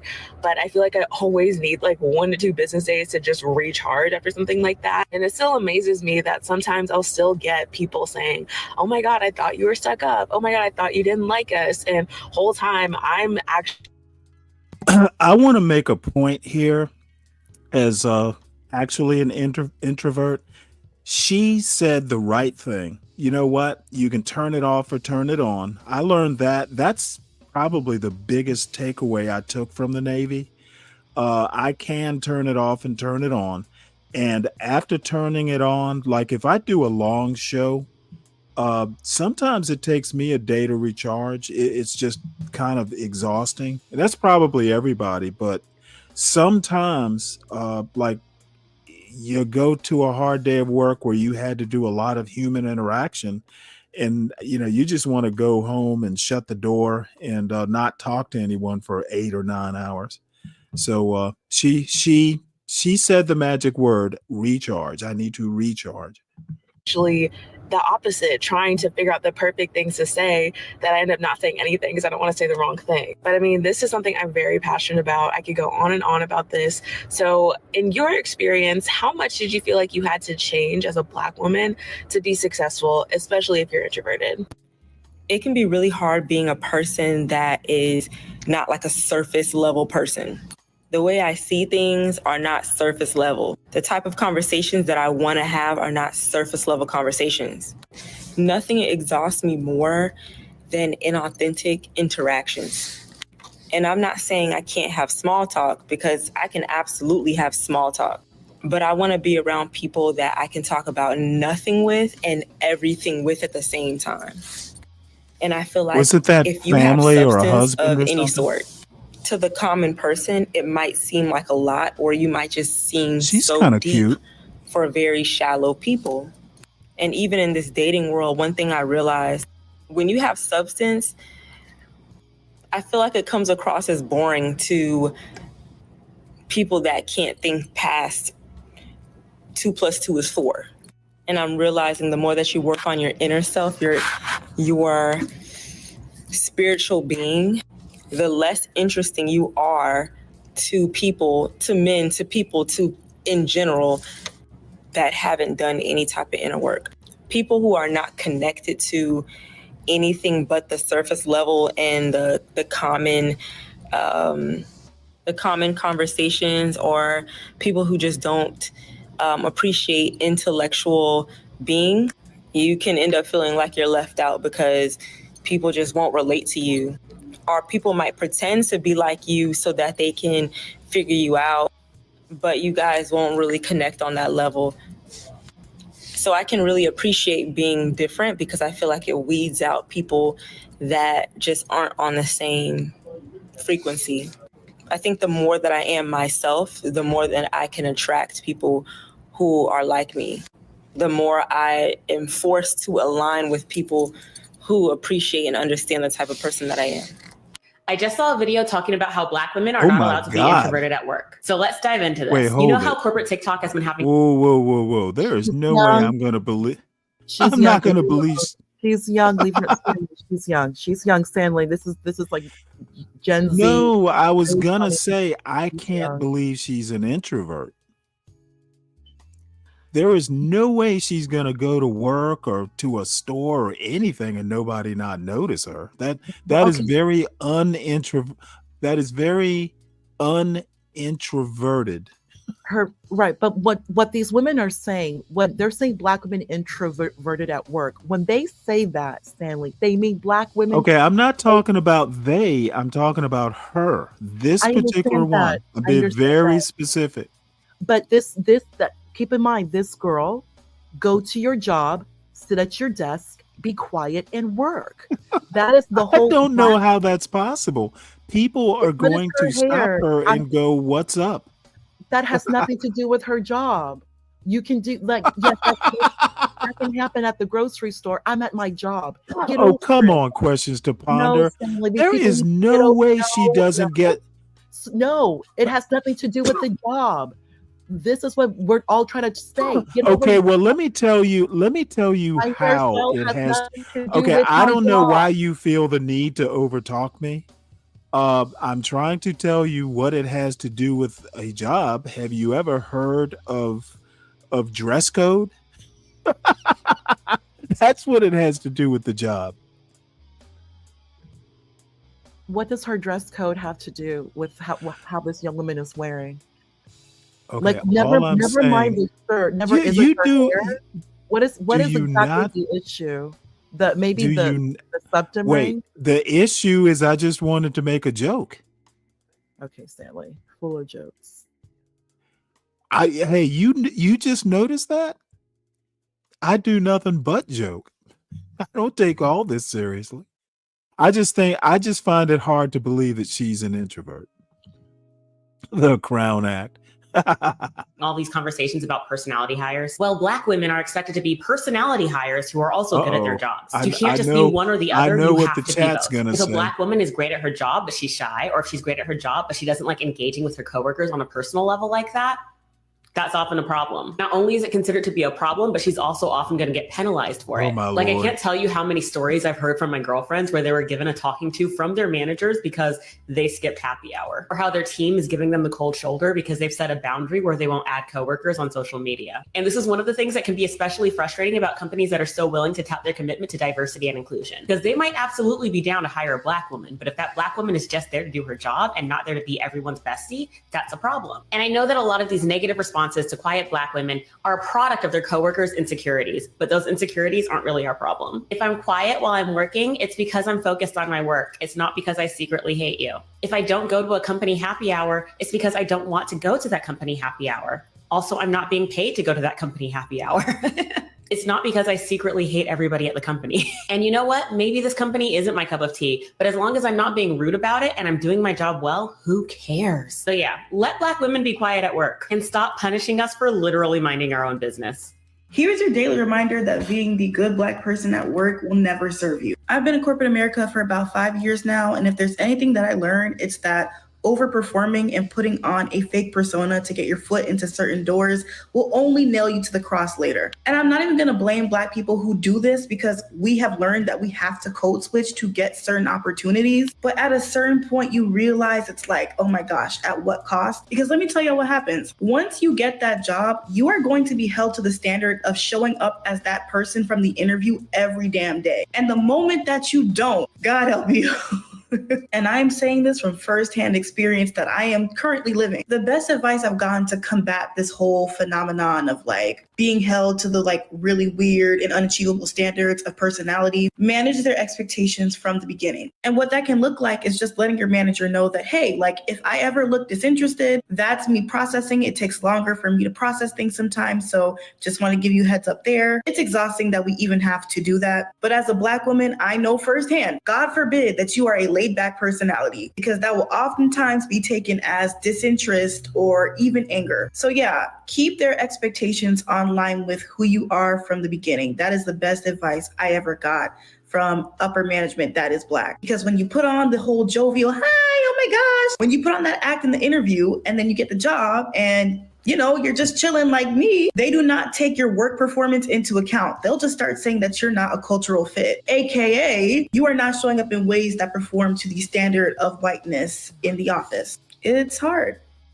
Oh, the lady who was talking about being a Black woman in the workplace, and like they expecting you to be like a very bubbly personality. It's like you are the personality hire. You know, you're supposed to come in there and entertain everybody and get along with everybody and get the joke all the time and just, you know, carry on and still be able to make people feel comfortable around you. Some time ago, I shared a video and I was talking about a workplace experience where I was asked to come out with the rest of the group to go out to drink, and I said I wouldn't Really, go Dave? because I had to go home and take care of my kids, and took offense, and I ended up becoming the problem in the group. The day I started working, I met some of the team members, okay?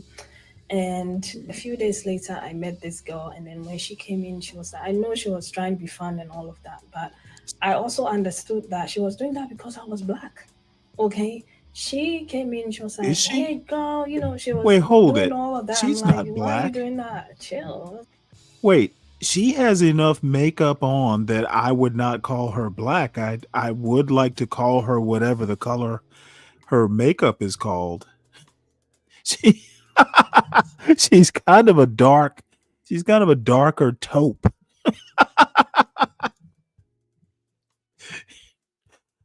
Oh, I thought that was funny. She's taupe. She's not Black. Somehow I saw the way you greeted the rest of the group, so why are you coming at me like that? Like, cool, just be yourself, okay? Stop doing that. So she came Is to she me, she was really like, oh, you're so herself with all that pretty. makeup I was on? like, thank you, you're also gorgeous. She's gorgeous, I'm not even going to lie. Once the conversation went on, she was like, hey, can you teach us how to twerk and all of that? I'm like, I don't know how to twerk.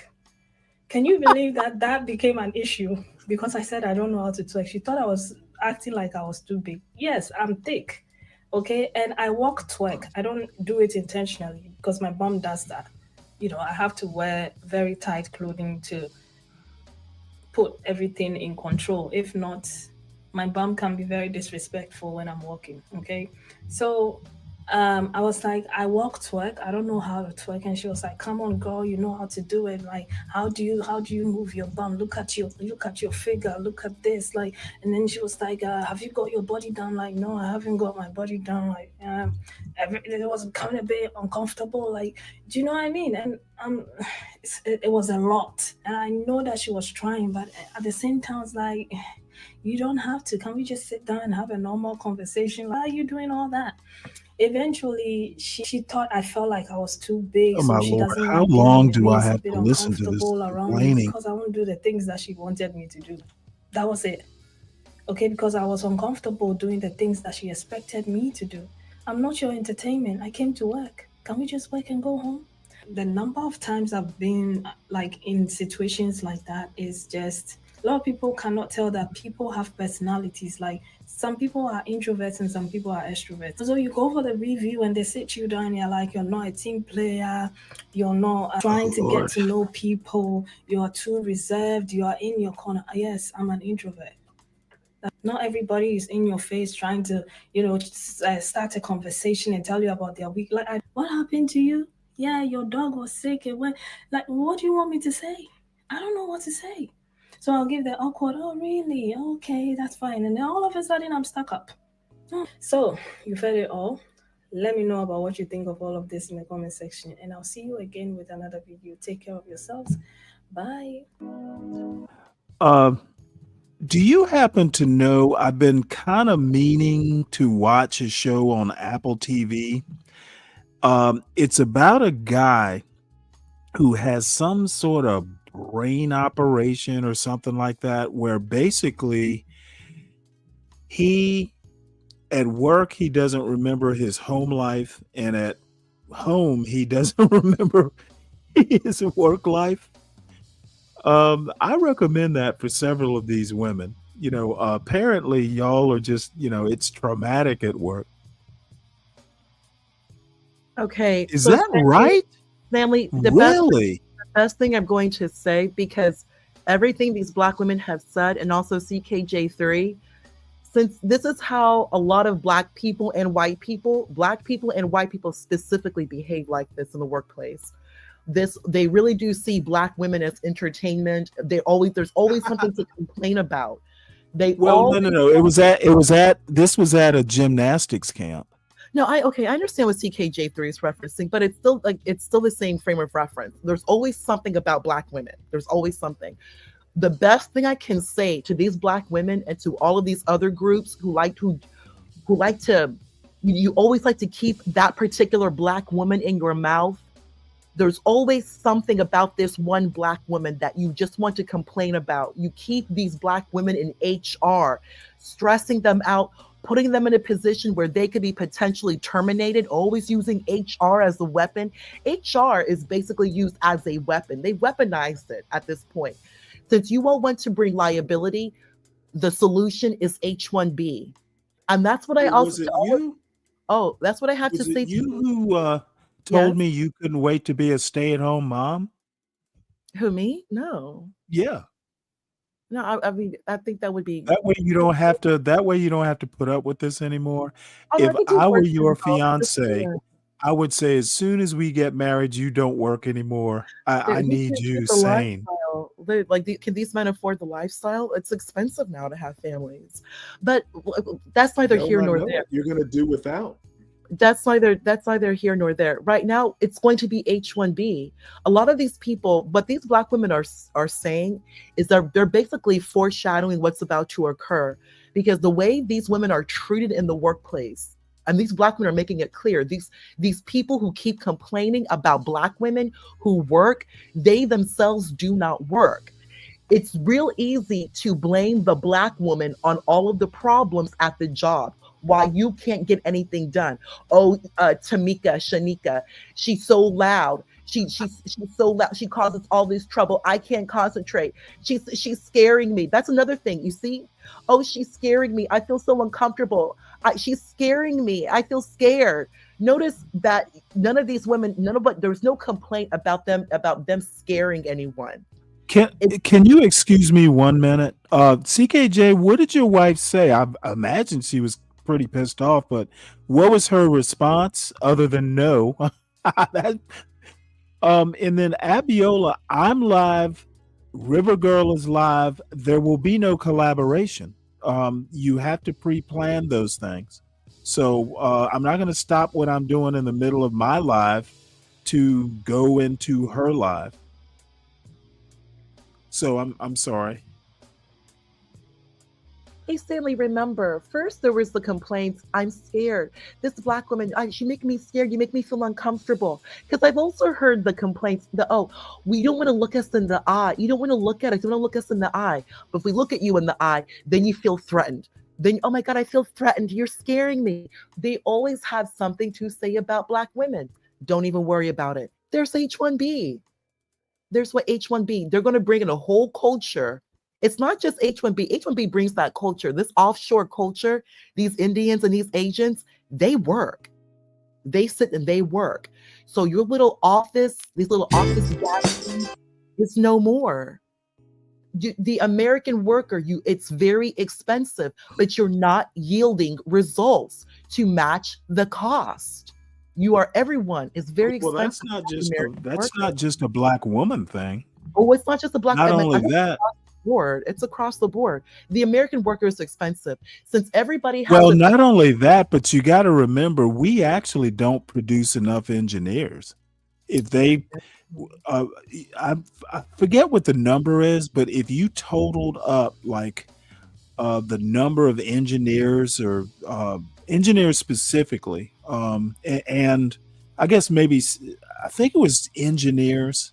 Anybody that has an engineer in their major, I think we would still fall short by like thousands of positions, and we'd have to import them anyway. And Stanley, you and John Galt, there's nobody who knows this best. A lot of these jobs that people have right now, it's going to be automated away by these engineers. Oh well. I'm with you on that. Well, you know what? Georgia Tech offers an AI minor. You think, I'm ready for it. I want it all. You all have something to say about Black women, that you can say whatever you got to complain about when you have your job automated away. Not even offshore taking your job, a whole damn algorithm taking your job. I say all the Black women about that. How are you going to blame Black women? All the Black women that come out of college right now ought to be majoring in computer science with at least an AI minor. Wouldn't it be? I could imagine writing like a science fiction movie where all the AI type engineers and coders are Black women. And everybody, they take over everybody's job. That would give me much satisfaction. You know, it's funny. I don't think that someone who has a science degree could go back. Like, I'm liberal arts, Stanley, as I've mentioned to you. I've been able to move into AI. I mean, this is what I'm studying. Like, you can, as long as you're in the industry, and then you take the requisite test, because there's the CISSP. Even before the CISSP, you can still take. There's one for AI. They're going to well, they're not yet, but there is still. We still have our certs or certifications we have now. Are you a CISSP? I'll go on you. Because I don't want to say anything and piss anybody else off. Well, I don't care. I'm saying that's very hard to get, and you make a lot of money. You're highly sought after. So I'm pretty impressed. See, Stanley, you and John Galt get this because of your background. These other people, let them hear me. They call me AI anyway. And then and then you tell them little bits about yourself. And Stanley, I told you, I'm a philosophy major. How in the heck There's a philosophy major. Well, I'm gonna tell you something right now. It is possible that philosophy majors are probably, I mean, if you with all the analytical philosophy, getting through philosophy is not easy. No, it's not, Stanley. Better background for what is it? We understand the art of the Well, for question. law especially. Definitely, it's the best major for law. But one thing about technology is you understand the art of the question. And Stanley, you and John Exactly. Galt, you have been in this industry. I can only imagine how many times you have been woken up because something has broken. Something Only when I was on call. someone can't log in. Or it was my equipment. Or Stanley, John worked in this industry longer than probably twice as long as I did. And Stanley's Only did it for 10 years. John is the developer, so I don't know how many times he would even have to wake up. He's a developer, but Oh, believe me, I've awakened many a developer in my time. Because you're still your application. software is a piece of shit. Only you can fix it. Yeah, Clue. That's what they Clue? do.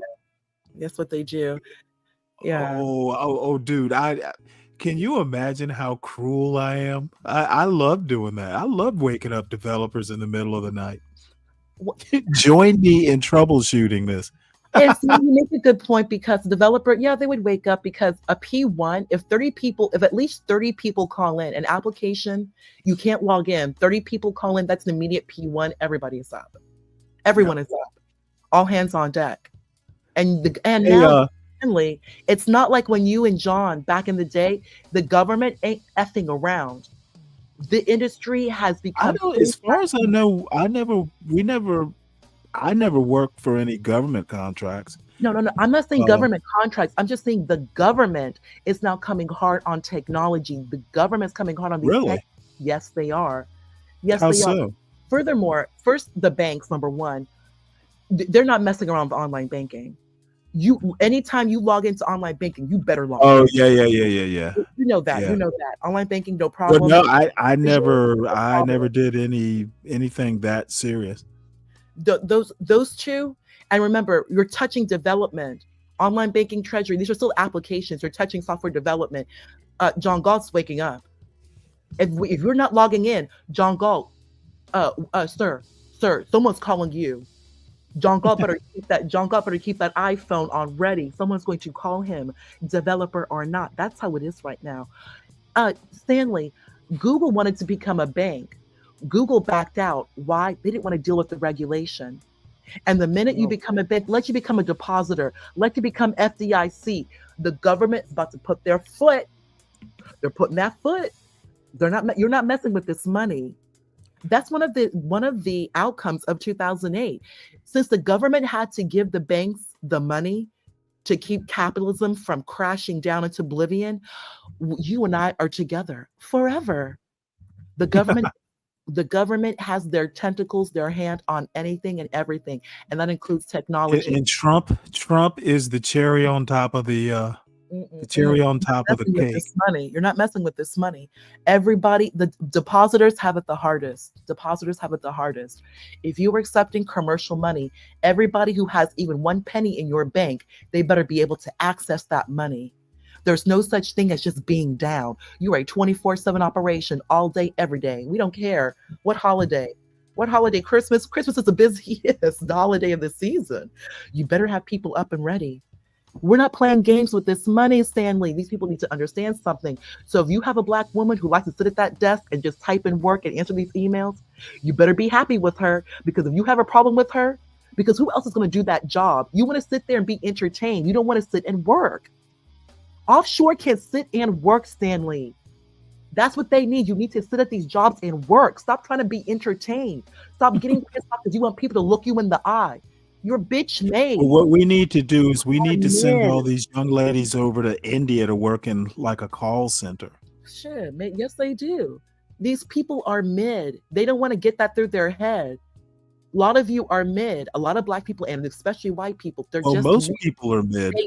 Most people, regardless of color, like 90% of people are mid. And then you get these jobs because of only one reason. Let it be nepotism. Maybe it's because you are white. Maybe it's because of affirmative action. You are Black, and they just, they need to bring somebody in. But if you're not going to sit there and work, it's a very different time. Like, I understood what John Galt said. Yes, at his time, during his generation, you had to network. Yeah, that's all good and all. But now there's just too much work. There's just simply too much work. You really do have to work, and your work is being measured. If you cannot sit and work, but an algorithm can work and the algorithm doesn't take off, they're just going to bring somebody else in, the algo. Like, I was on a live, so this little white boy complaining that he got pushed out. No, no, white boy, you didn't get pushed out. Clue, you were on that live. You didn't get pushed out, white boy. And I'm sure you had all types of, and I know you have a high IQ. They love to bring up their high IQ. They love to bring that shit up. Oh, well, you know that IQ, as a matter of fact, maybe I'll do a show on African, I'll do a show on foodways, and then I'll do I'll do the other half of the show on my disdain for people who the first thing they want to mention is their IQ. Most times, most of the people that I talk to on this panel or this show that talk about IQ have the lowest IQs. It's amazing. They always have like, why even bring it up? Can you just, sir, this is a Wendy's. Why are you bringing up your high IQ? Did you say it's a Wendy's? Yes. Like, think about it. Son, you're running a Windows. You're running a McDonald's drive-through window. We don't care about your IQ. I just need my fries to be hot. Fries to be hot and seasoned. That's what I need. Exactly. They want to bring this to these jobs, and they get pissed off when Muhammad and his friends and cousins take your job. Fool, where was your high IQ to keep your job? Okay, hold on one sec. Abiola, fuck you. I talk the way I want to talk 100% of the time, son. I will talk the way I want. I don't know who the fuck you think you are, but you've been cutting up in this chat all day and I've been ignoring it. Don't make me focus my attention on you, son. You will regret it. Don't be a Palomino Ricky Z and attract my attention constantly. Ugh. Sorry about that. What the fuck is Tillism? What the hell is he talking about? You know what? The last person to bring up Emmett Till couldn't even spell Emmett. He spelled it emit. So again, you have no clue what you're talking about, Brian. And as a matter of fact, why don't you and Clue get together and figure out how to spell Emmett and then get back to me? Give a guy a wrench and he's just all high and mighty. These same people who are complaining to these Black women that we just young, very operative word, young. These are young girls. These girls they look attractive. You talk proper, you talk white, you talk proper. These are the type of Black women, every single one of them, who will be the target at these jobs, these corporate jobs. You also had that other young Black girl, that very pretty girl, who was an engineer, and she was speaking about her experience. All I had to say, because I'm older than them, all I had to say is to all these young women, don't even worry about anything. We have the algorithm, we have AI, and we have H-1B. All these people who have so much to say to you, they're going to be falling out like pawns because they're not going to be able to compete. You already have Black women who are telling you what needs to be done. So that's your job, work, shut up, do your job, perform. You have Black women literally doing exactly what you're supposed to do. But because they don't want to fall into that position of being entertainment, I'm not here to entertain you. We got too much work to do. They're actually doing their work. All of these Black women made it clear. I'm doing my job. I'm here to do my job. There's a lot of work that needs to be done. But you have other people, other Black people, other white people. It's that two group, Black people and other white people. They are, first off, they're mid. And you have a Black woman, a young Black woman who goes to her job and works. It makes these other people look bad. It makes them look bad because she's performing and they never had to perform. So you hired someone who's a young Black woman and she performs. So she's target number one, because these other idiots, while they're complaining about H-1B, while they're complaining about getting replaced having to train their replacement. You have been here harassing and targeting the black girl because you can and you can get away with it.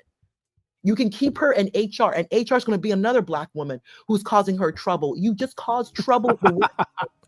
None of you work. Okay, well, Your let's time. let's see if we can piss some people in the audience off. This is Lady Boulay talking about Candace Owens in her I don't know what you would call it, her misstep or her first misstep in international diplomacy. We will not be hiring Candace Owens to be ambassador to France.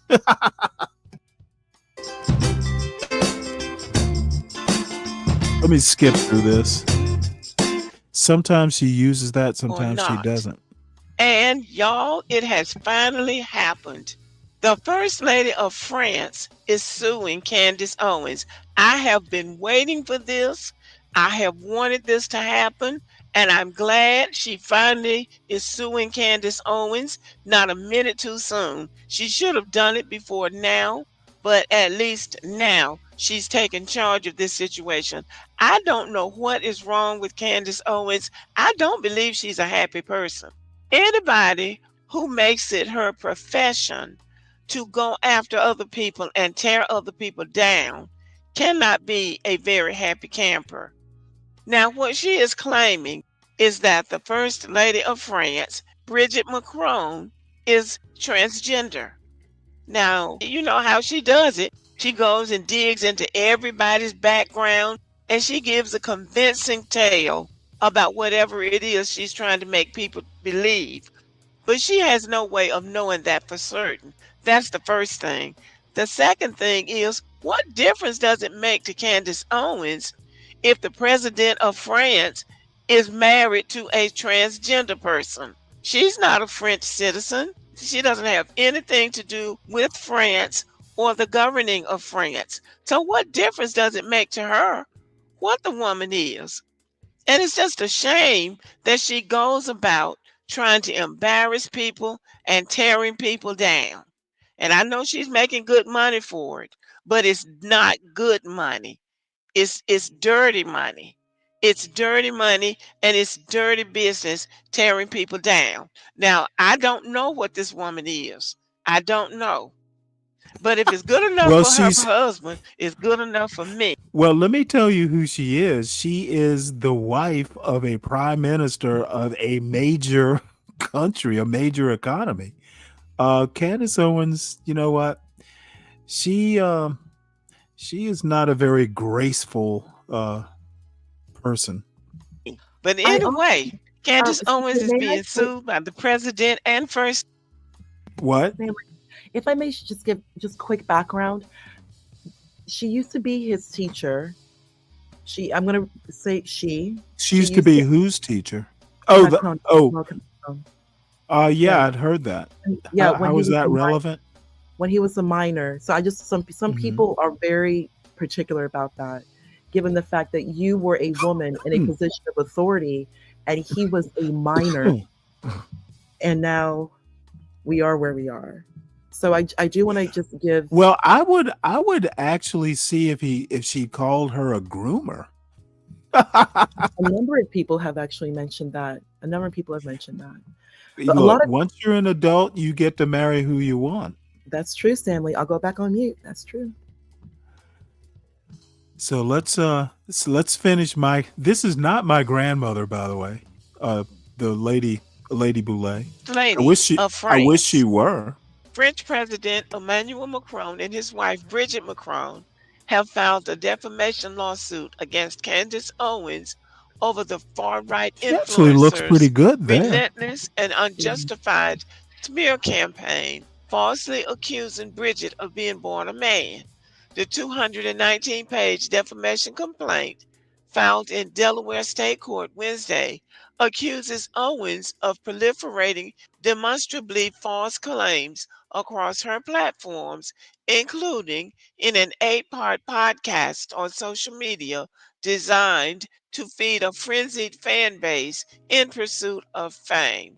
These lies have caused tremendous damage to the Macrons, according to the Macrons lawsuit, which names Owens, as well as her business entities, which are incorporated in Delaware. I'm sure they have caused tremendous damage and pain and embarrassment. The false claims have subjected the Macrons to a campaign of global humiliation, turning their lives into fodder for profit-driven lies, the complaint says. Owens has dissected their appearance, their marriage, their friends, their family, and their personal history, twisting it all into a grotesque narrative to inflame and degrade, the complaint alleges. The result is relentless bullying on a worldwide scale. Every time the Macrons leave their home, they do so knowing that countless people have heard, and many believe these vile fabrications. It is invasive, dehumanizing, and deeply unjust. Now, I agree with every bit of that. I really do. It is dehumanizing and it's unjust. And Mrs. Macron is the First Lady of France, not the United States or the UK. If the people of France don't have a problem with her, and some might, but they elected him president knowing what his domestic situation was. So they wanted him to be their president and elected him a second time. This is not his first term, but Candace Owens goes after people and she has her little documents and so-called evidence, and she speaks with the authority of a person who really knows what they're talking about. But she comes across as unhinged to me. And I had said I was going to stop doing videos about her, but this is something that I have been waiting for. I have been expecting this, and I think it's well deserved. I don't know how it comes out, but you go up against the government. It's a good By the way, I haven't seen Lindy Lou. Has anybody seen Lindy Lou lately? So just let me know. I'm not that interested, but I want to make sure she's still alive at least. chance you'll lose. And then after suing her, I hope they demand monetary compensation from her, because I believe she's doing all of this for money, but also of some kind of twisted ego, a desire to drag other people down. That's what I see in her, a desire to drag other people down. And Michelle Obama was subjected to this same kind of humiliation, that she was born a man. And then they have pictures of her in elementary school with her elementary school teachers talking about her, and all over high school and college. But yet and still, they have not let up on her. They've even said that about Serena Williams. Looks like I Lady mean, Boulay these had are some technical vicious, difficulties. harmful people who have terrible lives of their I'll own. skip ahead. Because it's trending in the media. Born a man and you will die a man. That's the point I'm making. So give us a sample. I'll send my doctors to take your blood, figure it out real quick, however you want to go about this. Hey, how about just giving us some pictures again of you growing up, raising your children? That would be fine. For whatever reason, to phone, by the way, like I said, we'll get to the bottom of it, right? That is what Discovery is for. I'm going to ask a lot of questions. You're probably hoping, this will go away, and at least we'll say we sued her. We'll say we went after her. She'll probably file for this to get dismissed. I'd like to make it to Discovery.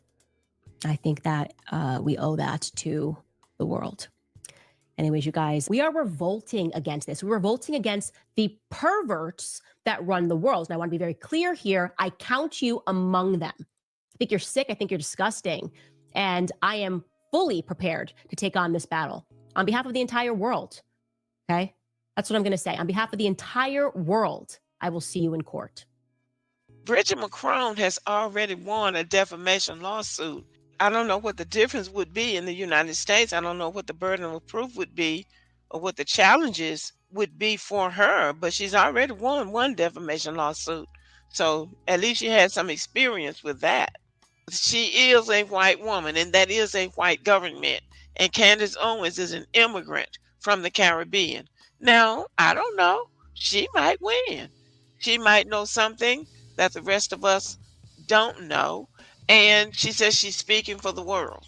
She's going to prove to the world that the First Lady of France was born a man. I don't know how the world is going to be helped by that in light of all of the other atrocities that's going on in the world. It would be deceptive on one level if it turned out to be true, but nothing compared to some of the real atrocities that's going on in the world. There are things that are going on right here in the United States that are more pressing than whether or not the First Lady of France was born a man. And it is nobody's business. If the French people can live with it, sure. I would love to get video footage of Candace Owens being flying into France and being roughed up by their version of customs.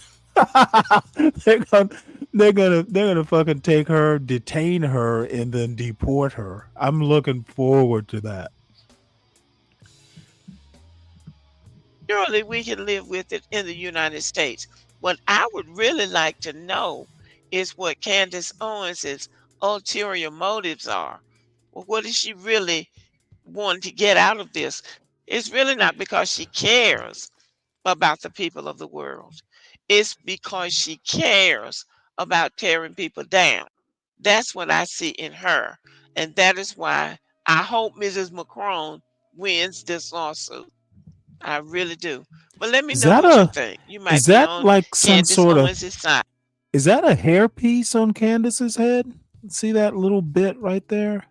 That looks like a little bit of a hairpiece there. What's up with your girl there, Brian Nichols? Let's see. What else do I have here? I actually Shamika Michelle just dropped a video that looked interesting anyway. Let's see what we got here. I can't remember. Did I download it?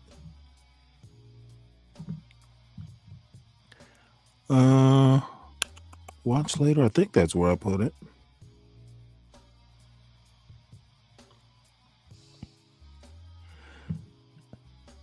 Oh yeah. This actually caught my attention. So let's have a look at it. It's going to be interesting to hear a conservative black woman talk about colorism.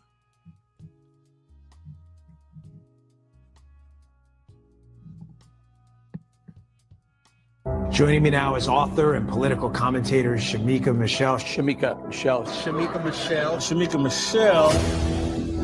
When God looked at man, he said it's not good for man to be alone. He gave him a woman. He didn't give him a village. He didn't give him the community. He said, be fruitful and multiply to this man and this woman. So it's supposed to be God, husband, wife. If you always do what you always done, you will always get what you always done. Man, that is loud. Black women have to be the Oh, she most did 2 videos with insecure this in people this on outfit. the planet.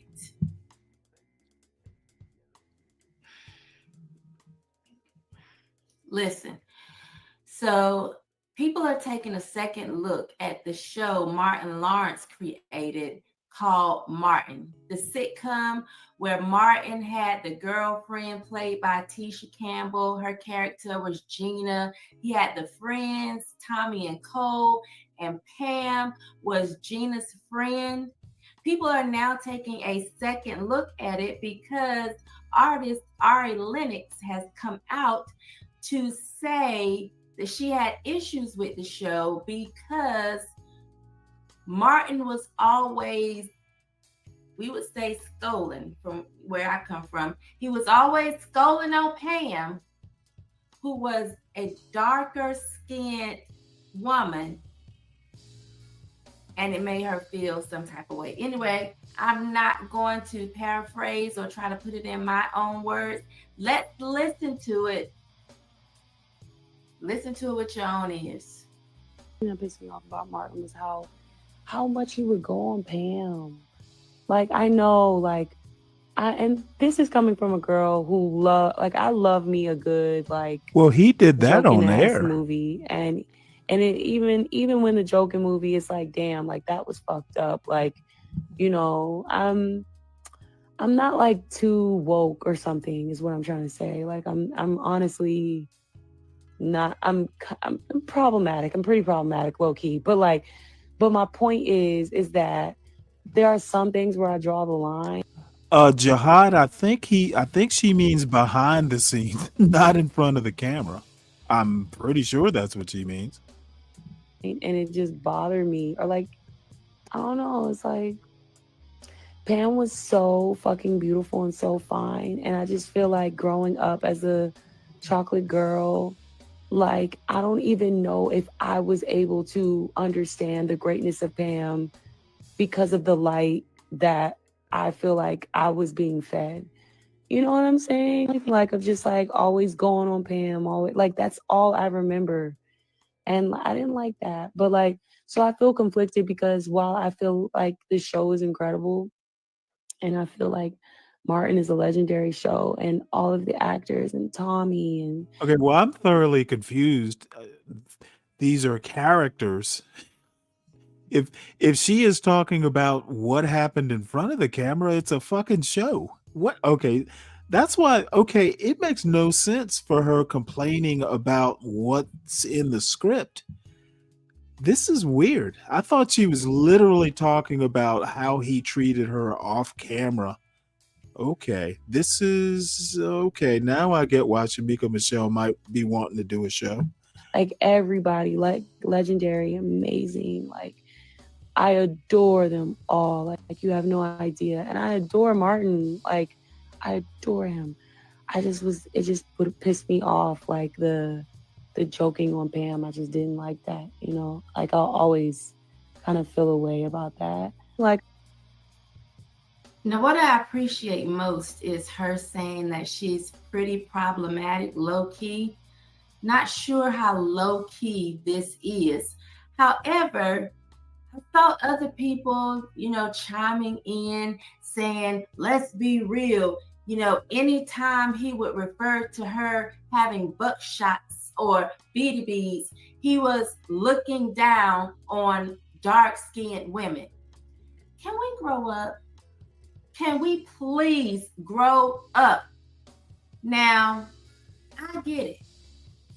At 8, 9, 10 years old, I was what was known as an African booty scratcher because I had dark skin. This was the thing in the Black community. The darker the skin, you were more likened to an African. And mind you, I was about this big. So I was just a few steps away from those kids that was on the Sally Struthers infomercials on Saturday saying, for just 35 cents a day, you can feed one. All I needed was just a few flies. Listen, that's how tiny I was coming up. All I needed was a few flies. And I could have done one of those infomercials. So I get it. If you came up 70s, 80s, that you might not have felt like you were that great. I remember as a child whining, I'm too black, my lips too big, my hair's too nappy. And listen, my hair is not even that nappy. If my mother would have known what to do with it when I was young, maybe I wouldn't have had to go from the straightening comb to the bigger roll, to the Jerry curl, to the perm, or the relaxer. It's just, she didn't know what to do with it. Because as a dark-skinned woman, listen, I don't have BDBs. You see that? I don't have BDBs. Nor do I have a relaxer. This is my hair. See that? I don't have. Jesus. This is not my hair. Y'all want y'all to be confused. This woman is out there. Hair, I don't have BDBs. So when he was referring to Pam's BDBs, it was not for all dark-skinned people. It was for Pam. So if you own that, Ari Lennox, that was on you. Is she that dark skinned though? And what's frustrating for me is for Black women in somebody else's hair to constantly complain or point the finger when no one hates Black hair or dark skin, more than Black women or dark skinned women. I don't constantly see white people saying, oh, your hair is horrible.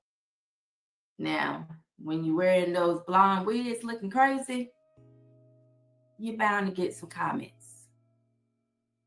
When you are wearing hair that clearly does not match the hair growing out of your scalp, you're bound to get some comments. But what I'm sick of is Black women pointing the finger, blaming everybody else instead of doing some self-reflection. Okay, I think Shamika, and believe it or not, I know people who know her. I actually think she grew up in Mississippi. I could be wrong about that, but I also think she grew up in a fairly Black environment. If she had grown up or gone to school with a lot of white people, she would know what white people's comments can be. That's the problem with a lot of these conservatives, like Shamika. There is a problem. There is a knowledge gap, and I run into it in this particular sector all the time. It's like a lot of people in this sector do not have a whole lot of common knowledge or just general knowledge. And I sometimes wonder why people are so confident in some of their quote analyses when you don't know shit. And if you've noticed over the months, I've become very comfortable with telling people they don't know shit. If you step to me all confident and you don't know your shit, I'm just gonna basically, let you know my opinion.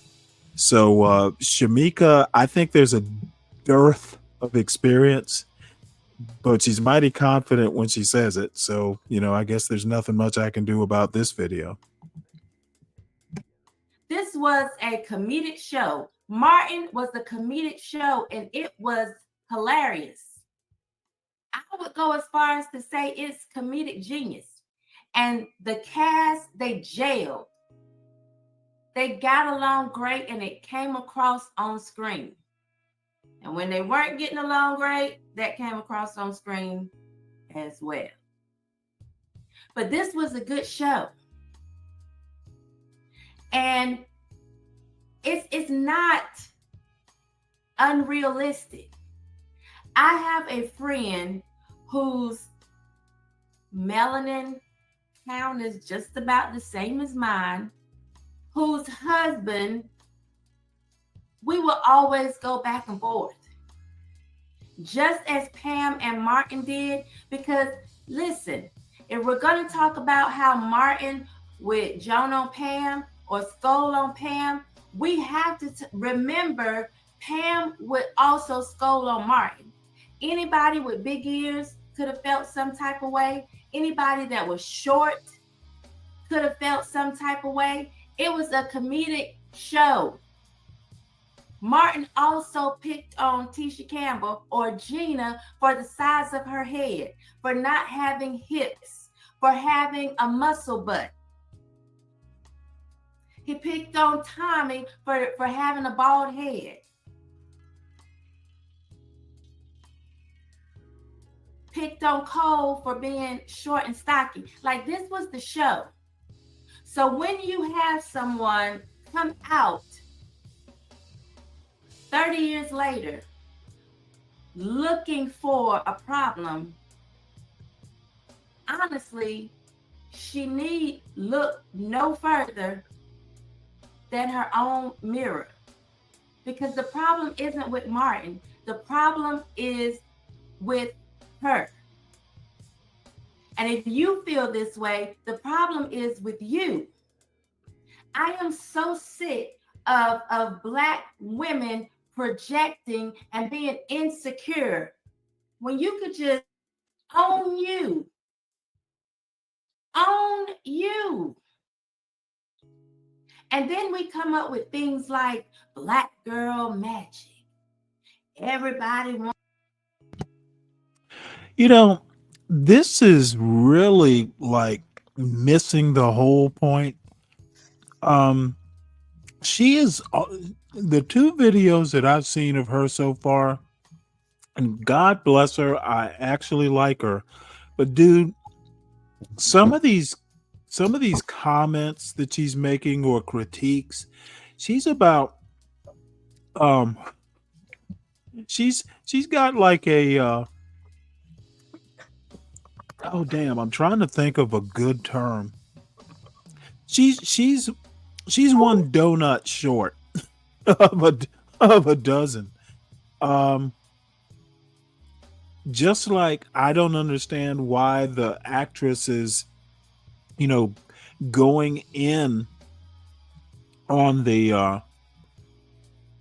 on what's scripted. I think she's kind of making a meta point, but the problem is sometimes meta points are wasted on people like Shamika Michelle. Shamika Michelle probably doesn't even think racism exists. I would guarantee you, or she's one of these people that will go, of course there's racism, but you have to ignore it. And Right. I don't think you ignore it when it's blatant. You do something about it, or at least call it out. And I think Shamika Michelle's a little, she's not quite landing this critique. She's the type, just get along, put on. She's perfectly fine. Entertaining. Well, no. She's and I've known about her for quite some time. She thinks she's kind of like John Galt in a way. Blacks can't do anything right. So, I kind of take this critique with a grain of salt. Now, it is weird. I can tell you that, but now she's getting into, some things that really have nothing to do with her topic. That's my complaint.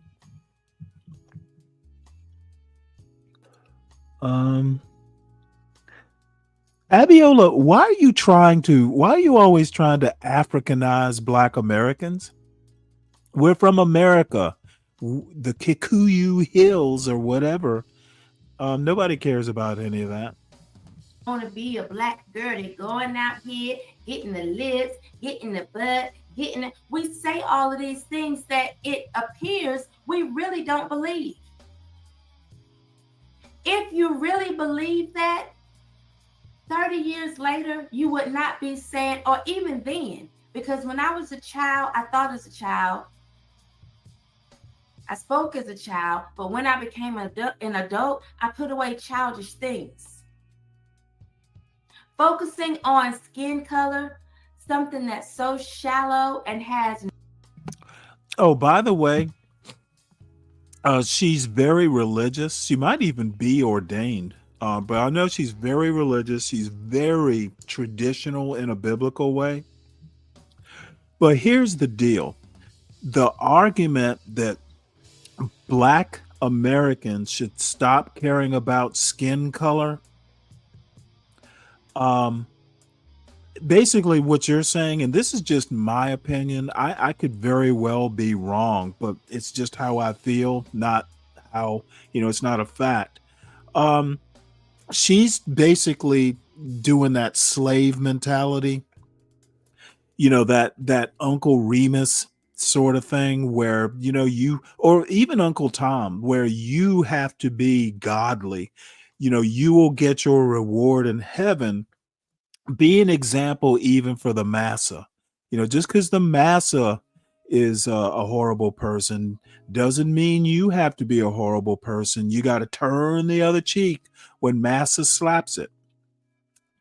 It is bullshit, and this is 2025. And again, while I really like Shamika Michelle, she gets on my nerves. Maybe I shouldn't have watched this second video today. This cooning is essentially what she's doing. No real bearing on who you are internally is childish. My skin color does not have an effect on how I treat people, how I carry myself, how I interact with others.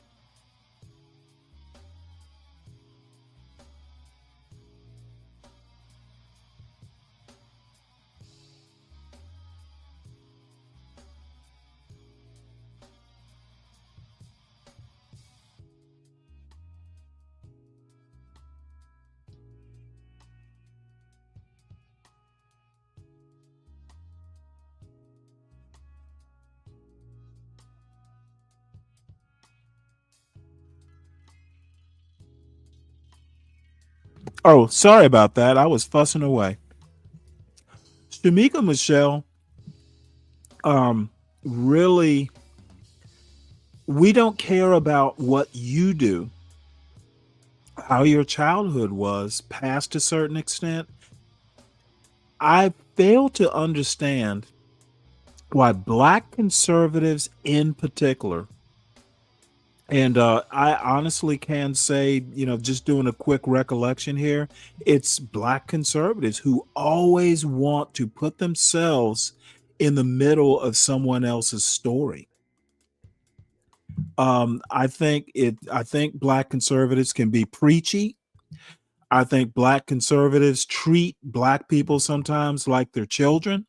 That's why they are not well liked in the mainstream Black community. It's just skin color. It's just my melanin count.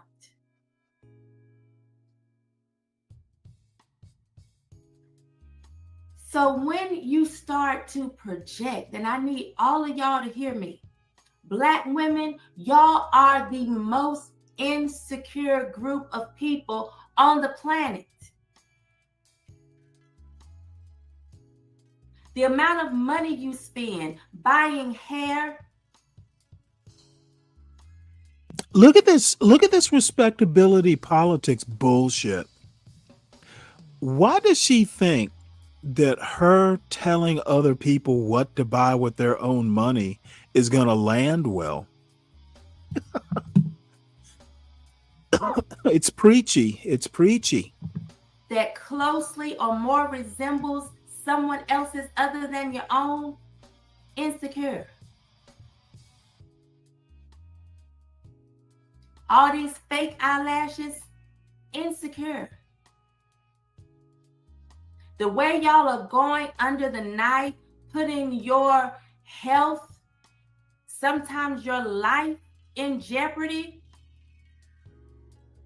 for the physical, is very shallow and it's insecure. But instead of you dealing with it, Yeah, I guess, and this is only the second video I've watched by her. I do know who she is. She used to be partnered up with Charles Love, another Black male conservative, and Wilfred Riley, who I've talked about before on a podcast called No Bull. Now, she was kind of the third character. Wilfred Riley and Charles Love really did most of the talking, I guess. And she is religious, and maybe she's having a pulpit moment, but it doesn't land well with people like me. I think we don't need a mother. Is my point. Save it for Sunday, sister. Instead of you looking in the mirror and trying to get down to the bottom of the problem, because the bottom of the problem is not Martin or any other show or anything outside of yourself. The problem is within. Your inner me is the enemy. The enemy is your inner me. That's where the problem lies. The inner me is the enemy. I'm gonna have to So use when you that. sit and say things like, I gotta wear this wig or this weave because white America won't accept me, or men won't accept me, or Who the men hell only like a said certain that? type of I have natural literally hair, never or heard a men only black like woman on hair that's YouTube closer at to least say European. that. It is over 8 billion people on this planet. Did she say 8 8 billion million? people plus No, on no, Earth. no, no. See, this is what Do you know this is. that I never leave the house? Okay. She made a This mistake. She is- said 8 million. This We has know got. meant She made 8 it twice. She made it twice. That's a slip up. We all know she meant 8 billion, and there is 8 billion. They're not 8 billion. They're more like 9 billion. She's not even getting that right. Stanley, let that one go. Let that one go. See, you can't be on here preaching from the pulpit and getting stuff wrong. Atheists like me are gonna catch it. Wondering, God, who's gonna like me with my natural hair? Oh my God, they're not gonna Oh want my to talk Lord. to me with my natural hair. God, this is not gonna ask me to long because of my natural hair. Sane people don't sit around thinking about that. Sane, confident people, they work with what they have and go. Not saying that you can't, groom yourself. That's not what this is about. But those Grooming? that would say, Is well, she talking about grooming now? You twisting your, hey, you got some. Listen, I'm not saying that you can't groom yourself. I'm not saying that you can't, I have decent lips. Oh, finally the irony caught up with her. Something about buying hair. What the fuck is that in your head? So between the 8 million talking about buying hair, what the hell is going on with this woman? Does she not understand? This is exactly what I fuss at John Galt for. It's like being the thing that you're describing. Black conservatives have to stop that shit. Okay, Ponder. I'm not saying that you can't. Hey, you got some. Listen, I'm not saying that you can't groom yourself. I'm not saying that you can't, I have decent lips. So I'll put on a little lip gloss. Working with what I have. That hair, is that hair real? Somebody said, I prefer baloney lips. Baloney lips? I'm not going to feel bad about it. Because out of 8 billion people, I know. Oh, she finally got the B on that billion. Are you talking about me being hypercritical or Shamika there, Deacon Dave? I'm just fighting hypercritical with hypercritical. I think she's hypocritical, and I'm being hypercritical about her hypocritical. At least one other than myself that want to put his lips on my lips just the way they are, the size that they are. And even if he didn't, I would still. Again, have you noticed that we started out with comments on another woman's video and all of a sudden it's about her looks? Oh boy, there's a lot going on here. A lot going on here. Shamika, you are cute, but damn, how did you become the subject of this video?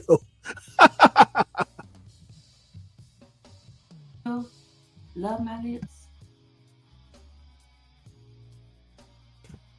This I'm not going to try and change. This is the typical YouTube black conservative. They start off good, then it winds up being about what they think and what they do and what I would do. This is typical black conservative. Just preachy. We don't need another mother, Shamika, but I love you, but come on now. I'm working with what I have. She's working with what you have. So if I was mad at other people or people that made jokes about lips, that would be my own insecurities. That would be me feeling a certain way about my own shortcomings. That would not be somebody else's responsibility. Okay, well, you know what that's called? It's called a self-hating Negro. Talk about that. And in 2025, it's time for us to stop putting our self-esteem in the hands of somebody else. Stop putting how we feel about ourselves in the hands of someone else. That's why By the way, if everybody is right, that actress, and I think her name is it what's her name? Because she was on Everybody Hates Chris too. I can't remember the name of. I can't remember her name. Tachina something. Anyway, the woman wasn't even talking about herself. She was talking about the dark-skinned character, again, making a meta point. And people do treat, at least when I was growing up, and I still think it probably happens in the school. Maybe it does, maybe it doesn't. But when I was growing up, if you had dark skin, you're going to catch some shit. So, and kids are cruel to begin with, but black men, I hear it on YouTube all the time. The dark skinned girls catch hell. So I don't know what the fuck, Shamika, she's on YouTube. You would imagine she would know what's going on. But my critique of her critique is she should stay on the critique and get the critique that this lady's making correct. She's not necessarily talking about herself. She's talking about the character Pam and how dark-skinned women get treated, presumably by men, black men. But somehow or another, it escaped Shamika. It escaped Shamika, and now it's about her and how she grew up and her lips, and it's just, this is a mess. You got to keep it tight, lady. Social media, but then people would say, well, you're on social media and on some of your platforms you have thousands of followers, because I understand social media is like a game. It is what it is. You use it to promote you, yourself, your brand, and whatever that is, or whoever you are. Social media should not determine how you feel about yourself. If you have to feel good based on your amount of likes, based on your comments or views, then you don't really feel good about yourself. Well, thank God. Thank God my self-esteem isn't tied up in the number of views or or a number of subscribers. I would be in dire straits. Let me say it again. If you have to determine how you feel about yourself based on someone else's opinion, then you don't feel good about yourself. My friends can tell you, over the years, I have had some of the weirdest outfits or the ugliest shoes that people hated. I remember I had a pair of like blue suede shoes. They look kind of like bowling. Let me ask y'all a but question. Then they had this white. Can someone, because I know there's a black conservative or 2 or 3 or 4 in the chat, why the fuck do black conservatives think anybody gives a damn about what they do, what their childhood was, And dude, you're critiquing a video and all of a sudden it's about whether you have decent lips or not. This is, I don't know. I might have to end this shit early because this is just so off the topic. So with a heel. And she's gotten the critique so grotesquely wrong at this point. Yeah, I don't know. Let's see if it gets better, but I doubt it. She is full of herself, and I'm not sure she's gonna be able to stop eating. People hated those shoes. I'm talking about my closest friends and family hated those shoes. But Oh, really? What you want Clue to hit the link? Did Clue, I see John agreed with him. What did Clue say that was so interesting? I missed it. Clue, you're welcome to hit the link. You're always welcome on this panel, Clue. look, and I would put those shoes on, tie them up, and think I was the best thing since sliced bread. We It didn't matter know. what somebody else thought. I liked them, and that's all that matters. So when it comes to you, Ari Lennox, and to any other person, like yourself, love yourself so that you can stop hearing things that don't. See, the problem is Ari Lennox was not talking about herself. She was talking about the character. Whoa. Where did you learn your reading comprehension from?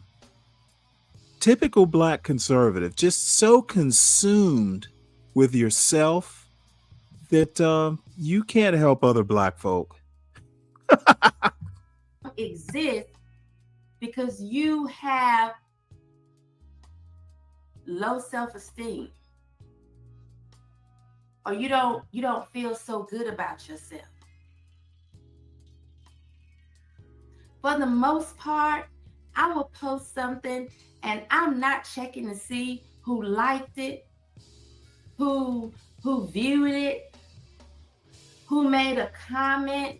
I'll go through and like comments because I appreciate people interacting with me, taking the time. That is me. The great John Galt asked me, why don't you critique the Cincinnati riots or the first mass shooting in Turks and Caicos? Because I don't give a shit about either of them.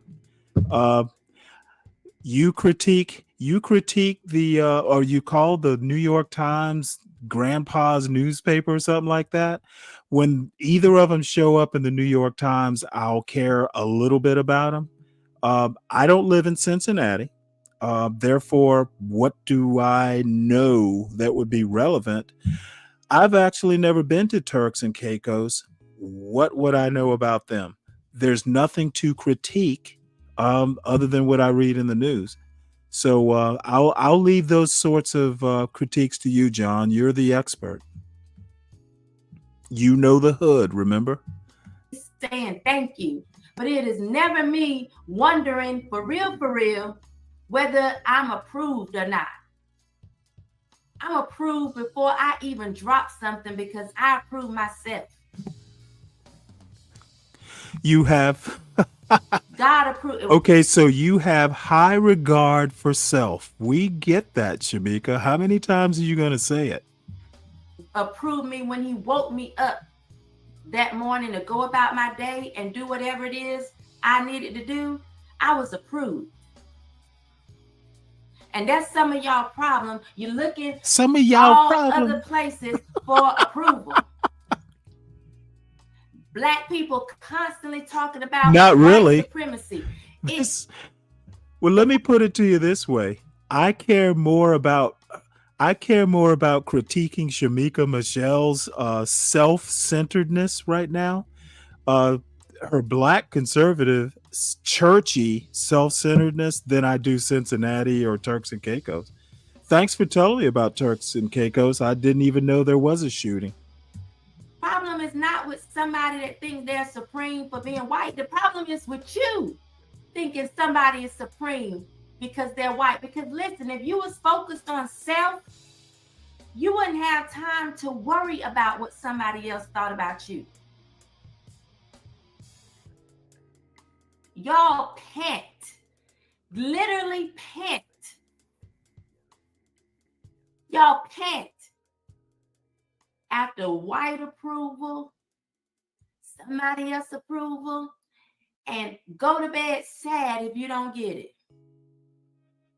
Do you know how many times people have something negative to say about me? You know what I do? Turn my phone off. Well, not turn it off, but I just come out the app. Sometimes sometimes I'm so unbothered that I may take a screenshot and send it to somebody else. It might be a good little chuckle. So a chuckle for me, a chuckle for somebody else.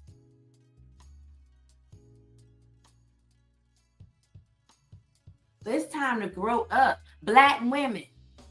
I'm so sick of hearing y'all talk about what other people don't like about you. It made me feel some type of way. As a dark-skinned woman, I feel take that wig off then. Take that out. Be you. Because from what I see, Ari Lennox is a nice-looking woman. I don't know what she look like without makeup, but from what I see, she's a nice-looking woman. Ain't no need of you saying it made you feel some type of way. It's comedy. Ha, laugh, move on. Or don't laugh. It ain't gonna change the fact that Martin was a great show. And there's certain episodes like the one with Biggie Smalls. It's kind of funny. I actually never liked Martin that much. Like the first couple seasons, it was kind of different. But then it just, I don't know. Martin Lawrence has never been my favorite comedian. He's just a little bit too goofy, I think. And, some of his comedy is just like that physical make a face and talk funny comedy. Just kind of find, I wouldn't say off-putting, just not smart. It's just like, anybody who makes a face, can make somebody laugh. I never thought his ability was that unique. I have to watch over and over again. And when it comes to scolding, I could say Wiggy Smalls had something to say about a show 30 years ago. I'm not even going to say this is what I could say, but I'm not. Grow up, women. Grow up, Black women, and start looking at self, worrying about self, and stop focusing so much on what you think somebody else think about you. Because when you think you are hot shit in a champagne glass, oh boy, that's a new one. Thinking that you are lukewarm diarrhea in a Dixie cup. It don't even matter. Oh my God. You're gonna strut around like hot shit. Now where did she get these? I gotta replay that. I have never heard those aphorisms. So much on what you think somebody else think about you. Because when you think you are hot shit in a champagne glass, you're not worried about somebody thinking that you are lukewarm diarrhea in a Dixie cup. It don't even matter. You're gonna strut around like hot shit in a champagne You're just gonna glass. keep making fun of her name, You ain't huh? gotta come up with all this Black excellence, Black queen, Black girl magic, Black. What the fuck is wrong with this woman? Now, I will admit that, the Black girl magic and all this stuff, but goddamn, you know what? You literally just told us that you think your lips You literally just told us what you think of your lips. So that's black girl magic or Shamika lip magic or whatever you want to call. This again, black conservatives need to stop being what they're finding fault with. Y'all so ooh. This is why I say I'm gonna unblack myself. Oh, I'm gonna book. She's gonna what? Y'all focus too much on stuff that don't even Wait, matter. did she say she's gonna unblack herself? Y'all focus too much. I'm gonna unblack myself. This excellent black queen, black girl magic, black. Y'all so ooh. This is why I say I'm gonna unblack myself. Okay, I would love to know what y'all think about that. She's gonna unblack herself. Who does that sound like? I don't think that's about as far. That's a very Clue thing to say, to be honest. That sounds like something Clue would say. Y'all You focus too, too Dave, much for that on matter. Stuff that don't even matter. Yeah, it Start does. focusing on your character, your morals, your integrity, your values, things that actually matter. Start focusing on your ability or inability at this point to reason logically. Because y'all exhausted me with all this emotional, unhealed BS. Pam was just so beautiful. Yes, and Pam was a character. Tashina Arnold was and is still Yeah, a that's her beautiful name. woman.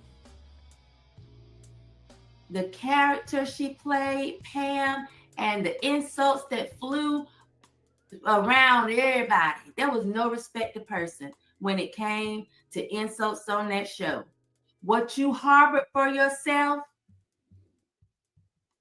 speaks volumes about how you feel about yourself. This ain't got nothing to do with Martin. This got everything to do with y'all insecure women Oh boy. and pointing the finger elsewhere. Tell us about It's your your lips own again. insecurity.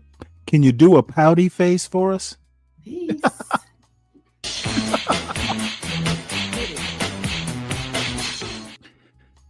You know what, folks? She has become my newest favorite conservative woman. We will definitely start watching her videos when they drop. What's up, Cool Kamasi? So here's the deal. Ponder, are you there? She told me she had to leave, probably got busy with a phone call or something. I see our audience has Hi, dropped quite a bit. Oh, Stanley. there you are. I'll be right back. Just give me like Okay, no problem. I just wanted to make sure. Because I am at 5.5 hours. I don't know that I want to go too much over 6 if I'm doing a show tomorrow. Look, you know what? I bet Shamika can do a lot of things well. And hey, you know what? I have to understand why she admires her lips. I mean, they are admirable. By the way, she is married and has kids and everything. So, don't be getting any ideas. Oh, Deacon Dave. Why aren't you hitting the link, Dave? You're like Sherelle. You're just going to come up with every SH name you can think of, right, Colvin? So let's see. What else do I have here?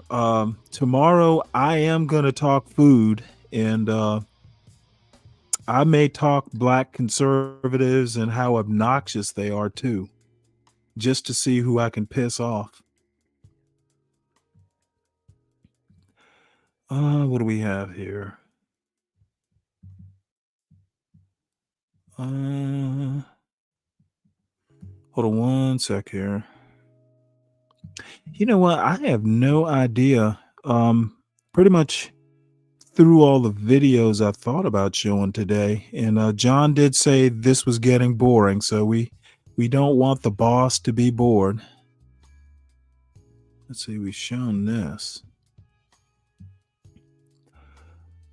I don't want to do any history. I'm kind of in an entertainment mood. Fishing, anybody?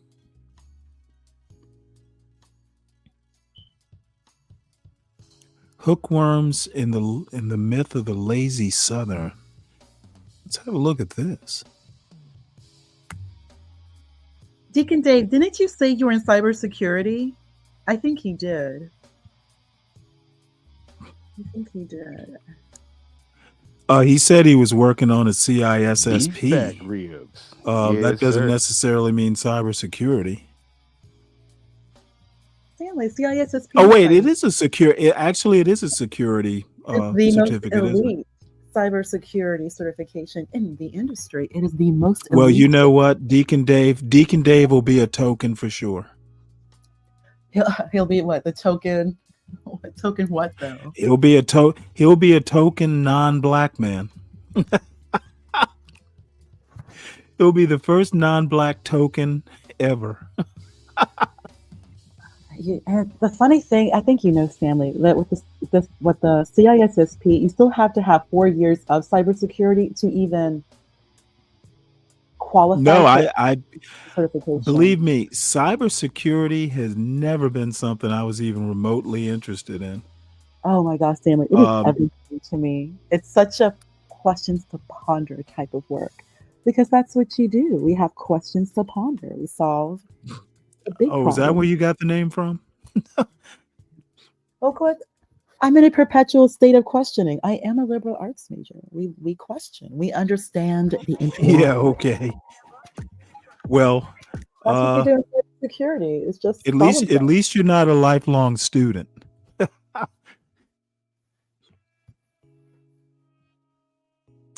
I don't know though. My brother had a friend who was a psychology major, and he taught Cisco. He taught some Cisco cert stuff. So it's not that out of the ordinary. I mean, to be honest, at a level unless you're actually going to be like designing operating systems and that sort of thing, you don't really need to have deep knowledge of the stack. The more you know, be successful. No, you don't, because it's so specialized. You Right. find that one particular area, like you mentioned OS. If you have a good background with operating systems, I mean, let's just say just operating systems. So you don't have to be Right. like a developer. You can still do exceptionally well. But at the end of the day, everyone still has to keep up to date and abreast with new technology. So let me share this with you, Stanley. You and John Galt, at the height of your career, when the both of you were in technology, you both know a DBA got paid. DBAs were Oh still yeah, paid. I work with databases. Guess what now? Do you know their salary has basically been cut in half? Wouldn't surprise me. I mean, now, if anything could be automated, it would be database administration. Thank you. Now, I can tell you this though. That is true. We worked when I first got to my job. We were working with Sybase, and there was a guy that got hired. Maybe he had worked for Sybase, and he was like familiar because we had like legacy databases that were really old. And for one reason or another, they couldn't really be upgraded structure wise. I can explain that So to you. he was, I can explain that to you. You know why, Stanley? Because they're so old, there's too much data. It's like kicking a hornet's nest. You have no idea what's going to happen. There's just too many unknowns. It's just too much of a black box. And these large, like you and John Galt, this is what you guys did. These legacy these legacy systems, there's so much data, and these big corporations are so entangled, like ultimate entanglement. It's best to let them continue as be, still hire DBAs who are familiar with Sybase and go Yes, ahead. that's exactly what they did. This guy had worked for Sybase, and he had kind of a very specialized job. And the good thing is nobody else could do what he did. So, Bam, there he you was go, basically Stanley. he, There he you was go. recession proof. And Stanley, let me say another word that I know you and John Galt know, especially you, COBOL. They're still hiring COBOL Oh, engineers. you know what? I Yes, never did Stanley. COBOL.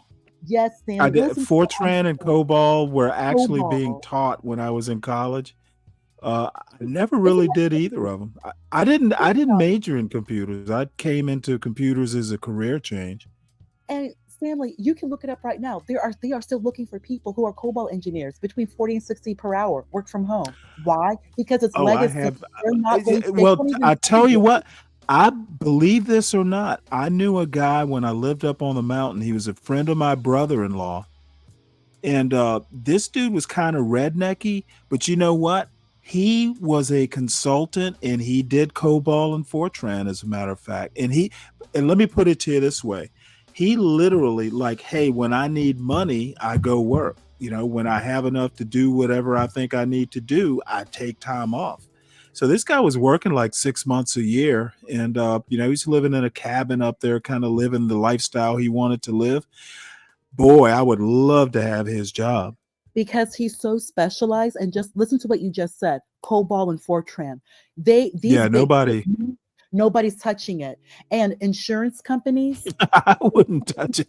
hospitals, these big financial firms that have been around for decades upon decades, you cannot Right. migrate off these legacy systems. All you can do is just move on. New technology. Your friend, I'm going to assume he's in the cabin, so he has time to read. He's familiar with cloud.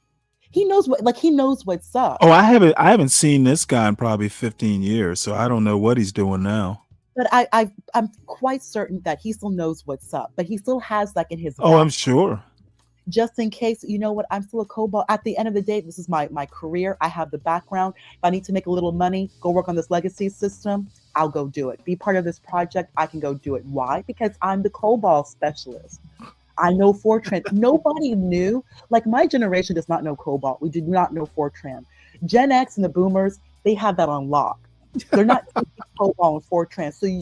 Well, I think by the time People may have to drive I would think 20 by the miles time just Gen to get X to the came, grocery store. In the community, Fortran was over. Well, you know what? Let me take that back, because I guess my brother's Gen X, so it would have been old when he was in high school.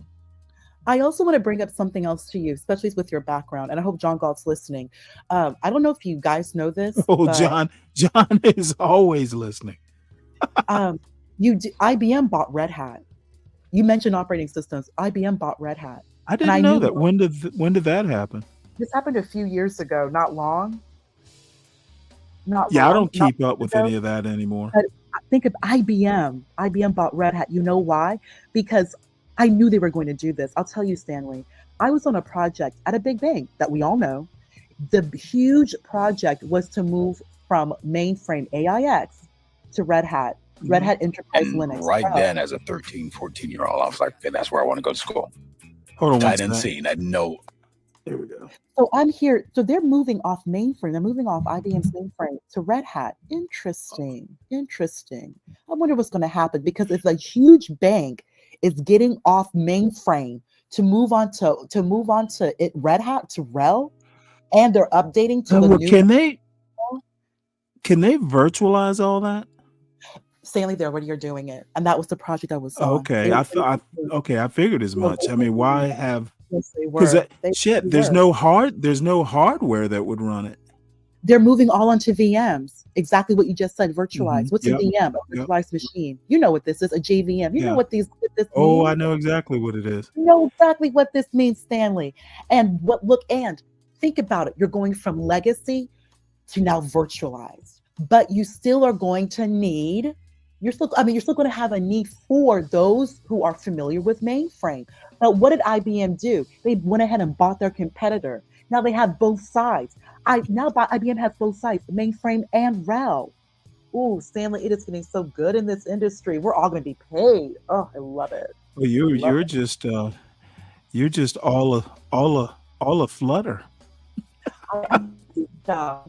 Nerd out on this stuff, and like we're involved in all this foolery. Like you can work from home, chill. That's why, like, when you have these young Black women and they're talking about their experience in corporate America, we're at a point. You just said it, Stanley.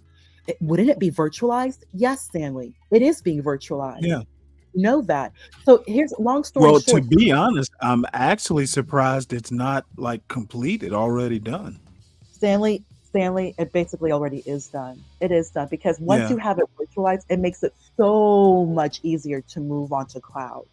So much. You can't really do like hardware to cloud. You do need to, because you understand with cloud, but that hypervisor, everything is now virtualized.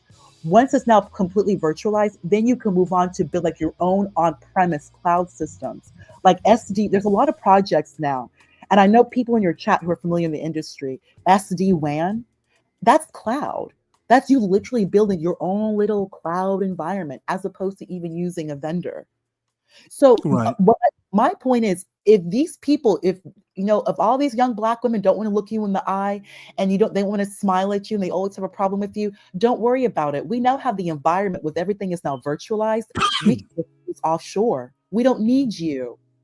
If you don't want to work with these young women, these young Black women can be trained and they can be tight. But all these old white people, Black people, you have all these issues. There's always something. You want to keep people in HR. You just want to waste time.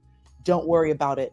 Your job will be taken by the Indians. Who, by the way, this is the kind of feminism that me and Dave can get behind.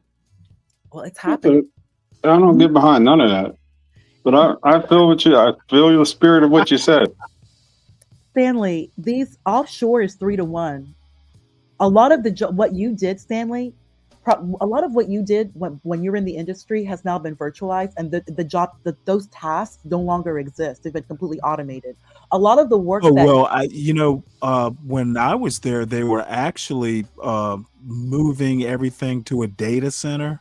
Yeah. So I think eventually my options, at least at Ticketmaster, would have been either working in a data center or working remotely into a virtualized environment that we hosted in our data center.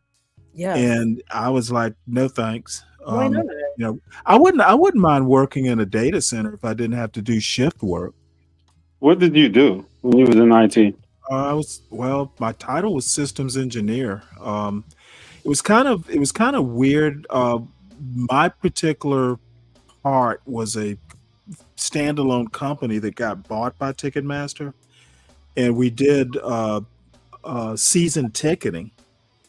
Basically, that's what our system did. It kind of administrated season ticketing, but we literally did it for all the NFL teams, all the Major League Baseball teams, and almost all the basketball teams. And then we had hockey. I mean, literally, that's all we did. Sports, US Open. There's a Western Southern Masters. I forget what it's called now, out in Cincinnati. So that's pretty much. And, we supported those environments, those ticketing environments, those ticketing offices remotely. And occasionally I would have to go out, and help a client or something. But usually it was pretty much, I'd say 98% of it was remote. The only exception is I would go out to the Redskins. I would go out to FedEx Field because they were my team, and I knew some peeps, so I'd go out there and do what I needed to do. But it wasn't so far. It was a couple hours from my house because I'd have to go from Fairfax to through. Well, I'm trying to think. I guess I would have to pretty much go through DC over into Maryland, Landover, or wherever it was. Stanley, your entire job is now cloud. Your former role, it's cloud. Oh, I have no idea, and emphasis on former. 100% on cloud. Everything, it's on cloud. Well, I'm kind of excited because my son will be getting into stuff that sounds exciting. Yeah, make sure he has a good background with network. As you know, you have really good. I don't know. Whatever Georgia Tech teaches him, I'm sure. Georgia Tech is that's excellent. That's the excellent. other interesting thing about Georgia Tech. They have like a 92. It was like in the 90s, like hiring rate out of college. Because it's a great Um, for this industry. yeah, It's a great school. And actually, Georgia Tech is one of the reasons why Google moved to Atlanta, because Google wants to have like they want like a good feeder base. They want a right. nice, good, rich school to get these kids from. That's why Georgia Tech is a big reason why they moved to Atlanta. Google, and it's I not didn't know that. it's not a satellite. It's not satellite. It's like Google HQ. Headquarters, yeah, yeah. It's HQ, and Well, my so brother has a friend who works. I think he works for Google. He's living in Japan for quite some time. yeah, So Georgia Tech is just I mean Georgia Emory University of Georgia, just a good haven of really good schools. right. And that's why these big corporations look for. They want a good schools. They have fresh new talent every single year, and then they invest in these schools. Georgia Tech is right up there. Georgia Tech is it's excellent. And then on top of that, Georgia also has Emory shit with the CDC. Like Georgia's set. Georgia's good. Georgia's set. It's good. It has a good Oh location. yeah, that I But I love it, and it's I don't even have to go into Atlanta. I just hang out in the. Well, I wouldn't call these the woods, but close enough for government work. CKJ3, you're working on Red Hat? What on RHEL? I'm guessing she is. Yeah, she said Red Hat. That's where we are right now. And you can Well, do a lot of work that's from home. I mean, I Red Hat didn't is know you work in IT, CK, she clearly or does. you She's working on an operating system. well, she just said it, Red Hat. It's on Red. Yeah, Oh, Red Hat. it's a he. Oh, I thought it was a she. I swear I thought it was a she. So CK No. working for Well, see, I CK. shouldn't have told you. I should have just let you. Should have just let you keep calling him she. I thought it was a Just she. to see how long it would take for him to correct you. The enterprise side of Red Hat is what they refer to as Red Hat Enterprise Linux, RHEL. Remember, because Red Hat is basically free. Well, Yeah. maybe it was. But when business gets involved, it's RHEL. And it's really Oh, really? yeah, when business they call it RHEL, like Red Hat Enterprise Linux. And they pay for the support to use RHEL. So it's essentially free. But when you need help, you pay for the services and the support. But the tool And itself I'm sure that support is built in. is expensive. Hey, And Ponder, oh, my bad. go ahead, Deacon. No, I was just gonna ask you, how long have you been in cybersecurity? About 5 years now. How long did it take for you to break in? About 5 years. Five to get in, 5 that I've been in. Oh, okay. And I busted in again, liberal arts major. I don't have an engineering degree. I know I taught myself Python. And SQL, Stanley, like SQL is not coding, that's querying. If you're willing to learn, you can get in this industry. If you work, it's funny how I just want to sit down and work. Why does that bother people? Yeah, it's real interesting. The Black women who like to sit and work, that's what we're doing. You learn the industry. We don't have time to be bullshitting around with these people trying to be their friends. I'm not here to be your entertainment.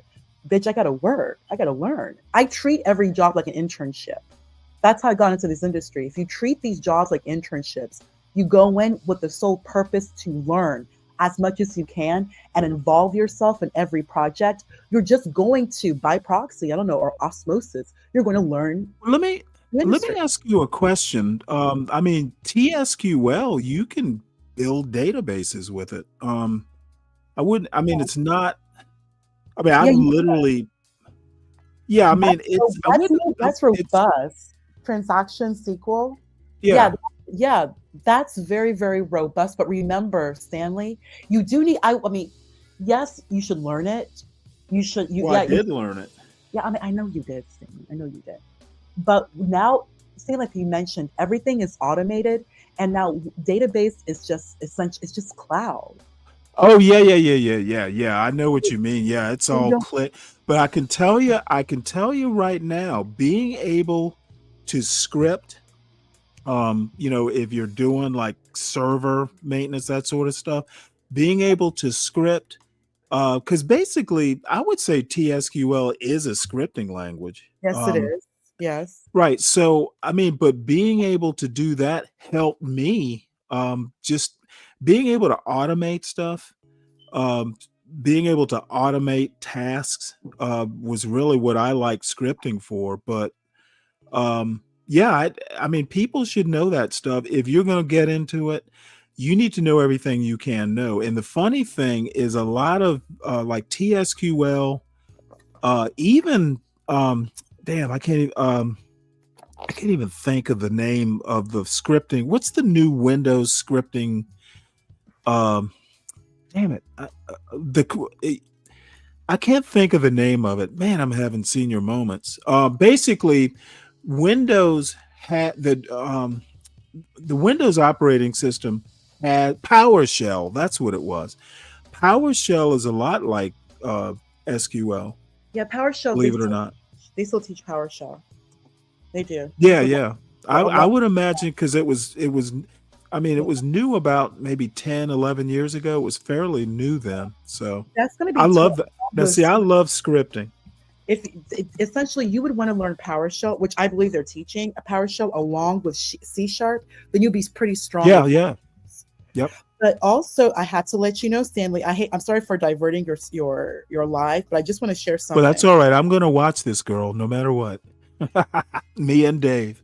You know that situation that happened with CrowdStrike? That whole with Delta? Yeah. So long story short, Delta. Oh, Delta Airlines? Delta Airlines, yeah, right there in Atlanta. I'm vaguely familiar. They CrowdStrike. So if you read about what happened, Delta got in huge trouble. It was a massive, massive shutdown. It was a massive outage. But here's the thing though, Stanley. Only Windows systems were affected by the CrowdStrike outage, not Red Hat, not Linux. If you run on Linux, right. It's fine. Only Windows was affected. Yeah, I can believe that. But the world business runs on Windows. But I mean, that's like, I guess, like our chief economy. Well, it's true. Oh, I know it's true. Yeah, business on Windows. Business. I wonder how many decided we're moving off Windows. Well, it's not so much that they move off Windows. They just go ahead and you have both sides. So you're going to have both. You'll have SQL Server and you'll have Oracle. You're going to have that Windows admin, and you're also going to have Red Hat as well. Right, exactly. You have both, and you have both support. So you have your Windows admin. So there's still definitely people like you. You have your Windows admin, and then you still also have those who are familiar with Linux. So you have both. I've known people who could do both. Those are like the craziest people, and I wonder how they do that. And then on top of that, we still have the mainframe people. We still have mainframe. Because mainframe's still legacy system. Now that kind of shocks me. Because you virtualize them, but it's still kind. You can. I guess you're right. But you're not going to move. Because that's the nice thing about virtual servers. You can have like 80 backups. You just back them up, every night or whatever the rotation schedule is. That's the beauty. That's the beauty of virtual machines. Yeah, these JVMs are pretty great. And that's a project in and of itself. So there's so much work to be done. Like, people need to stop with. I'm glad that introvert, because if you keep going after these introverts, you're going to lose your job. Because H1B, they'll do the work. They're introverts. They don't want to deal. No one's here to deal with people in their. Well, apparently you can hold hey, if you don't do your job right, we're going to deport you. That's some pretty powerful stuff. And even then, I mean, you can even make that. What did you do to these men? What did I do? Yeah, it's like Abiola. She's still on. Are you talking about AAE or River Girl? Don't worry about it. Abiola, he'll let me know. So this is called Casual Racism is Freaking Insane. Now I have to know Since this is a dark-skinned young lady, I have to know more. I'll just put it that way. She's got a pretty smile. It's hot as balls. So if I turn the AC on, Ooh, I like her already. Hello, I got.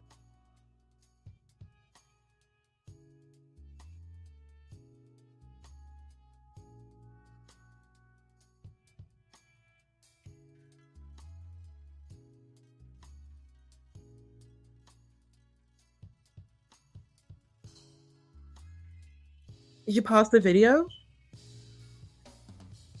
Oh, I'm sorry. I was saying, believe it or not, I dated a woman who kind of looked like this young lady here. She was a black girl named Wendy. And when this young lady said it's hot as balls, I'm like, oh, that's Wendy. I wasn't even thinking about her until she said hot as balls. My girlfriend had salty language like that. So anyway, I think she's cute, actually. Comment on a TikTok a couple days ago that was like, it was on a video that was like top 10 anime betrayals. Having to wake up at the ass crack of dawn when I thought I could wake up earlier. And someone was like, hey, could you talk about being black at a PWI? And I was like, well, sure. Like, last time I had my hair look anything remotely like this, I got called Medusa. And that I unfortunately am still holding space for that. And it just reminded me of random stories. Random bullshit. Being the only non-white person at school. I've talked about this a lot, just like random instances, just like cracking jokes. Because that's how I cope. And my family doesn't believe in therapy. When I first started high school, I remember I was friends with this girl. I always refer to her as like the root of all evil. She was my first friend that I made in high school, and like the first friend I made like completely on my own. And she was just so fucking weird. Like, I went to her house, and like first time I went there, her sister was like, oh my god, you're as dark as this cookie. And it was like a fucking Oreo. I was like, what? We stopped being friends because her mom told her she didn't like people, she shouldn't be friends with people like me. You can take that how you want. But I remember like she said something about like me having an attitude problem. That was something that I like stuck in my head for like years after, because I've always made it I've always tried so hard to never show emotion ever, which like part of me is just like dense in that way, but then also, and it's hard for me to just express like emotion. I'm getting into a whole other topic. That's not the moral of the story. I just try to never My overreact. God, she talks a mile a minute. Kill my cat, and I'd be like, it's fine, like you didn't mean to. And that was the first time a parent. I was hoping Dave would be up here. I bet he like, had would have some choice comments. And then I found out about it. That's never happened. Like, I was like the friend that like my friend's parents fucking love me. Partially, like I know that that's probably from like, you know, because they just like me as a person, hopefully. I try like extra hard with like adults, because I just know there's like, it's not a level playing field. I don't know how else to describe it, but that was the first time like I had ever found out like a parent didn't like me. And parents have probably not liked me before, but like their kid didn't come and tell me and was like, haha, like my mom said that. And then, you know, then knowing the reason why was that, I was like, oh nah, like they're just kind of. I think I was the first friend she had. Oh no. She told me once. She was like, yeah, you're the first black girl like I've been. Oh, this girl is scary. Like, she needs a chill pill. Left really early. I wonder why. I thought I could last longer. It's really hot as balls. That friend group I was in was just very satanic. I wanted to be in that group. Do you think she's wearing makeup? Okay.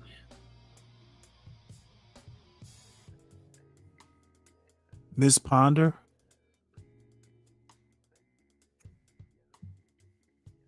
Like, I want to be this. I want to. Yeah, it's kind of weird how her face doesn't quite match the rest of her body. But she said it was hot, but I mean, she would be glistening other places than her face. I'm just curious. I know it's a random, odd question, but sometimes I ask random, odd questions. Like, this is the American dream. God, the second I walk in the school building, he wants some time. put on, like, such a. I'm sorry, what? In the back chat, Deacon Oh. Dave, I came up and got second class treatment. Deacon Dave, I'll stay on mute. You can come back. Wait, hold it. Where is he? I don't even see him in the chat. Oh wait, Deacon Dave is gone. He's not even here.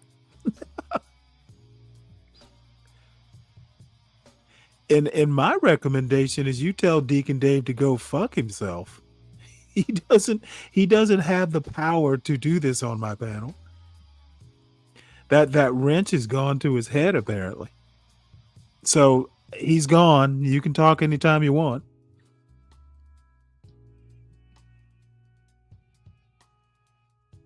All right, well, we'll start with the black girl named Wendy then. Saw that I look back and I'm like, how did anyone like me? I was so fucking boring. Every single thing that I took interest in, Oh, Dave, you just piss all these until women I hit, off. like sophomore year, like I got the rest. But even though I was in it for such a short time and eventually got booted and then it was white again, I was the only one in that friend group who wasn't. I just even though it was like pretty brief, thank God, it impacted me so much because I had never a strong word, but like I so outwardly was shown how like people can be very racist and the casual racism is actually fucking ridiculous. There was a guy in the friend group and his name was, let me not say his actual name,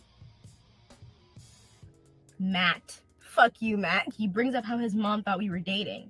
And I was like, a part of me got unnecessarily excited because I just never, I'm like, oh my God, like this isn't normally allowed. Like people could like me, like have a crush on, like, whoa, oh my God, like my name came up in like a light like that. Like I just have never experienced that. Remember he said like his mom brought me up and then was like, oh, were you guys dating? And then he was like, oh no, like why do you think that? And then she like after that said something that was like, you know, like, sweetie, like it's okay if you like people like her. Like we would be okay with that. Like you are allowed to like people like her. And I just remember him telling me that story, laughing, chuckling, har-harring. He was slapping his fucking, it was It would be interesting to know I just was like, the race of the people that and parents that are making all these comments. Let's see. I have questions to ponder. Q2P just motivated me to handle some business, pun intended. Okay, I have no.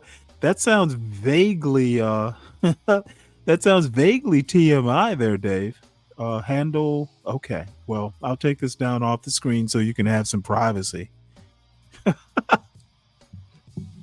is that like, I guess it's a good thing. Like, I did not want to hear that shit. And also, why are you laughing? What is so funny? And when I stopped being friends with that one girl, they all stopped talking to me.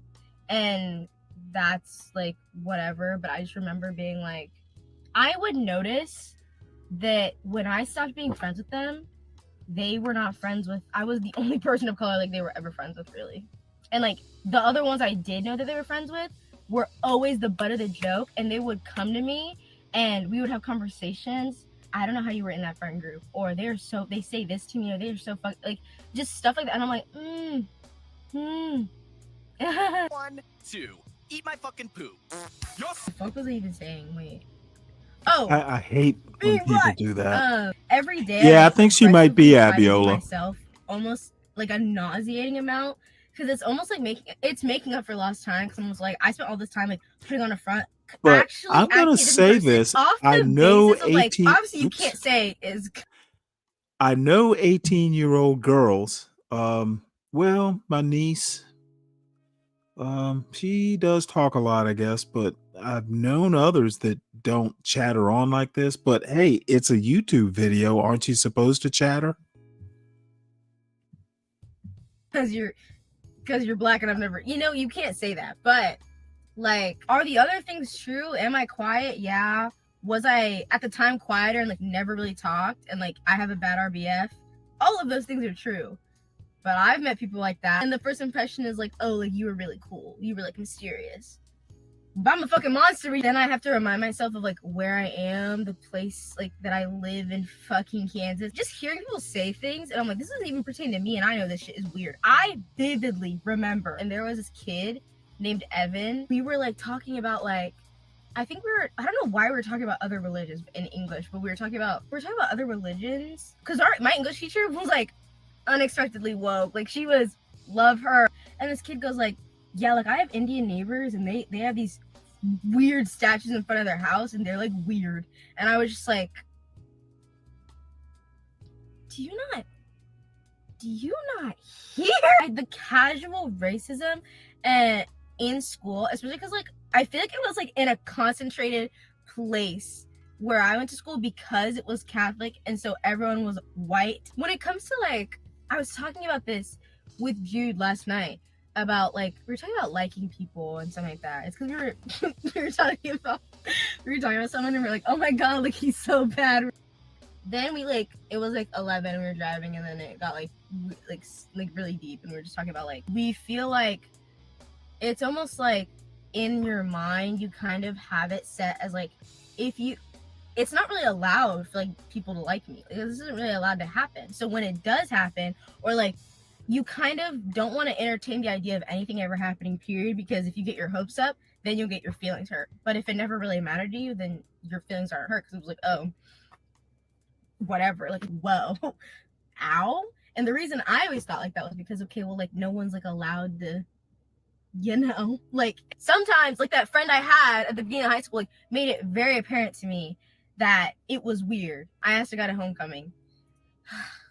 I asked a guy to homecoming and I remember everyone around me, all my friends, obviously because they're my friends, they like are hyping me up and be like, oh my god, like he'd be an idiot to say no to you or this, that, and the third, like why would he say no? I just don't think that you understand. Not that you don't understand, but it's so uncomfortable. I don't even like saying it. I'm like, okay, I love that you're hyping me up right now, like thanks guys, but like we are not on a level playing field. Like if you I'm not did sure that, how much he longer. wouldn't say no. And even I if wonder he if I did say slowed no, I can slowed tell it you right down, now, would it be it's more not for the same bearable? reason he could say and did say and most likely will say no to me. I thank God every day that I had my friend Milka, who like we were family friends and then we went to the same middle school and high school. So when those things happen, I could blatantly say it like it's because of this, and it's immediate, or I don't even need to say it.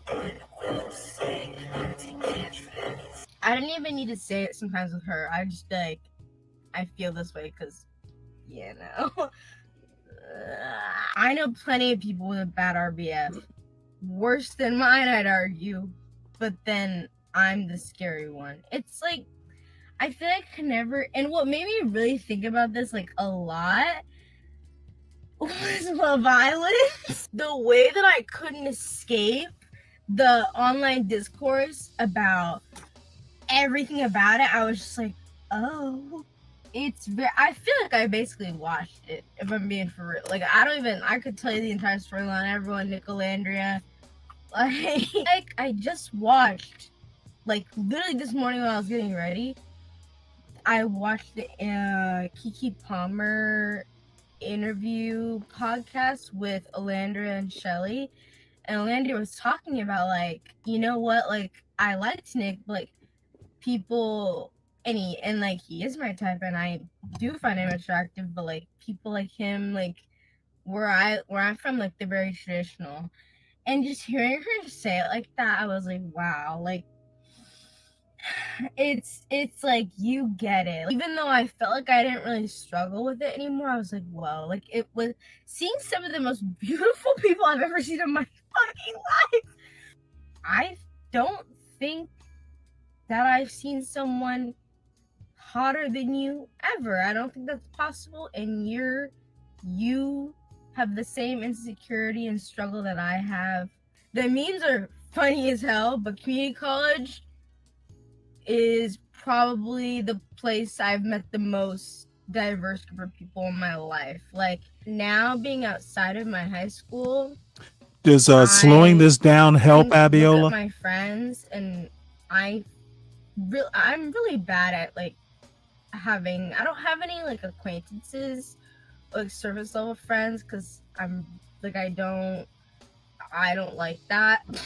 Like all my friends, I consider all my friends my close friends.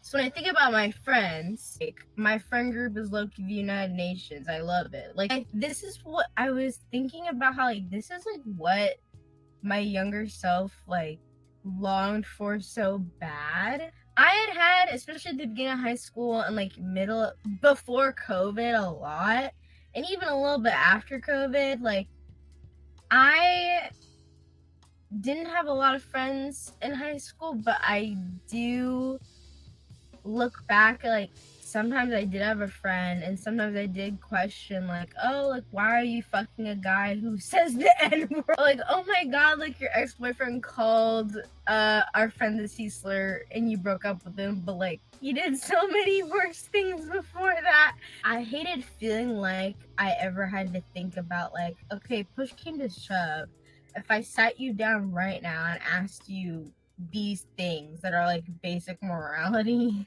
you'd waver. And that feeling, it's so, like, it's sick. It hurts. Even when you go online, you see so-and-so said this. Or even, like, Love Island a lot. That's literally a lot of the stuff I saw about Love Island was before it even aired. Like, some girl was taken off because of her past tweets. Am I the only sane person here? You don't feel any type of anxiety towards your friendships or relationships in your life. I'm just like, whoa, like this is like, I think I've had dreams about this. When it comes to dating and stuff, I, for some godforsaken reason, ended up at this party. And it was a party with like people from my high school. And so I think even though I felt I was a lot better than I used to be, I felt like I had to prove, like, yeah, like I'm so much better than you guys because of the actual traumatic things like people at that very party put me through. I also noticed that like a lot of these people like I used to be friends with, some of them, when they went to college or anything, like shit is the whitest thing I've ever seen. Like, and even though like that's not my problem, it is not. But there's something like in me, like when I noticed that and how there are some of these people like I used to be kind of good friends with, it makes me think, was I a diversity hire? I didn't even get paid for this shit. I was talking to this guy because I reposted something that was about, I think, like One Piece or something, like brought it up to me and we were having conversation, like we unfortunately had a lot in common. And he said to me, he was like, oh, like I wish we were like better friends in high school or blah blah blah. And I was like, oh, yeah, what a shame. This other kid came up and he was doing something random, so both of us were like, what the fuck? But instead of saying that, he goes, and what? You should have seen my face. Me and that other kid, we just were like, and then he goes, Yeah, this oh my probably God, needs to. hit me. This Like, you need this to hit isn't me. And I was getting like, better. what type of kink is this? We'll No, let you her need to say slap her me. You need to slap goodbyes. me. I was mad. I didn't. No, that's actually, yeah. I don't know if maybe that was just me. Therapy? Thank you for sitting in on my therapy session. Thank you for watching.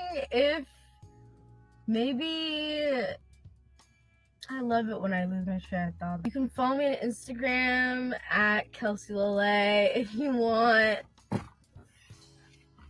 I don't know. I might actually follow her And I channel. will I see you on Friday. actually think she's kind of cute.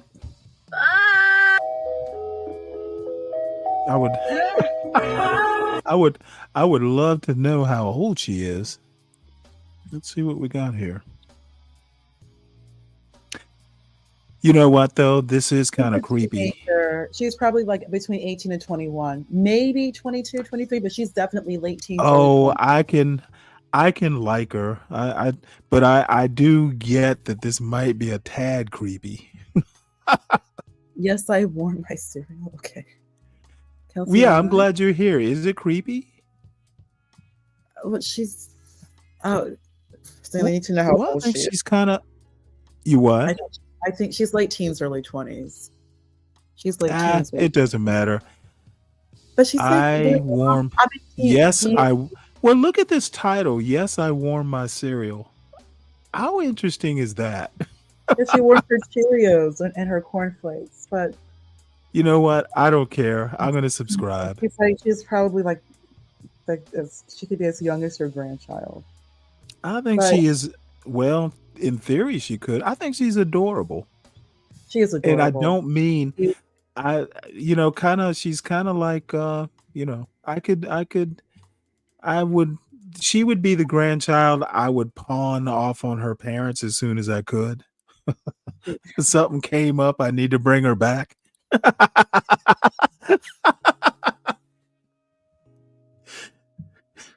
that was Oh boy. that's interesting. This one with how class defines success. Before we get started with Yeah, that, this is the great Glenn Lowry and my buddy Amy Wax. I was wondering. This might very well be. Let me see how old this is. This might be 7 years ago. This might be one of their first videos. Speaking about together. class, Stanley, I don't know if you heard. Ralph Lauren has a collection called Oak Bluff. Yeah, I did a whole show. I did a segment on it. Oh, then I missed it. Okay, then I'll rewatch it. I wanted to bring that up because they're getting negative feedback. Like we don't want Black elitism. They're calling it Black elitism. Wait, who? Now I've seen. As a matter of fact, I watch it. Let me find this. Let me find it. I actually saw a video earlier today that I looked at and said, I this isn't interesting enough. But no, they who did it? I showed a whole video from it about it, and I can't remember. My time is just like off. Or I would find the show. You know what? Let's watch this, and then while we're watching this, I'll go see can I find it, because I talked about it at length, and we even went through the actual Ralph Lauren like website and looked at some of the clothes. So the clothes look so beautiful. It's paying homage to both Morehouse and Spelman. One thing about Ralph Lauren, they do have a creative director who he himself is. Yeah, but I mean, they actually did. This is like maybe 3 years ago. They actually did a whole thing in the Atlanta Journal about the partnership. You know, there was a big to do when they were here. Another collection that was HBCU. It's just so beautiful. Prep, love the look. Love the look. Well, I do too. I like the suits, but I don't, the rest of like the white cotton or whatever they are, sweaters, and I don't like that look so much. The suits I do like, because I have a thing for tweed. Oh, I love tweed. It kind of tweed. It satisfies my my urge to be tweedy. I love tweed, but like women, that tailored tweed, especially when they use various woven color. I love that look. Right. And it looks great, to be honest, in my opinion, on melanated skin. Like we look really good in tweed. Just my opinions. Yeah, well, if you've ever seen those old pictures of Booker T. Washington and W.E.B. Du Bois, I mean, they were quite dapper. Very dapper. Very dapper. And W.E. Du Bois spent a lot of time in Europe, so he was tailored. We look good like that. Well, so what the pushback is that it's not ghetto enough. Every Black people are supposed to personify hood lifestyle, ghetto lifestyle. Yeah, let me tell you something. Those people are just thoroughly narrow. They are. I know that. As a matter of fact, I'm going to play this because that was this dude's point. You know what? Actually, I think I just remembered. Damn it, what's his name? Because I got I subscribed to his channel actually, and he's a conservative, so he wasn't having none of that stuff. But let me see, can I find him? I'm gonna have to. It's easier on my phone. But since you bring it up.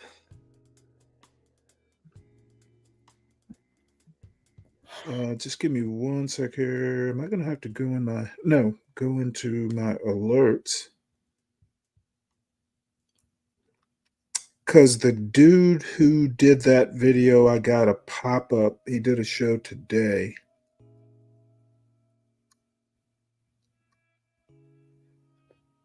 Damn it. AR. It's a guy that, you know what? I can do better than that. Because I learned about this guy from CKJ3, so I'll just go back to my emails. Where are... And by the way, while we're talking here, I have been talked in, or actually sponsored, to do a show tomorrow. And I think you may have heard me. I'm going to do foodways because I was told that Black people don't have any food history here in the United States, which I know to be wrong. And oh,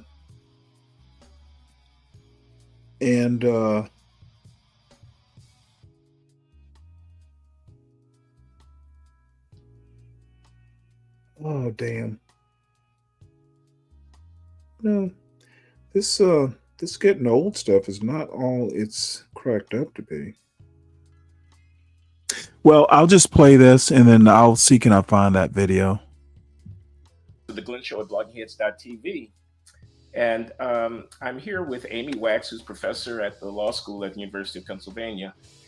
And let me also point this out.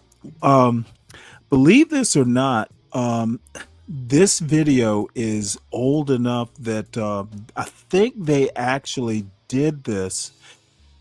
This is 7 years old, but this video is probably older. Blogging Heads, which is the website that this is on, Robert, damn it, what's his name? I guess it'll take me a minute to recall his last name. This is back in the days when they would talk over the phone and the video had to be synced up with the audio from the phone. It's not like YouTube used to. This was pre StreamYard days. That's how old this video is. So it's going to be choppy and maybe the audio might be unsynced with the video, but they literally did the syncing by hand. Like I said, it's pre StreamYard. Prolific author of books and articles that deal with many issues, including issues of race and inequality, education and opportunity in the United States. And Amy, you find yourself on the hot seat down there. I've been reading about controversy. I want to give you an opportunity to explain a little bit about. Let me just, forgive me, introduce our conversation. So I'm just going to take a minute. Okay. You and a legal scholar colleague have an article, an op-ed piece in the Philadelphia Inquirer in which you extol the virtues of bourgeois 1950s American culture. And you have been pilloried for having done so, called a white supremacist, amongst other things, by some of your colleagues or students, at least PhDs in anthropology and education and so on. I read their letter responding to you, and I'd like you to tell us what you and your colleague were saying about culture and inequality in American society. Okay, and I found how, it. Let me pause this right quick. Reacted to and how you because you know what? The other thing is I've also, oh, it is on normal speed. Yeah, this is going to be way choppy, but that's all right. We'll watch this since you brought up Ralph Lauren.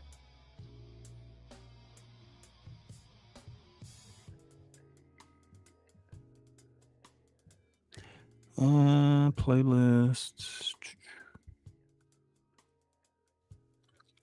Watch later.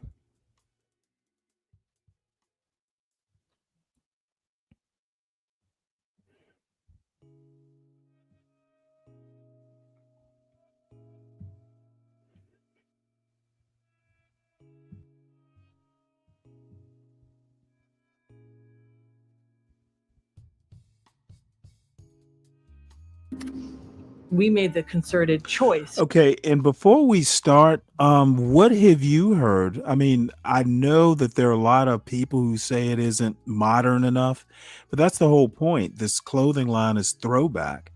So I'm just not real sure. I mean, if it's not your style, don't wear it. Don't buy it because it's going to be expensive in the first place. So I mean, has the uproar gotten bigger? They're, in a way, yes, to answer your question. They're referring to it as Black elitism, that it doesn't represent, like the culture. And many of them, I was watching some videos yesterday, they said they used to steal, like when it comes to Ralph Lauren or Polo, the Polo brand, they like they would steal it. It's like that's Oh what. yeah. That's one of the clips he shows that.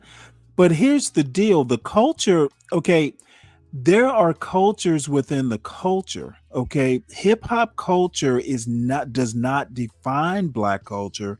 It may be the most popular trend, but hip hop culture, it's arguable that it's not even Black anymore. It's transcended the culture. I mean, you see people all over the world, in that sort of hip hop style. And I can tell you right now, anybody who says it doesn't define the culture, and this is one of the problems, and to a certain extent, your argument about liberal arts, Blacks and liberal arts, and by the way, I got a ton of videos on Blacks and the liberal arts. Did you see that video I did the other day? No, I didn't. One moment, Stanley. No, I have Man, not. you miss all kinds of stuff. For what, CK? I showed this video the other day. Since Ponder brought it up, I figured I would re-show it. But no, I showed it the same day. Then we went and looked at we looked at the collection online. I didn't go too deep into it, but I showed a couple, the suits especially I liked. This old kind of I guess they're wool or the kind of throwback wool suits. I don't know why people don't think that's interesting stuff. Yeah, I don't get. Yeah, that's the thing. He's not doing that Gucci. Well, Ralph Lauren is kind of old fashioned, I guess. It'd be like people like Black kids probably don't know what Izod or Lacoste is. Those are throwback. Like, that used to be stuff people wore back when I was in high school. So, but like Gucci, let me tell you how the Black culture is. I don't own anything that I know of that's Gucci. And to me, it's ghetto. Why would I own something that's Gucci? I'm sure I could afford it, but it's not my style. If it's not your aesthetic, then don't buy it. So anyway, I'll go ahead and show this. She's probably going to be a few minutes.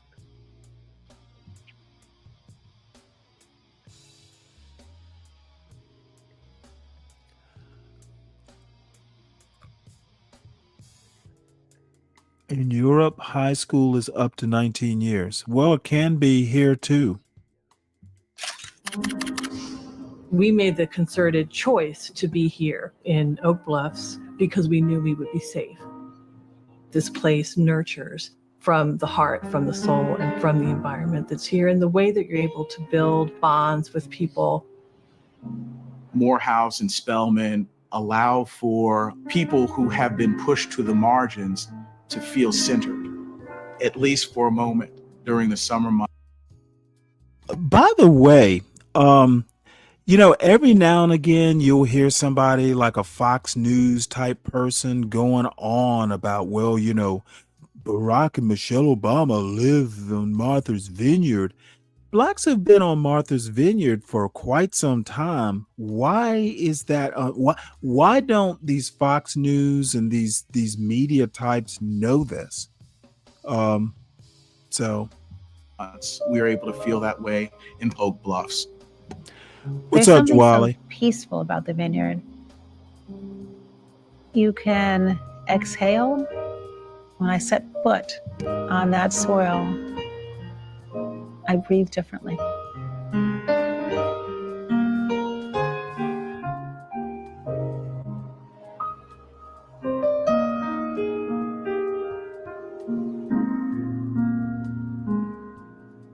What's going on, everybody? Welcome back to the channel. It's your man Wise. Today, we have to talk about Ralph Lauren's new release, the Oak Bluff collection. And for whatever reason, it has a lot of people in their feelings about Ralph Lauren putting out a high-end collection designed by young black men. Now, again, I got a chance to go and check out the collection. It's phenomenal. It is phenomenal. Now, I can't say that I'm one of those people that's going to jump out there and I'm going to spend, $200, $300, $400, on a t-shirt or a sweater or a polo shirt or a sweater. That's just not my steez anymore. That's not who I am.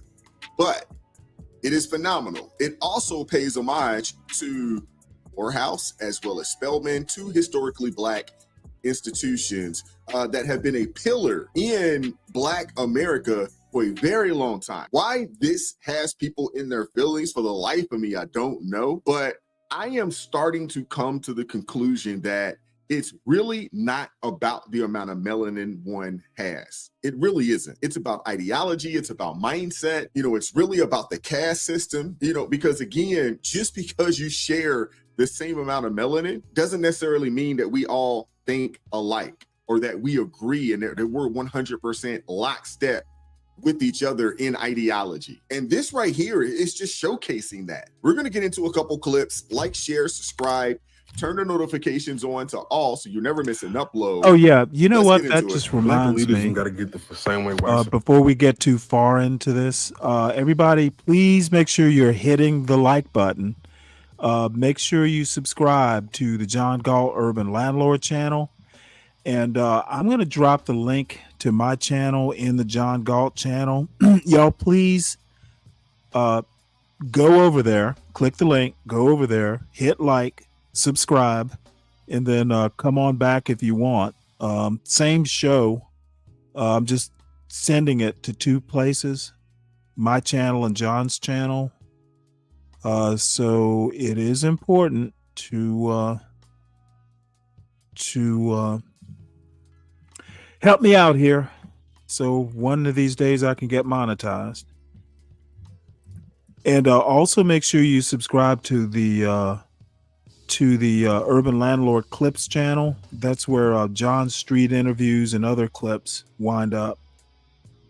So that's my channel. If everybody would just go over there, click the link, go over there, hit like, subscribe, and help me out. And you can come on back over here because most, like the overwhelming majority of people are over here in John's chat. Also, make sure you support the host, Abby.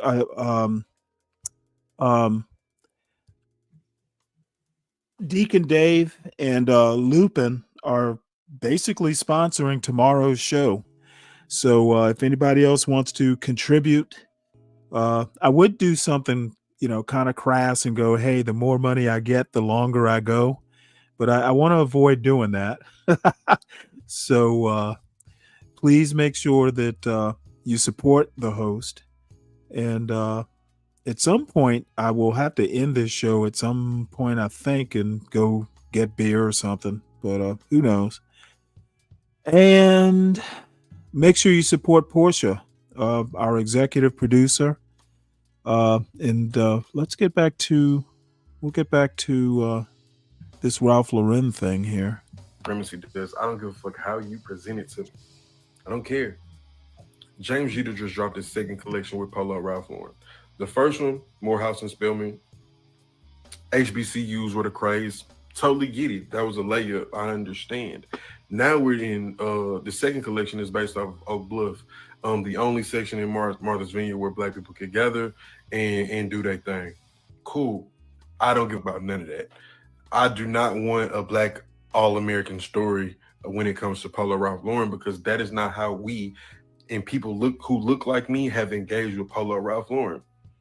It's never been about some elite bourgeoisie. Oh wait, he means. I think what he means is people who look like him and dress like him. And I don't know that I necessarily disagree with that, because all skin folk ain't kinfolk. And you know what? Again, what do you expect Ralph Lauren to do? Make a line of do-rags?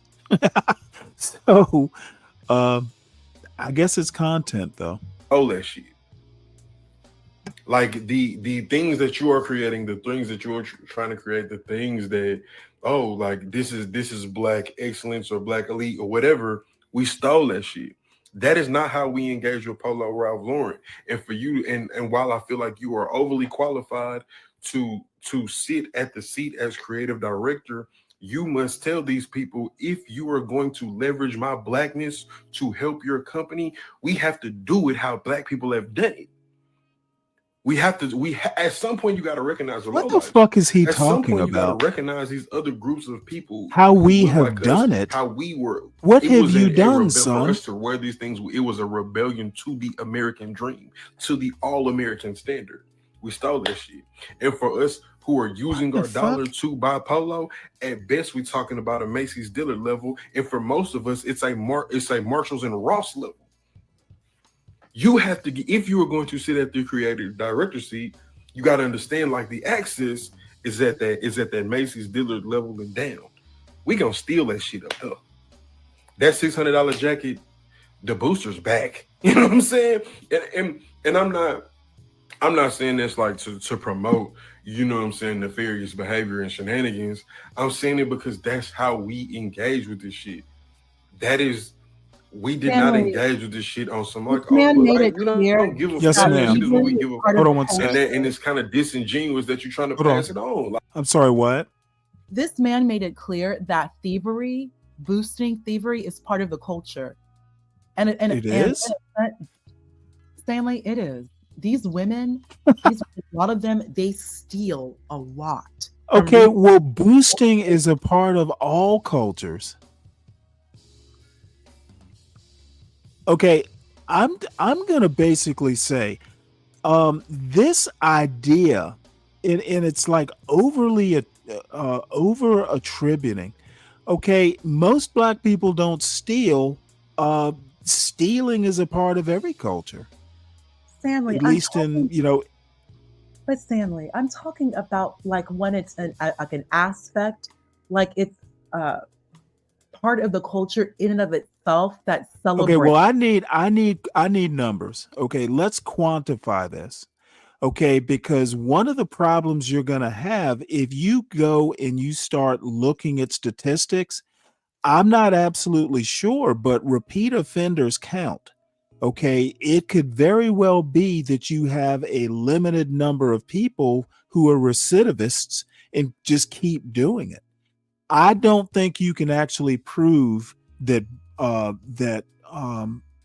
stealing in the Black culture is any worse than any other culture. And even if it is a bigger part of the culture, I'll just give you that. So what? Okay, I understand, Stanley. I don't want to debate this topic, though. I understand what you're saying. Well, there's no reason to debate it. Look, if I just give you a number, okay, 100 people per 1,000 in the Black community, which I don't think there's one contiguous big blob of a Black community in the first place. If you have, say, 100 per 1,000, and say a fictional white community has 50 per 1,000, look, one is worse than the other. And if you look at the rate or per capita, one is worse than the other, but the problem still exists, and you can argue that it's a part of white culture too. So this thing that, oh, it's a part of the culture. Okay, it's a part of every culture. Just like these fucking idiot black conservatives want to say that slavery was a part of every culture, therefore lessening the impact to Black Americans. Oh, everybody did it. I'm going to pull the same trick with theft. Everybody does it.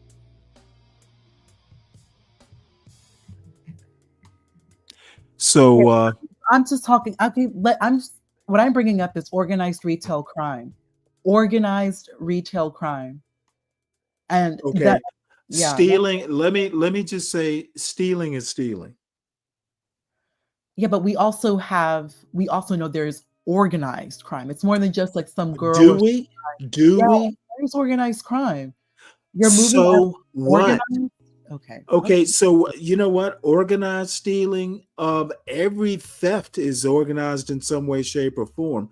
I'm sorry, I just don't get wrapped around the axle that it happening in the Black community, it's organized, et cetera, et cetera. Dude, have you ever heard of white collar crime? Okay, why is organized retail theft any worse than stealing billions? Okay, Stanley. So I just don't get these. I just don't get. Very much is organized white collar crime. We all know. Okay, so let's boil it down. Theft is a part of every culture. Okay, if you want to say it's one type of theft, organized retail in one culture.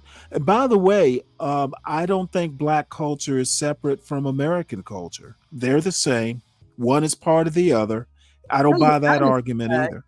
That is correct. Black Right. culture. But my point is, you know what? As a matter of fact, if you want to go dollar for dollar, I'd say it's a bigger problem in white culture. I mean, blacks may steal a $600 jacket, but they're not stealing billions from banks.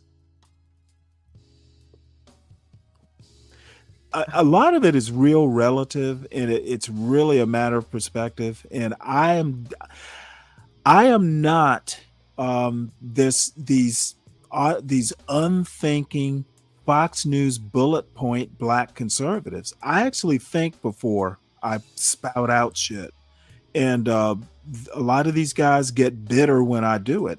I don't care if there's theft. My only concern is this young man with the do-rag is miseducated or ill-educated, ill-bred. if I really want to be snooty about it, his problem is not a Black community problem. His problem is he don't know shit. Because if he did, he would know this. If he did, he would know that E. Franklin Frazier wrote about the Black middle class back in the 40s. It's a part of the culture.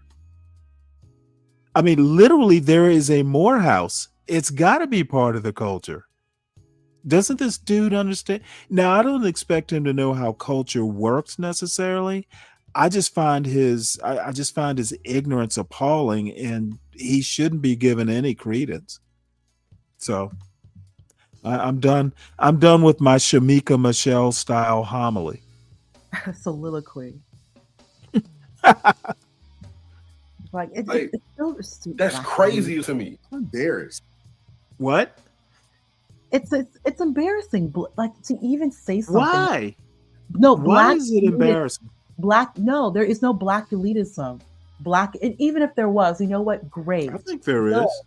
Good. There should be. The collection looks beautiful. You have, Stanley, when I came into Atlanta and I saw how all of these Black women were dressed, I felt so inadequate. I felt like a bumpkin. I immediately, not Lennox, the other. Philip. Is it Phillips? No, I think it's Phipps. Okay. I've actually been there many times. Phipps, high-end haute couture. I went in there. Let me get dressed. Louis Vuitton. There's like a Saks Fifth Avenue there. Oh, there's everything there. Anything and everything. And on top of there was a Timberland store, a Nike store. Stanley, do you know the Louis Vuitton in Atlanta at Lenox is actually like the top 3 Louis Vuitton stores in the world in terms of traffic? Really? Yes, it is. Because I called Louis Vuitton because one of the sales girls pissed me off. She was so slow. And they told me that Lenox is it's really, really busy in that location. So Atlanta is popping. We all know that. But you do have to be dressed. There's an image here. Like there really is like a tale of two cities amongst Black people. There's a lot of absolutely. hood ninjas in Atlanta, poor, poor, poor. But you do have like he's saying, Black elite. And Atlanta is about to clean house with this Ralph Lauren collection. It looks so beautiful. And if you haven't had a chance, Stanley, watch the 23 minutes. It's so beautiful. Just seeing Black. Oh, there's a whole video? Yes, there is. It's amazing. Oh, I didn't know that. It's is it on the website? You can see it on the Ralph Lauren website, and it's also on YouTube too, on their channel. Really? Okay, well, we'll play this and then I'll look for it, because I went to the website and we looked at stills of the collection, just like the cover pages. But yeah, I'll take a look at that video. And the creative director at Ralph Lauren, he himself was a Morehouse graduate. And this I heard about that. It's been a long time coming, the Oak Bluffs collection. So it's great to see this. We want to see just Black elegance. And that's what Martha's Vineyard is known for. It's not just the Kennedy compound. Exactly. I forgot what, because of an H. Not Chappaquiddick, I'm so stupid. Hyanaport. The Kennedy's compound. It's not just the Kennedys. You know, I've actually passed by it. It's incredible. See, this is the other thing. I lived in Newport, Rhode Island for a couple years when I was in the Navy. Yeah. So I mean, I know about that kind of beautiful that area. Part of the world. The seafood is beautiful. It's seaside. Black people live there who are just upper middle class, wealthy, living the life, dressed the part. Oh my God, Hyannisport, yeah, like not everybody's urban street. Not everybody's street. This is what I keep telling people here. And you would think Black conservatives would be, less hood. You would think that. I don't understand why hood is completely attached to Black culture and it's only Black culture. Hood culture is like the newest form of like Black culture. Hip hop is like the 80s. Martha's Vineyard is like 150 years old. Actually, older than that. It's older than that.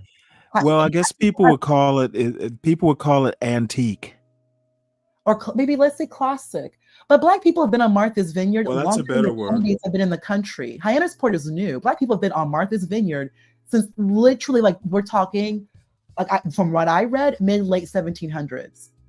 Because Black people have always been in the Northeast. The Boston Tea Party, hello. The first unalived person was Crispus Attucks, and he was half Black, half Native. Well, that wasn't Boston Tea Party. That was the Boston Massacre.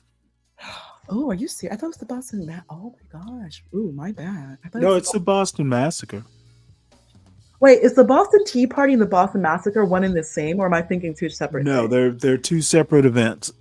And Crispus Attucks was killed or unalived at the Boston Massacre? Yes. I thought it was the Boston. Oh, okay. Okay, there you go. Learn something new every day. Thank you for the correction. I stand corrected. Well, history, at least I dabble in it. But I did get one thing right. Boston, Northeast, Black people, long history. Forever. Long history. Well, believe this or not, and I can't think of the guy's name, and I learned about it reading a biography of Benjamin Franklin. I think it was Cotton Mather had a slave, and the slave was from Africa, and he had experience with smallpox before. So he basically said that there was like an outbreak. I think it was smallpox, an outbreak in Boston, and this guy knew how to inoculate people. And I forget what materials he used. No one would believe him. They're like, oh, this guy's a slave, et cetera, et cetera, et cetera. Well, it turns out the people that he inoculated survived just fine. And literally the first inoculations given in North America were orchestrated or conceived by an African slave. So, there's a lot of things these people, these kids like do-rag here don't know, but they talk like they do, and it is so annoying. Just really minimalizing Black history. And these are the first to talk about, FBA, ADOS, but they minimize this incredible history Black people have before there was United States. Like that needs to be discussed more. Black people before the United States, because it's a good close to 200 years, let's say 180 years. Well, I mean, if you really want to be persnickety about it, Blacks were with, there were Black conquistadors. Oh, we know that. Esteban, we know that. Oh, we know that. Right. Black people have always been here. The Moors, yeah. But just speaking about the English. Well, I don't buy into, the Moors. We are, actually native. I don't, that is unsubstantiated. What I do know and documented is that, as a matter of fact, the first person to first person to plant wheat, because I think it's a European crop or something, was a Black guy. He was literally the first one to plant wheat. I guess it was in Mexico or somewhere. So, there are just a lot of little details that, not anyone knows. But people kind of want to sleep on what Black culture is and how old. I mean, you can make an argument that, a Black conquistador is not that relevant to Black culture in the United States today. But I mean, you could connect the dot if you really wanted to. Oh, I would 100% agree with you. If we're Black conquistadors, Florida, definitely. Oh, well, dude, the Stono Rebellion. I mean, there were Black conquistadors. That whole Stono Rebellion was orchestrated, the Spanish from St. Augustine. People just don't know. And this was before the United States in Charleston. So people really need to pick up a book. Yeah, that would be a good thing, Stanley. Yeah, that would be great. That would be super awesome. Well, I don't know that I'm going to teach a bunch of adults. Books are free. There are libraries still, I think. Oh, speaking about books, there's the Gutenberg Project of ebooks. So there is a project, I believe it's completely free, where all the books over the past, like 3,000 years of history are being uploaded online for free. It's the Gutenberg Project for those who need to. I have to look that up. Yeah, you would like it, Stanley. Honestly, you would really appreciate it. You would. Well, I've been getting ebooks off of the Internet Archive. It's not a complete collection, and they've had some issues with copyright. But yeah, I get them free when I can. I would definitely check that out. I've heard of Internet Archive. Oh, I'd plan on it. Believe me. I think you would really appreciate the Gutenberg Project. Oh, I have no idea. I have no doubt I will appreciate it. Yeah, they have everything there. They have everything. A collection. There's no excuse now. There's just no excuse to be this ignorant. And I mean, you're here, you're in Georgia. Well, there's always going to be an excuse. Hey, that's not Black culture. You just heard him make an excuse. I'll go on mute because it's so frustrating to hear a young guy say something so ridiculous. You know what? I'm with you. For him, not for me, but for him.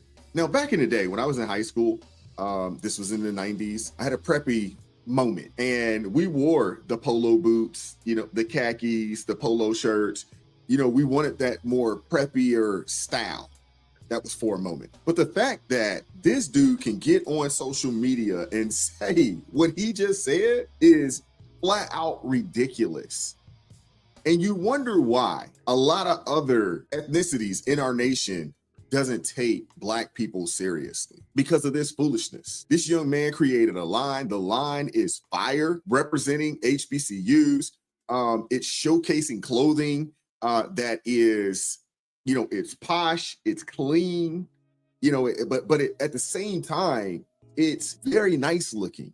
Yeah, it's on the more expensive side of things, and it actually represents a moment in history, and people can't appreciate it. And you would rather him showcase the lowest of us in comparison to highlighting the best. It makes absolutely no sense to me. We are not a monolith. All Black folks aren't in the hood. All Black folks aren't on the system. All Black people aren't out there boosting their Ralph Lauren.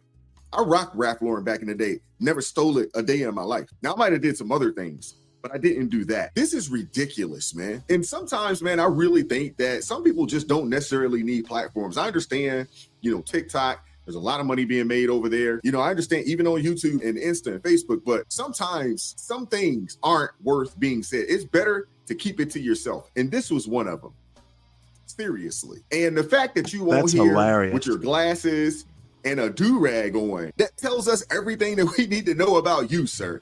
Seriously. I need you to go take 2, 3, 4, 5 seats down. How can we ask, for representation, a seat at the table, development in the communities, and when it happens, you upset about it because it didn't happen in a hood way, in the most degenerate way possible, because it doesn't represent the lowest amongst us. Do you understand how crazy that sounds? Goodness gracious, man. So that special segment of the Black community is upset with Ralph Lauren for representing Black people in a positive light. I guess Nike Tech's furry slippers and bonnets is what represent Black people, huh? Wrong. You do know that there was a time that there was 2 parents in the household. And there was a time that Black women actually followed the direction of Black fathers. I just don't understand how that certain segment of the Black community is offended by everything, but ashamed by nothing. How can you be upset with the Oak Bluff line? Do you research? Let me answer that for you. No, you don't. And newsflash, a plain Jane Rolex holds much more value than a bust down. At this point, you can't make this stuff up. Ghetto fatigue is real, and it's alive. Yeah. Let's be honest. When are you guys gonna let go of that EBT? Let me make a couple comments here. Well, actually, one comment and one question. What is a bust down? Can someone tell me? Hair, like weave hair. Yeah. Oh, okay. Really, like a real heavy, thick, rich weave. That Farrah Fawcett. That's the goal. You get that Farrah Fawcett. Oh wow. That Farrah Fawcett flow. I heard Gen Z say that too. Like, how do y'all know Farrah Fawcett? May she rest in peace. But that flow she had. Oh, I remember Farrah Fawcett. She was married to Lee Majors. Back when I was like in 8th grade, this was a white boy thing. But there were posters of her. She was in Charlie's Angels, I guess, the original. The original. And you know how guys back in the day would put posters. It was like on the order of a Marilyn Monroe poster. You'd put it on the inside of a locker or on your bedroom wall. So, but I was going to make a point about, I've heard a bunch of, YouTube videos about Black fatigue. This guy calls it ghetto fatigue, and I actually like that term. Okay, ghetto fatigue. That way it's a lot more specific than Black fatigue. I have fucking ghetto fatigue. I'm tired of hearing about 70% and drive-by shootings and all that. I, as a Black man, have ghetto fatigue. So thank you, sir. If I can figure out your channel, I will definitely subscribe to it. Mentality. It doesn't serve us right. And that stereotype affects all of us, the good and the bad. He's absolutely right. I'm not going to add much more to that. We're just going to move on to the next. Okay, well, there must be 2 bust downs. Ralph Lauren just dropped a fire collection that celebrates Black wealth and Black excellence. And here some of y'all are being offended by it. And I think the reason why some of y'all are offended is because you can't even imagine yourself being somewhat successful. Most of y'all just live your life based off struggle, and that's all you know. And it's part of the reason why Tyler Perry still makes so much money by repeating the same struggle movies over and over again. Y'all love stuff like that, but when you see Black people being portrayed in a positive light, that offends y'all, which is weird and wild Very to think weird. about. Image It is so is. important, and I swear some of y'all do not understand that. And I'm not talking about putting out an image so people can like you or people can accept you. It's about putting out a good image so that they can respect you. But yeah, I'm not surprised, because these are the same people that idolize rappers and entertainers in the Black community. Some of y'all have never even left your city that you grew up in. So you don't know what the world has to offer. The only thing you know is the same shit that you see every single day. There's so much more to life beyond the color of your skin. I would agree with him 1000%. There's a lot of low vibrational, low energy individuals out there that can't see themselves for any more than what they are. And they can't see you for any more than what they are. You can't make people want more for themselves than they want for themselves. You can't make people do things to better themselves if they're not willing to do so. You just can't. And that's what we're seeing right here. That's what we're seeing here. You get a lot of people out there that talk about delineation and the segregation and the separation of the races. Man, miss me with all of that, man. Miss me with all of that. These are also the same people, that say they want, X amount of money, the white man's evil. They're the ones keeping us down. And here it is. This is an example, of folks out here telling the world that they don't want to see Black people showcased in a positive light. It's sickening. It's disgusting, to say the least. So people really don't see how this Ralph Lauren collection is literally Jordan all over again. So as somebody from the hood, can I give a hood perspective on this? As somebody that didn't believe everybody from the hood stole their polo or their Ralph Lauren or their Black label? Okay, thank you. So when Jordan came out with Jordan's shoe, literally, what did he say? Those shoes were for white kids. It was not for the Black demographic because they couldn't afford $100 shoes. But who made those shoes famous? Who made them popular? Who made them what they are today? The Black people in the ghetto that he thought they couldn't afford those shoes. He thought wouldn't make him a billionaire, but did. Right? There is no credible evidence that Michael Jordan ever said the Air Jordan shoes was for white kids only. It didn't happen. And this is a youngin'. I grew up during that time frame. I remember when the Jordan 1s came out. I was a youngin', but I remember when they came out.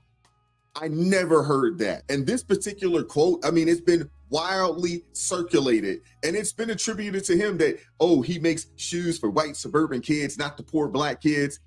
That would be like opening a restaurant for people without stomachs. And this came from some article that originated back in 2014, published by Celebricity, a known satire website. The quote, it's entirely fictional. Why are people still continuing to propagate or push this particular quote here? It's entirely fictional. And it was later debunked by Snopes, which confirmed that Jordan never made such a statement. The one statement that Jordan did say is, hey, Republicans buy sneakers too. He did say that. And that's why he decided to absolve or stay out of politics because of that. He said, I don't want to ruffle the feathers of anyone that's going to mess with the money, that's going to mess with my businesses.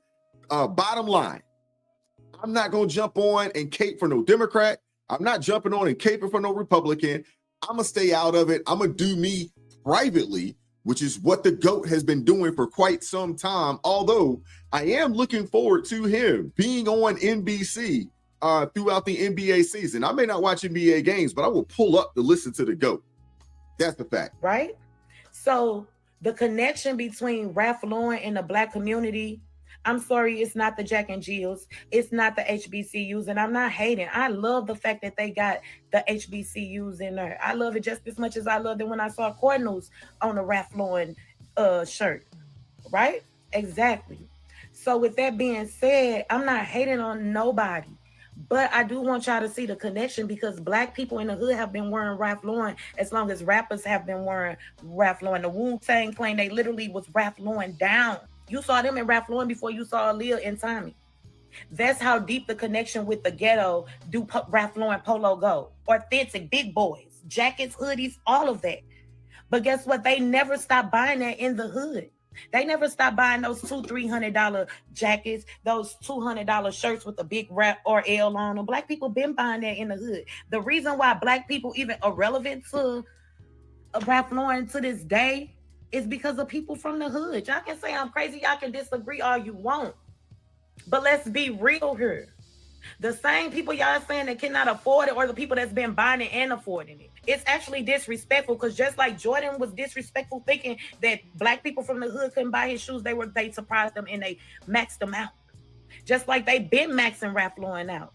Ralph Lauren in the Black neighborhood, guess what? People literally go and buy Ralph Lauren every Christmas, every Thanksgiving. That's literally like the blueprint of a Thanksgiving outfit. A Ralph Lauren collar shirt with the big. I can't. I'm tired of the ignorance, yo.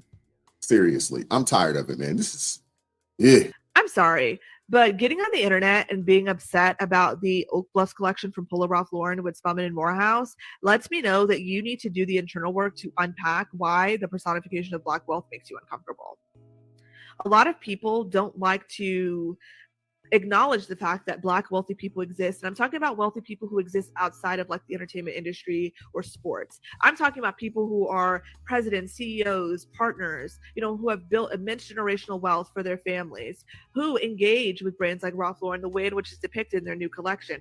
I saw someone say that they know for a fact that no Black people were wearing Ralph Lauren like that. And I said that's not true, because I know people who have worn the brand like that, who I myself have bought things and worn the brand in that way. So are you going to tell me that I'm not Black, or my lived experience as a Black person is not valid because I didn't grow up in the same socioeconomic status as you, or because I didn't engage with certain brands the same way that you? No, you can't tell me that. In fact, I did have some people say that it's less valid because, Black culture is rooted in hood aesthetics, which I thought was extremely problematic. I think that that is a subset of Black culture, but that is not all of Black culture. I even saw someone say with their full chest that finally somebody who regardless gets it. of your likes and dislikes or your ideological perspectives, because we all have to deal with race in this country and even globally, we have a monolithic experience. And it's usually coming from men who say those things because they lack the understanding of things like intersectionality and what it means to be a woman and being Black, or what it means to be queer and Black, or like queer, Black, and a woman, something like that. Nope. She went off the rails. I was with her until she went there. We're going to keep it moving. All right, I'm gonna give you guys a little lesson about Black people and wealthy people. I am Black. I'm not wealthy, but I've been in wealthy circles, and there is a huge difference. But before I tell you, watch this. Yeah, I remember that, TK.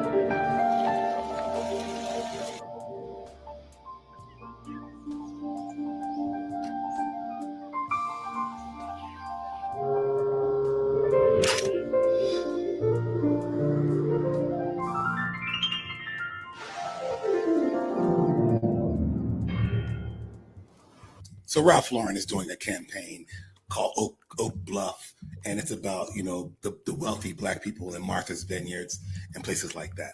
And they're catering to the upper echelon of the Black community. Now, of course, what you're going to have over time is you're going to have poor Blacks wearing Oak Bluff gear. It doesn't matter. Ralph Lauren wanted to know how to tap into that Black economy, which is good for them. But I can tell you one thing about those clothes. Wealthy people do not display tags. When they're on a runway in Hollywood, they have to ask them, what are you wearing? Oh, this is Christian Dior. This is Yves Saint Laurent. This is Louis Vuitton. This is Coach. This is Birkin, whatever. Wealthy people don't need to show tags. The moment you show up in Martha's Vineyards and you got Oak Bluff or Ralph Lauren all over your gear, they're going to go, new money. That's new money right there. It ain't the old established money from the 1800s generational wealth. All right. So one thing about us as Black people back in the hood, in the urban society, urban culture, is we were the ones that started exploding name brands all over our shirts and pants and socks. Tommy Hilfiger had to be big. The bigger the TH, the better. Coach, Louis Vuitton, Eric B. and Rakim had full Louis Vuitton suits up and down their bodies. The LV was in that like 125 font along their shirt. Wealthy people don't roll like that. Very inconspicuous, very small, little RL down in the corner of the shirt, maybe a little RL on the collar. You just would never know. You don't know if it's Christian Dior. You just go, that's a fly hoodie. Listen, wealthy people, they'll buy a hoodie just for one event that costs $500, but you'll never know what the brand is. That's wealth. They don't want you to know they got money. So Oak Bluff, Ralph Lauren, I understand. This is a little catering to the Black community because wealthy people are not going to wear your clothes with big names all over. They're just not going to do it, but the hood will. To an extent, I understand where it's coming from. Yeah, there's an old phrase out there, an old quote that says, poverty screams, wealth whispers. So he's absolutely. I guarantee you there'll be some Morehouse men who buy that sweater with the big M with the big M on it. But in some of the Spelman dresses, I don't know that those have logos at all. So in the suits, I think are fine. But anyway, since we've watched this before and Ponder has to run along, I am going to go ahead and wrap this up because I'm at 7. And if I'm going to do a show tomorrow, I have things to do today, and I'll make sure and get some rest tonight. So everybody, please make sure you hit the like button. Also, please make sure that you subscribe to the Stanley Cross channel. It's at Stanley Cross 6000. Make sure you subscribe to the John Galt Urban Landlord channel. It is here. And make sure you subscribe to the Urban Landlord Clips channel. That's where John Street interviews get clipped up into segments and into more watchable segments. It's 20:30 there, Abiola. It is 1:30 here, 13:30 here, almost. So that's why I've been going since I think 6:15 this morning. So I've been on 7 hours. I've done my due diligence, and I am going to call it a day. So everybody have a good rest of your day. And I am absolutely not sure. I think I have the show scheduled for 8:30 in the morning. It may change. It won't be earlier. I don't think it'll be earlier. But we'll just pencil in. We'll pencil in 8:30 and see how that works out. So everybody take it easy. Have a good day. And I'm gonna have to come up with a pithy sign off. Anybody got one they can give to me? Yeah, we ought to work on that. So see y'all later. If you know somebody who drive a truck, I bet you he done had a relationship with a lot lizard. All these truck drivers love these lot lizards. I promise. Lot lizard, come on baby, get inside the truck. Lot lizard, put your head down and ass up. Lot lizard, call me $40 just to fuck. Lot lizard, twerk, twerk, twerk, twerk. And she at the truck stop, walking with her butt out, and she got her stomach out, and she only come out when the sun out. She's a lot lizard. She's a lot lizard. He can be your boyfriend, cousin, husband, daddy, brother. It don't even matter if he driving trucks all around the country and he making money. I bet you he fuck a lot lizard. Come on, baby, get inside the truck. Lot lizard, put your head down and ass up. Lot lizard, call me $40 just to fuck. Lot lizard, twerk, twerk, twerk, twerk, twerk. Twerk, twerk, twerk, twerk, twerk. Twerk, twerk, twerk, twerk, twerk. Lot lizard, twerk, twerk.